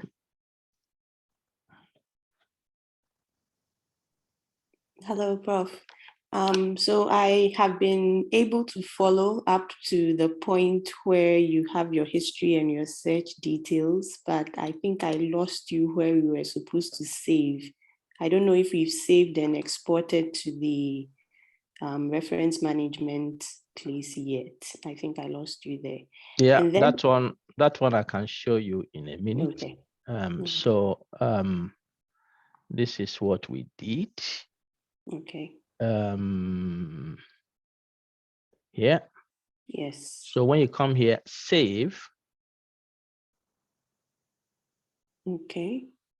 here you take all results. There are different options. You take all results, not all result on this page, because the page has about 200, but all results we have got in the search. If you have more than 2,000, then it's difficult. I think PUB may restrict to 2,000 or so. So you have to find a way to do that. Then format, you take PubMed. Please, sorry to cut you in. I can't see that tab on mine. That's why maybe I'm having difficulty. You can't see what tab? The save email sent to, it's not there. You can't see it. Yes, it's not on mine. But since I know it's supposed to be there, I will look for it. Yeah, please. It's not on. And then also, I don't know the number of hits that you got. I did mine slightly differently, so I just wanted to check if it's the same. I think it's supposed to, for mine, I got 579 hits. 79. Yeah, because I did it slightly. I was using the first one that you typed where the pregnancy was written in full. And then there was the or, and then the truncation. But so I just wanted to check that. Yeah, that is fine. Your study has picked trade studies. Quite a number. Okay. Yeah, so it's not a problem. I'll look for the save button. Thank you very much. All right. Then Epiphan. Yeah. Thank you, Dr. Moru. I'm not sure how soon this the recording will be available for us to watch, but I mean, I'm not overwhelmed, but I lost track and I can catch up, so I need to watch it. So. Yeah, we can.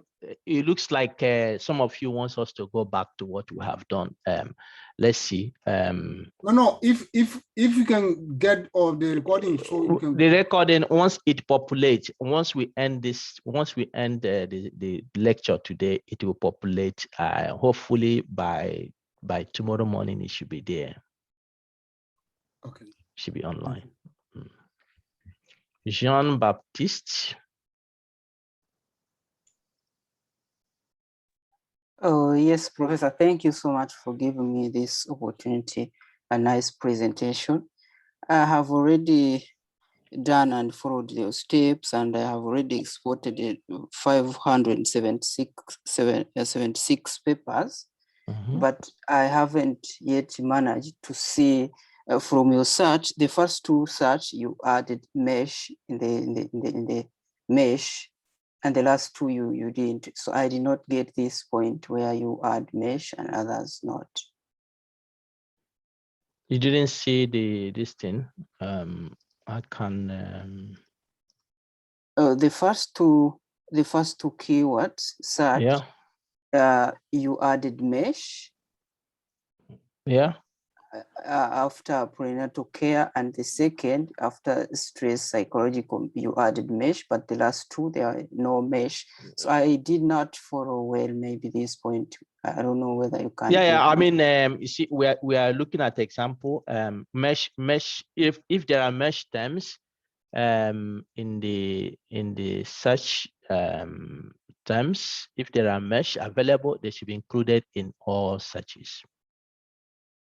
Okay, so that is what you need to figure out. That is what you need to figure out. If there are mesh for those terms, they need to be included, as you did for the first one and the second one. So when you're doing it in reality, the mesh needs to be included if there are mesh terms for those words.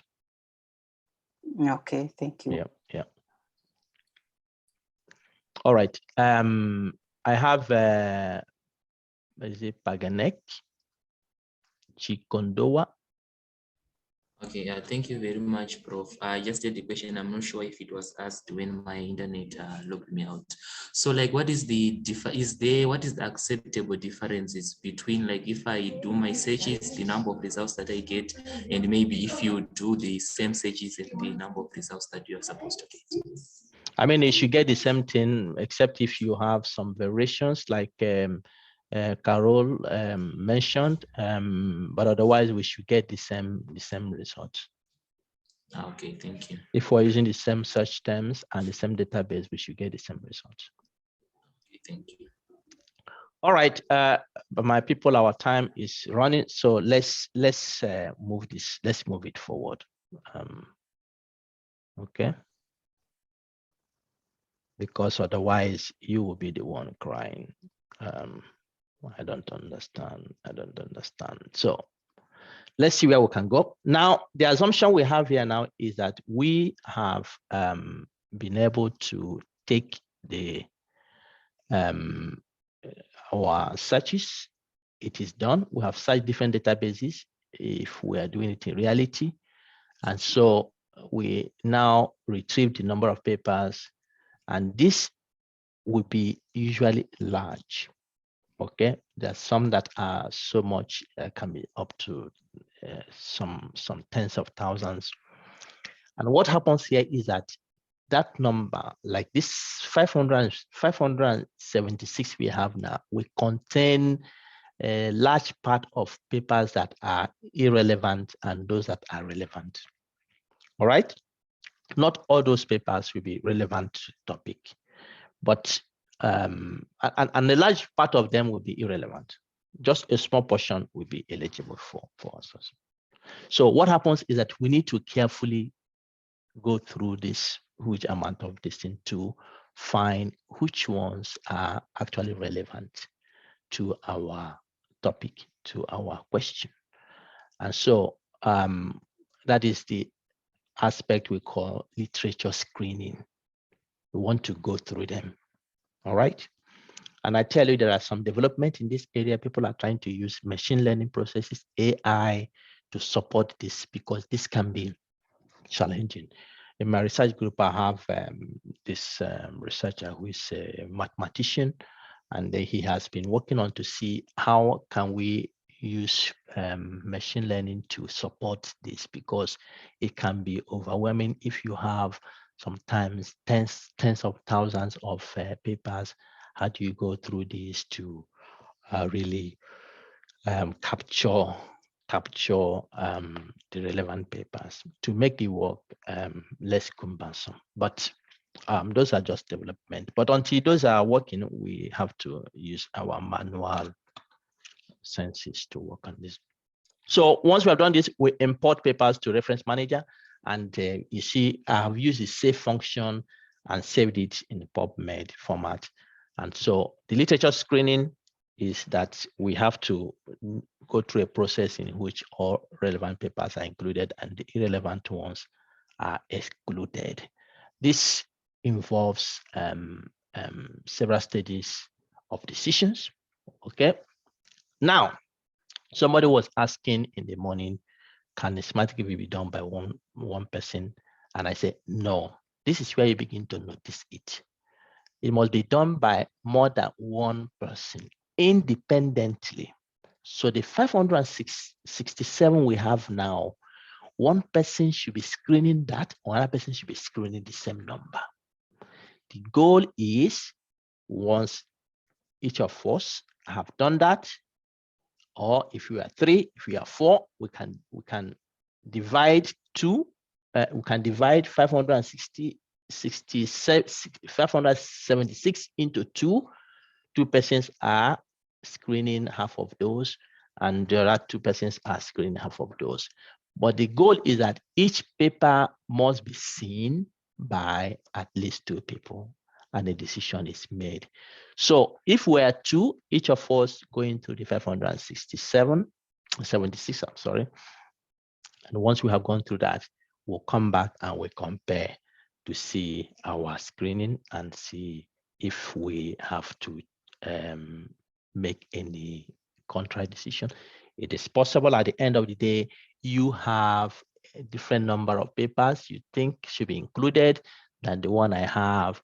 And if we get into a fight of making decision, I mean, not blows. You don't exchange blows in this one. You just to say, okay, well, I think this should be included, and you say, well, I don't know. Then you get an arbitrator, usually maybe a senior colleague in the field who is working with you, can then help you to make a decision to say, okay, this can be included, this can be excluded. So it should be explicit, objective, documented. It should be very documented and reproducible. Reproducibility means here that if you have done it, I can come there and use the same method you have done and get the same result.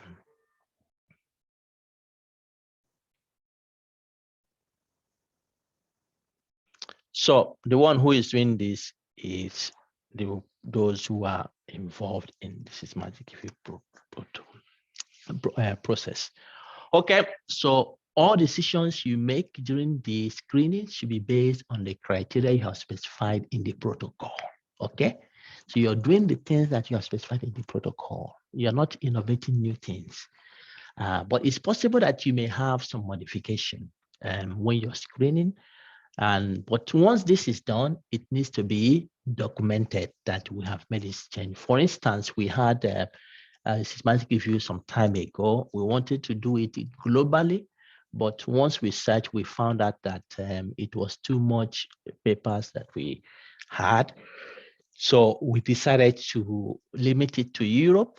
And so the protocol has been published indicating that we do it globally. And so when we limited it to Europe, we have to document that. And the reason is that we have got too much information in terms of time. We will not finish it within the stipulated time of the project. And we do not have manpower resources really to finish that amount of work within the time. So we had to make modification. Instead of globally, we did it within Europe. And in that, we had to indicate that those changes, so that when you're reporting your systematic review, you're publishing it, you have to indicate a modification to the protocol in the paper. So the first stage of doing this is deduplication, and that is the stage where if you have searched the literature in different databases, there will be overlap. So different databases may have the same studies, and so you have to remove those duplicates. All right. Before you start the screening process, and usually you can do this in the reference management, like EndNote. All right. In our own case, we have just used only PubMed, so we will not expect to have any duplicate. Then once you have removed duplicate, the second stage will be to do the screening by titles and or abstract.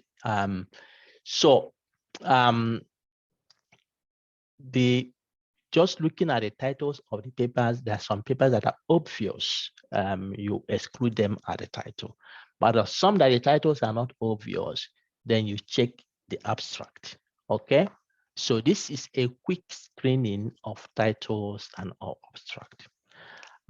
Here it says that it's better to err on the side of over-inclusion at this stage. Okay? If you are not sure of the titles, if you are not sure of the abstract, includes, don't remove them, because we still have another stage that we are going to check the papers. Yeah, you can add preprint. So those studies that are difficult to reach a decision, include them in. Now, the next stage is, once you have done this by titles and abstract, the next stage will be going to full text. So all the papers you have included now, based on the title and abstract, you obtain the full text, and each of you are doing the same number. Let's say from the 576, after title and abstract, we come up that 100 of them are potentially eligible. And so we obtain the full text, and we'll go back. Each of us is looking at the full text of 100. And once we have finished, we'll come and discuss those that we agree to be included and excluded. Resolve agreement, disagreement, maybe simple oversight, discussion. If not consensus, then an arbitrator is required to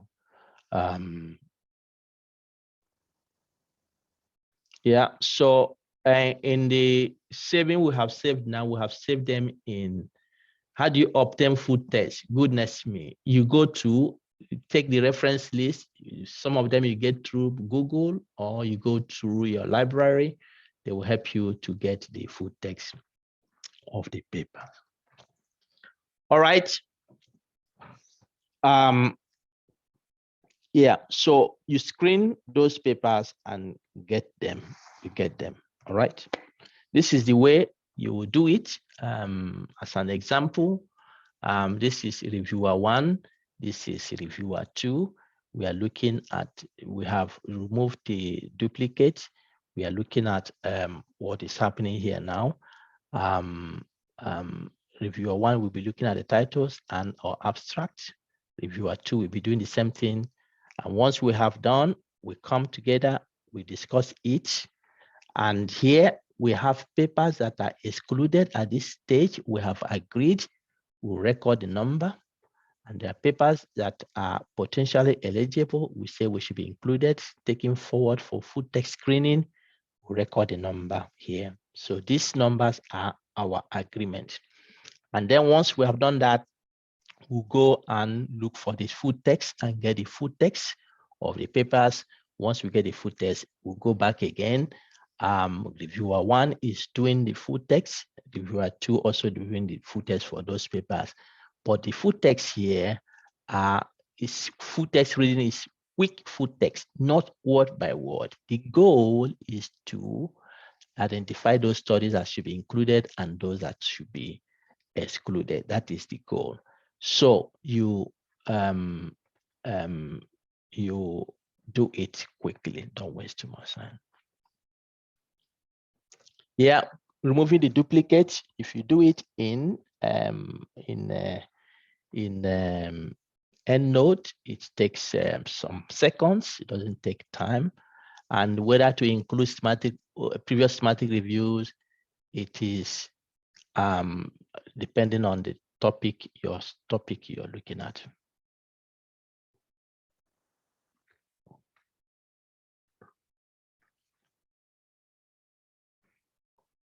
All right, so you do the food text screening, and at this stage as well, there are papers that should be excluded. You have agreed that it should be excluded. You record it.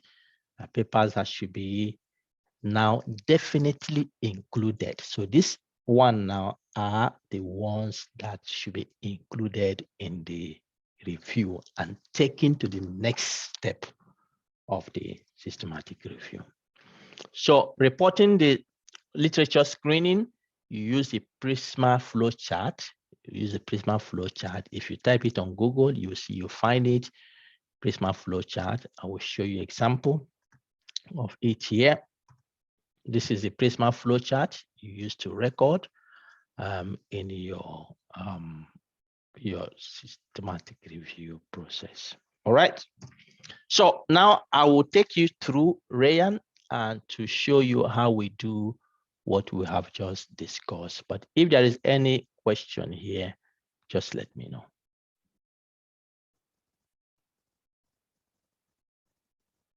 Yeah, Shadrach. Yes, Prof. Thank you so much for the nice presentation. I wanted to know what if I have other papers in my referencing manager, for example, EndNote, and now I have another bunch of papers in PubMed. I've saved them in the PubMed as you did. Then how would I know that I've worked on the specific papers in PubMed rather than those ones I had in the referencing manager? If you have an EndNote, then create a new file where you will import your PubMed. You don't take it to your previous papers in EndNote. I know what you're talking about. It can be confusing, but when you're doing this, you create a new file for the ones you are bringing in. Okay, thank you so much, Prof. Okay, I have Stella. Is it Stella? Opayemi, you can speak, then I'll go to Stella. Yeah, okay, thank you very much, Prof. I asked the question earlier. I wanted to know what formats we could save our search findings. For instance, if we are trying to export to Ray, and I just wanted to know the formats.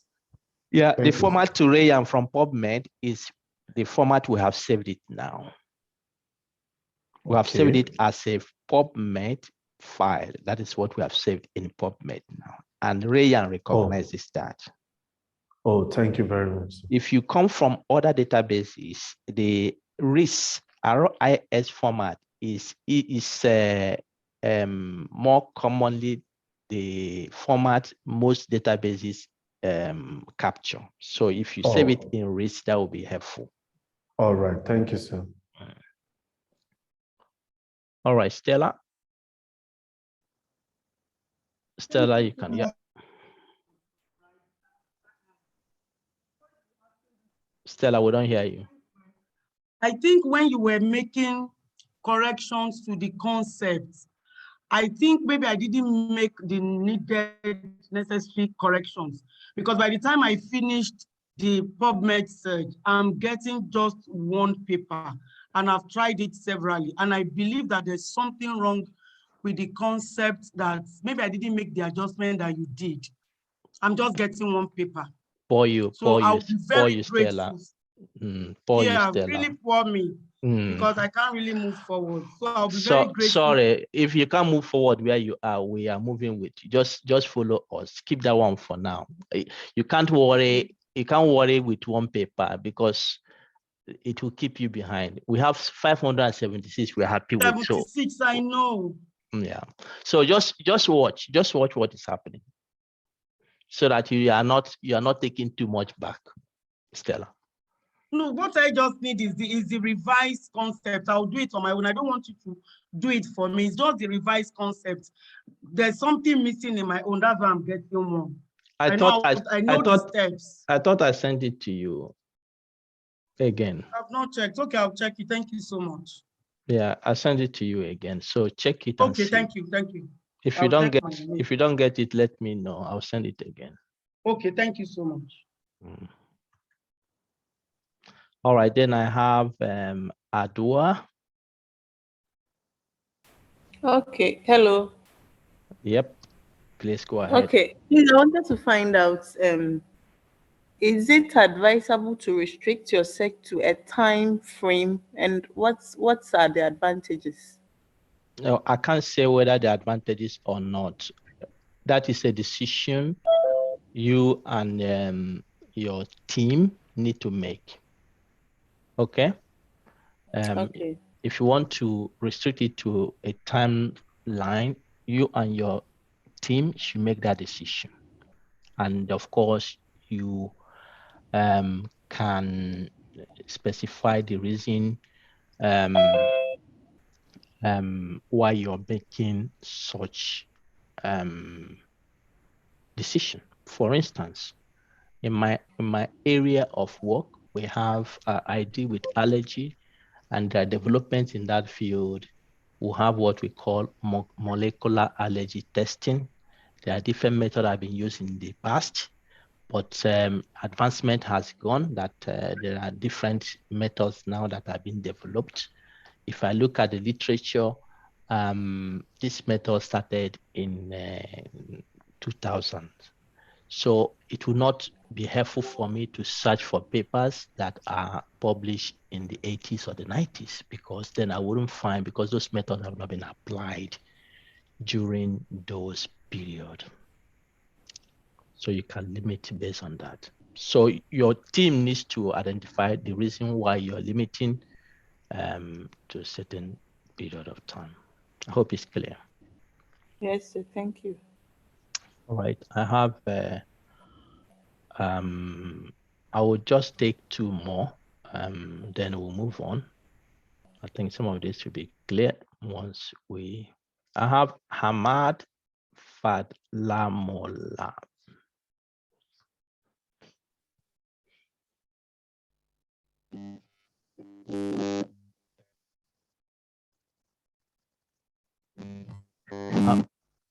Hamad, I don't hear you, but I like what you have on your picture. All right, we can't hear you. Your distance make. I have Ahmad Fokeng.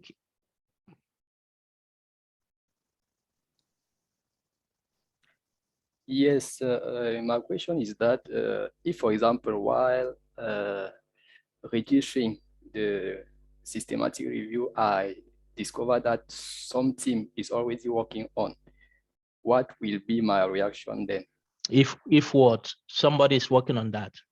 Yes, on the same topic or almost the same topic. Yeah, so that is why the protocol is important. We have faced this challenge. I don't have time to go through it. If that is why before you do this, you need to cite whether there is something ongoing. We have talked through that before in the morning. You go to the databases where these are published, Prospero, search the publications to see if something is already there. If something is ongoing, then you don't need to do it because we are all working to change our society. So it doesn't matter who is first, who is last. If it's ongoing, then you can see if you can modify your paper and look at something else, but if ongoing, it's ongoing. You can't really do much about it. But the first thing is to identify whether it is needed in the first place before you do your own. Okay, I was asking this question because, for example, as a PhD student, you can need to perform or to realize your literature review in some period of time. And if a team is working on, you are not sure that at the moment you will need to conclude your literature review, the paper will be published.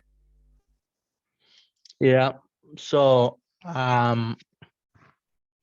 when you're developing your topic, that is the time you have to check carefully to see if there is something ongoing. But if you are working on it, you can move on. You can move on and submit it. It doesn't mean that it will not be published, but then you have to defend before the reviewers and the editor why you are doing one when one is already in line.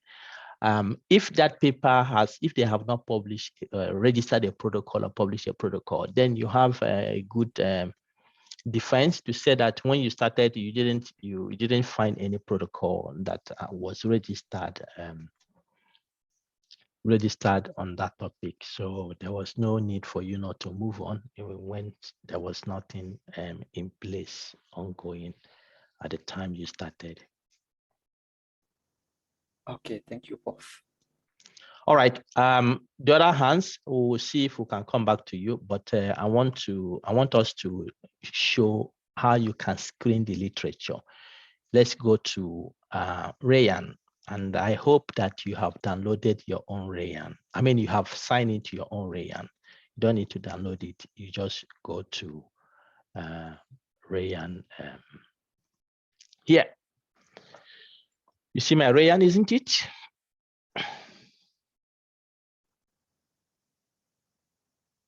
Is anyone who is not seeing? You're seeing it. All right, great.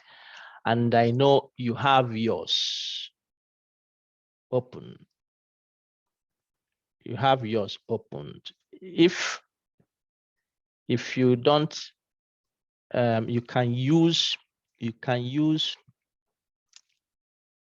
the file. The file I have just a minute. You can use the file I have received. You can use it to practice.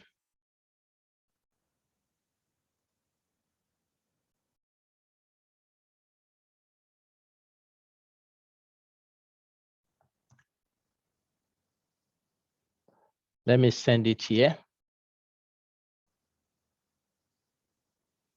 This is the 576 papers we received. So it's there now. You can use that to practice because we have very short time now to finish this session. I will take it to you, take you through this process quickly. So we have finished with PubMed or with other databases, and we need now to take what we have searched into the reference management system. If you have such different databases, Rayan does not remove the duplicate for you. So the first thing we usually do is to import everything we have searched to EndNote and remove the duplicates there. The downside of EndNote is that it is not very good also in identifying duplicates. Rayan is good in identifying duplicates, but it doesn't remove. EndNote is not good in identifying duplicates, but it can remove. So you try at least to remove some duplicates in EndNote if you have such different databases. And then once you have done it, you can then export EndNote, the file from EndNote to Rayan. You can do your screening in EndNote. EndNote is good, but Rayan is better you can do in Mendeley as well. Rayan is better in collaboration when you're doing collaboration. All right. Yeah, Mendeley is fine too. I don't use Mendeley. I use EndNote and the Rayan. So once you have done that, let's give this title, ASFI Systematic Review and Meta-Analysis 2022 cohort. Okay, let's give it this way. Of course, not necessarily. This medicine and review type, systematic review, domain, biomedical, and you can decide whatever you call it here or describe it. So I create. All right, once I have created, this is migration to bring those things down here, and it gives you a guide here. You can look at those guides here. Rayan, how you can bring this here. We have PubMed here. So I select files. I will go and pick it from where I have saved it. All right, it's here. And it is downloading it. It's done here.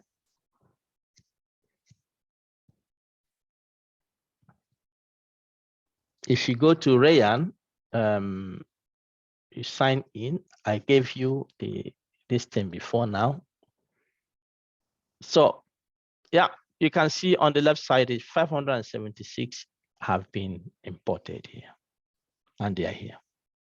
They are here. I can expand this, and they are here. The 576 are here. All right.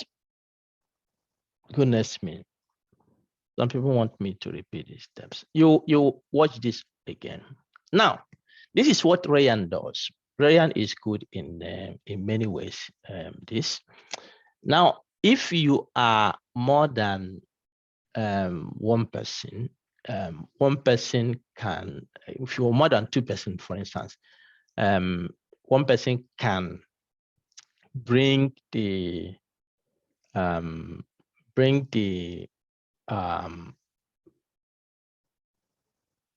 search results to Rayan. And when you do that, you can invite your colleagues. If you click invite, you see this comes up. You put their email. You can invite them as collaborator, reviewer, translator, viewer. And once you do that, you invite them with their emails and they come here.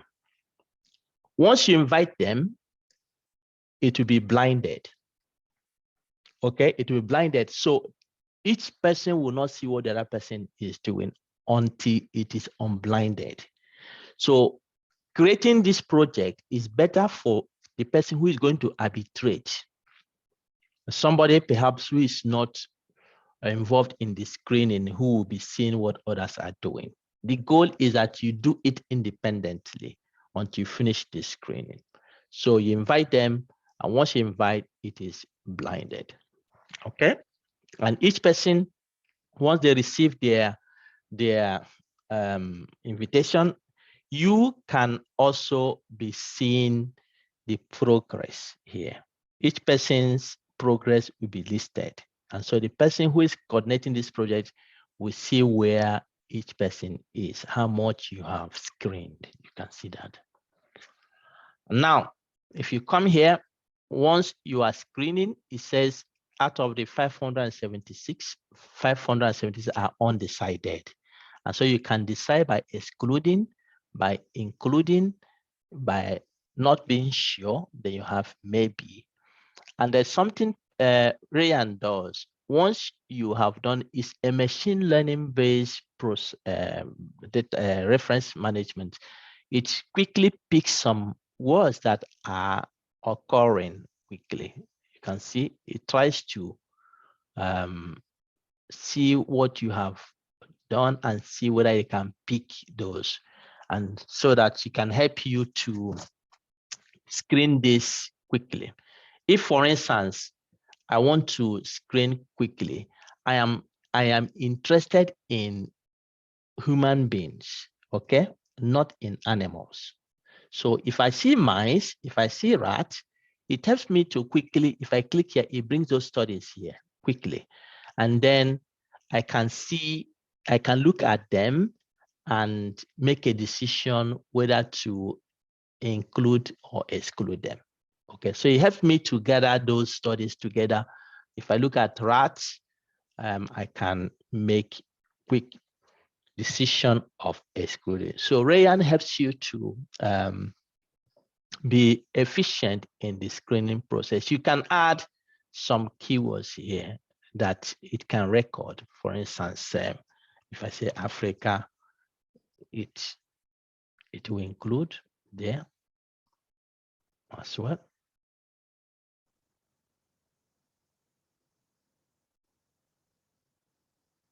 Yeah, now Africa I've put there, so you can include different words, and then you can use those words to be more efficient in your screening. Now, if I come here, if I click this, the detail, the abstract of the study appears down. You can see it here. So if it's not clear from the title, you can look at the abstract and make a decision.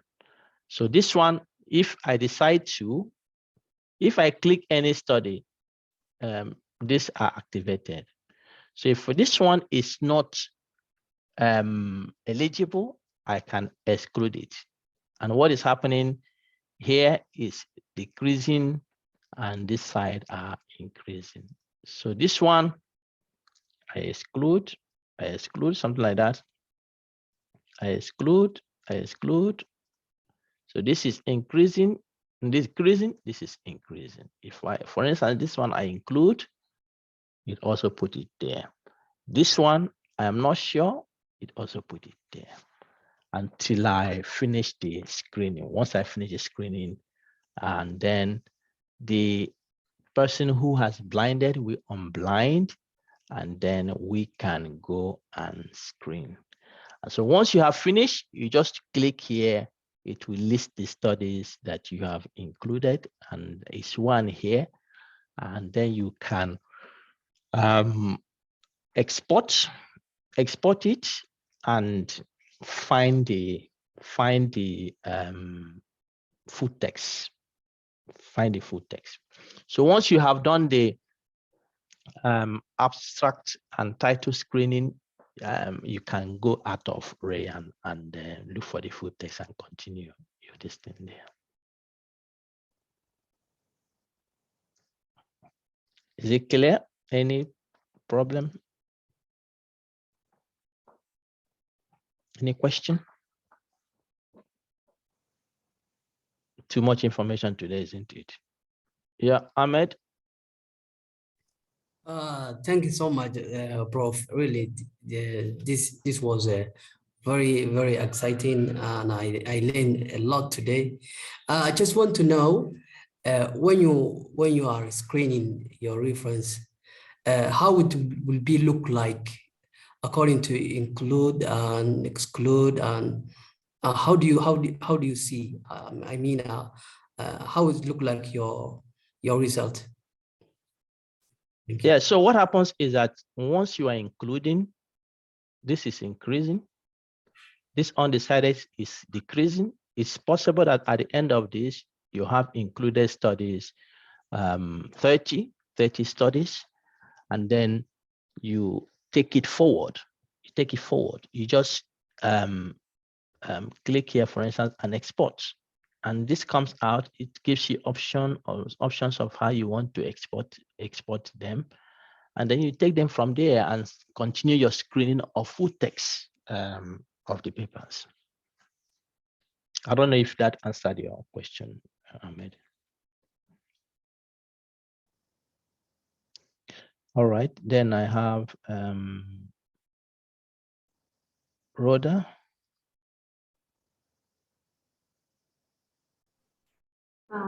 It was so amazing. To find out, does Zotero also eliminate duplication? I'm not getting you. I'm not getting you properly, Rhoda. There's noise behind. Okay, Zotero eliminate duplication. Zotero, yeah. Yes, I want to find out because that's the manager I'm using. Perhaps it should. It should. I've not been using. I don't use Zotero, but I guess it should, of course. You have to check that. Thank you.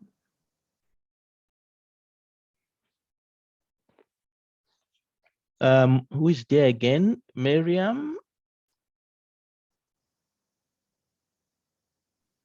Thank you, Prof. Please, if I'm correct, to include and exclude, we need to click on each of the journals. Then we need to choose maybe exclude or include from this drop-down, right? Yeah. Yeah, then after doing that, and all these have been maybe divided into maybe included and excluded. Mm-hmm. Then you were talking about we need to export it. So I didn't get that side. Or do we just, or okay, after putting them into these sections, like maybe included and excluded, what next must we do? Yeah, let me just show you a few of these. Are you seeing what I'm doing? Yes, thank you.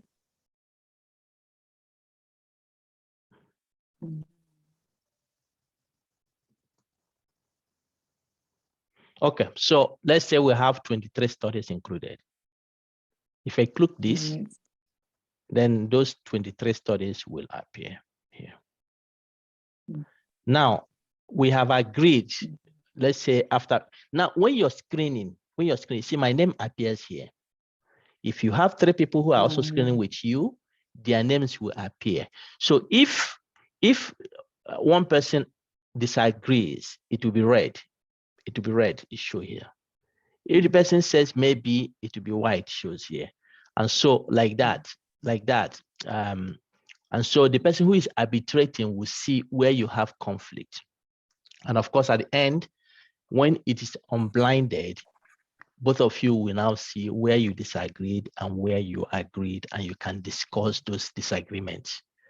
And once you have finished this discussing and you are confident that you can, you have decided on the studies to include, is for you to come here and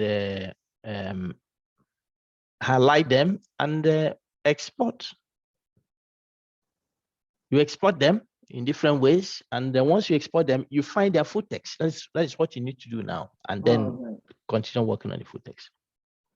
Thank you so much for the clarification.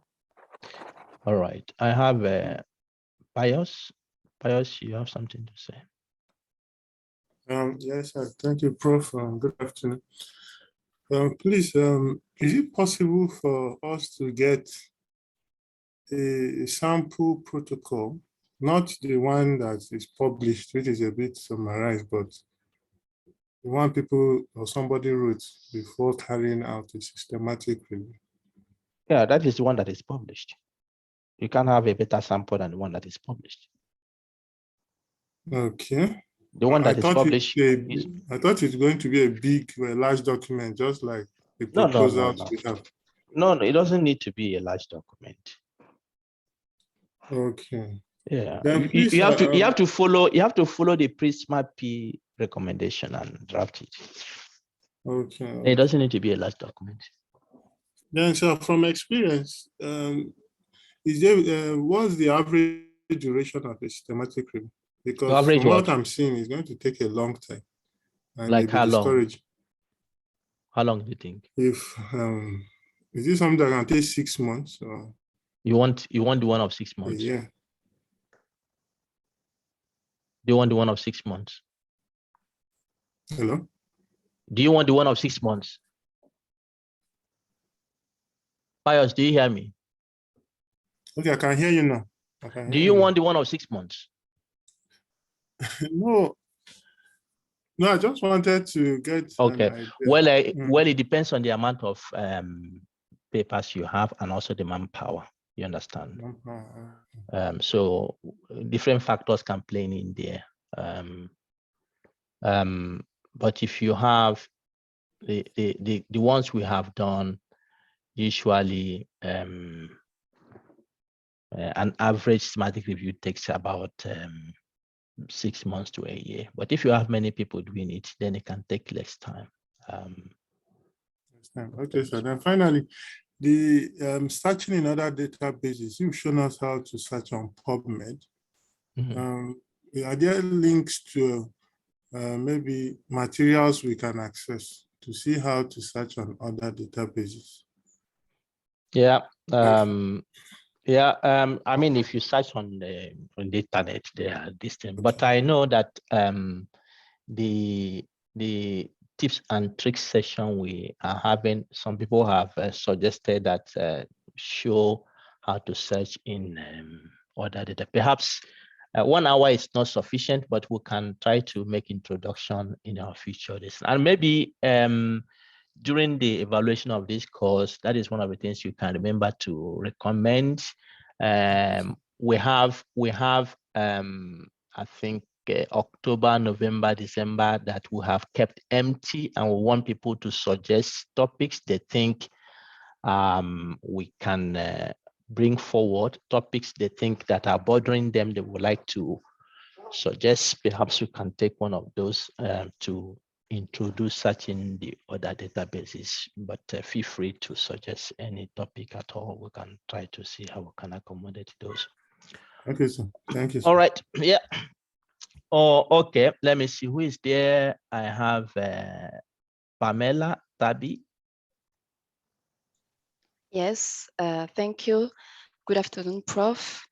My question is about after doing this screening using Ryan. I mean, starting by the title and the abstract. So how can we link it with the Prisma flow diagram since it's not linked? Should we just write down the number of articles we decide just to exclude after agreeing it with the reviewer? I don't know, because Yeah, so you have to take the numbers. Okay. And now in the Prisma flowchart, when you're doing the footer screening, okay? When you're doing the footer screening of the papers, for each paper you exclude, you have to indicate the reason why you exclude it. Not when you're doing the title and abstract, you don't need to indicate the reason. But when you come to look at the full text of the papers, then include the reasons for each paper you exclude. So you need to take the numbers of the excluded and included, as I showed in that figure when I was presenting. Okay, thank you, Prof. All right, then I have Owusulu.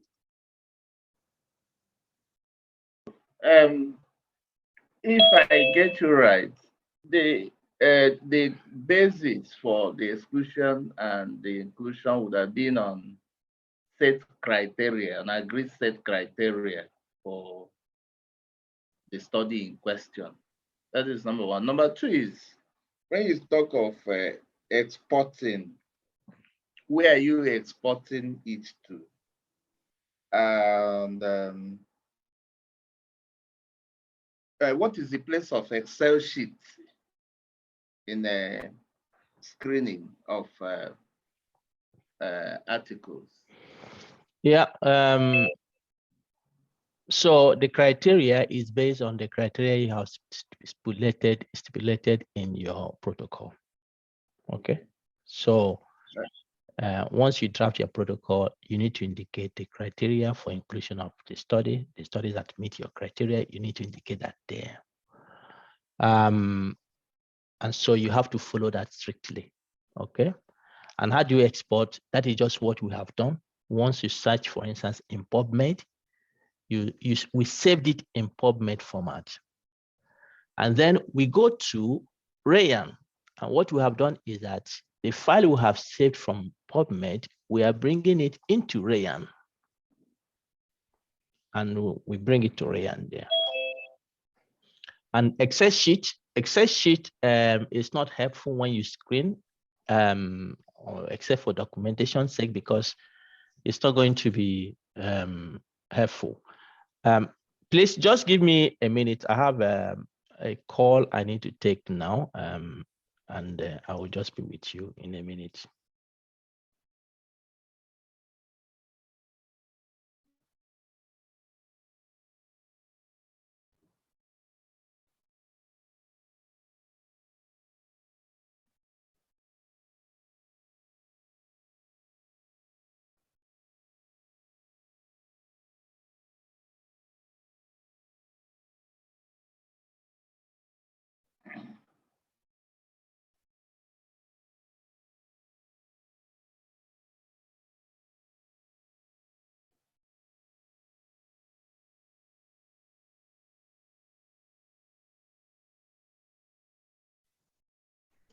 All right, sorry about that.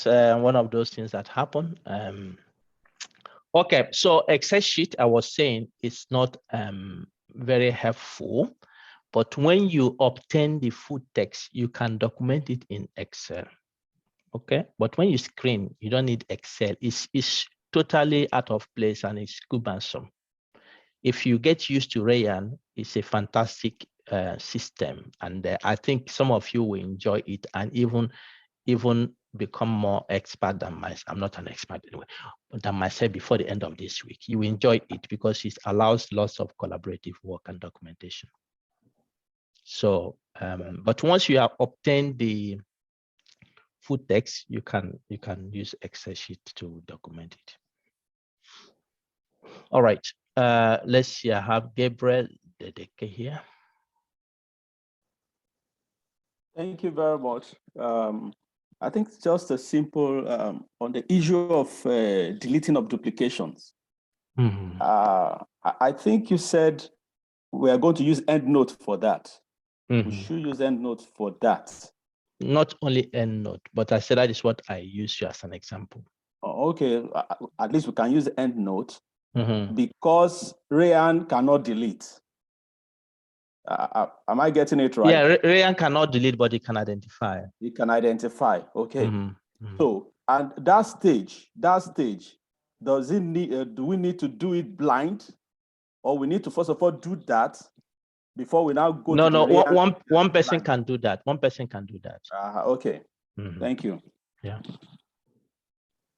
All right. Finally, Cosmos, before I send you to your breakout rooms to use the remaining, I think, 45 minutes to brainstorm on your research question. You can start the discussion, and then please, I see that some of the groups are already working hard establishing WhatsApp. You can continue on that to decide on a topic. It is good to decide on a topic today.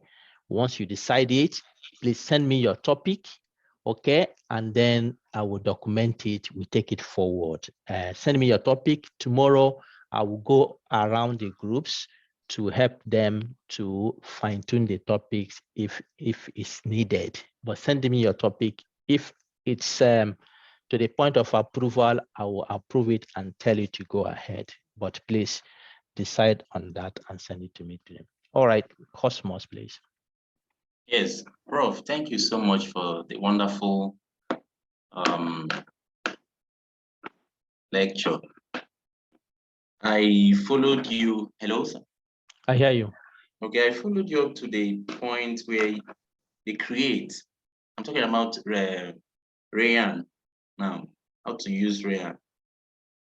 And then that is where I just need a little clarification. I don't know what you said about, I can't remember what you said about migration, whether migrate the section under migration comes before select. The migration is exporting. I was just saying that in Rayan, they have a section called migration guides. There they have explained how you can bring references from different databases into Rayan. And I was saying that please ensure that you look at those when you are in trouble. All right. But for Rayan, how to use it,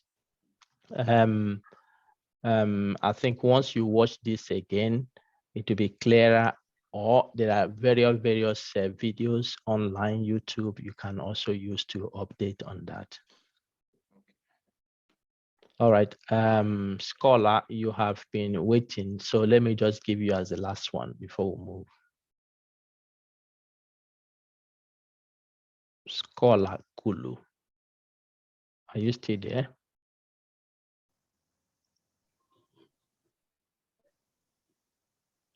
Yes, thank you very much, Ryan. Sorry, very much, Prof. It's about the Ryan. Sorry, I don't know whether you are getting me, but it's about Ryan. It has not come very clear, but as you have said, when I will watch again, I think I will get it. And if I don't get it, Kabisa, I will still come back to you. Great, no problem.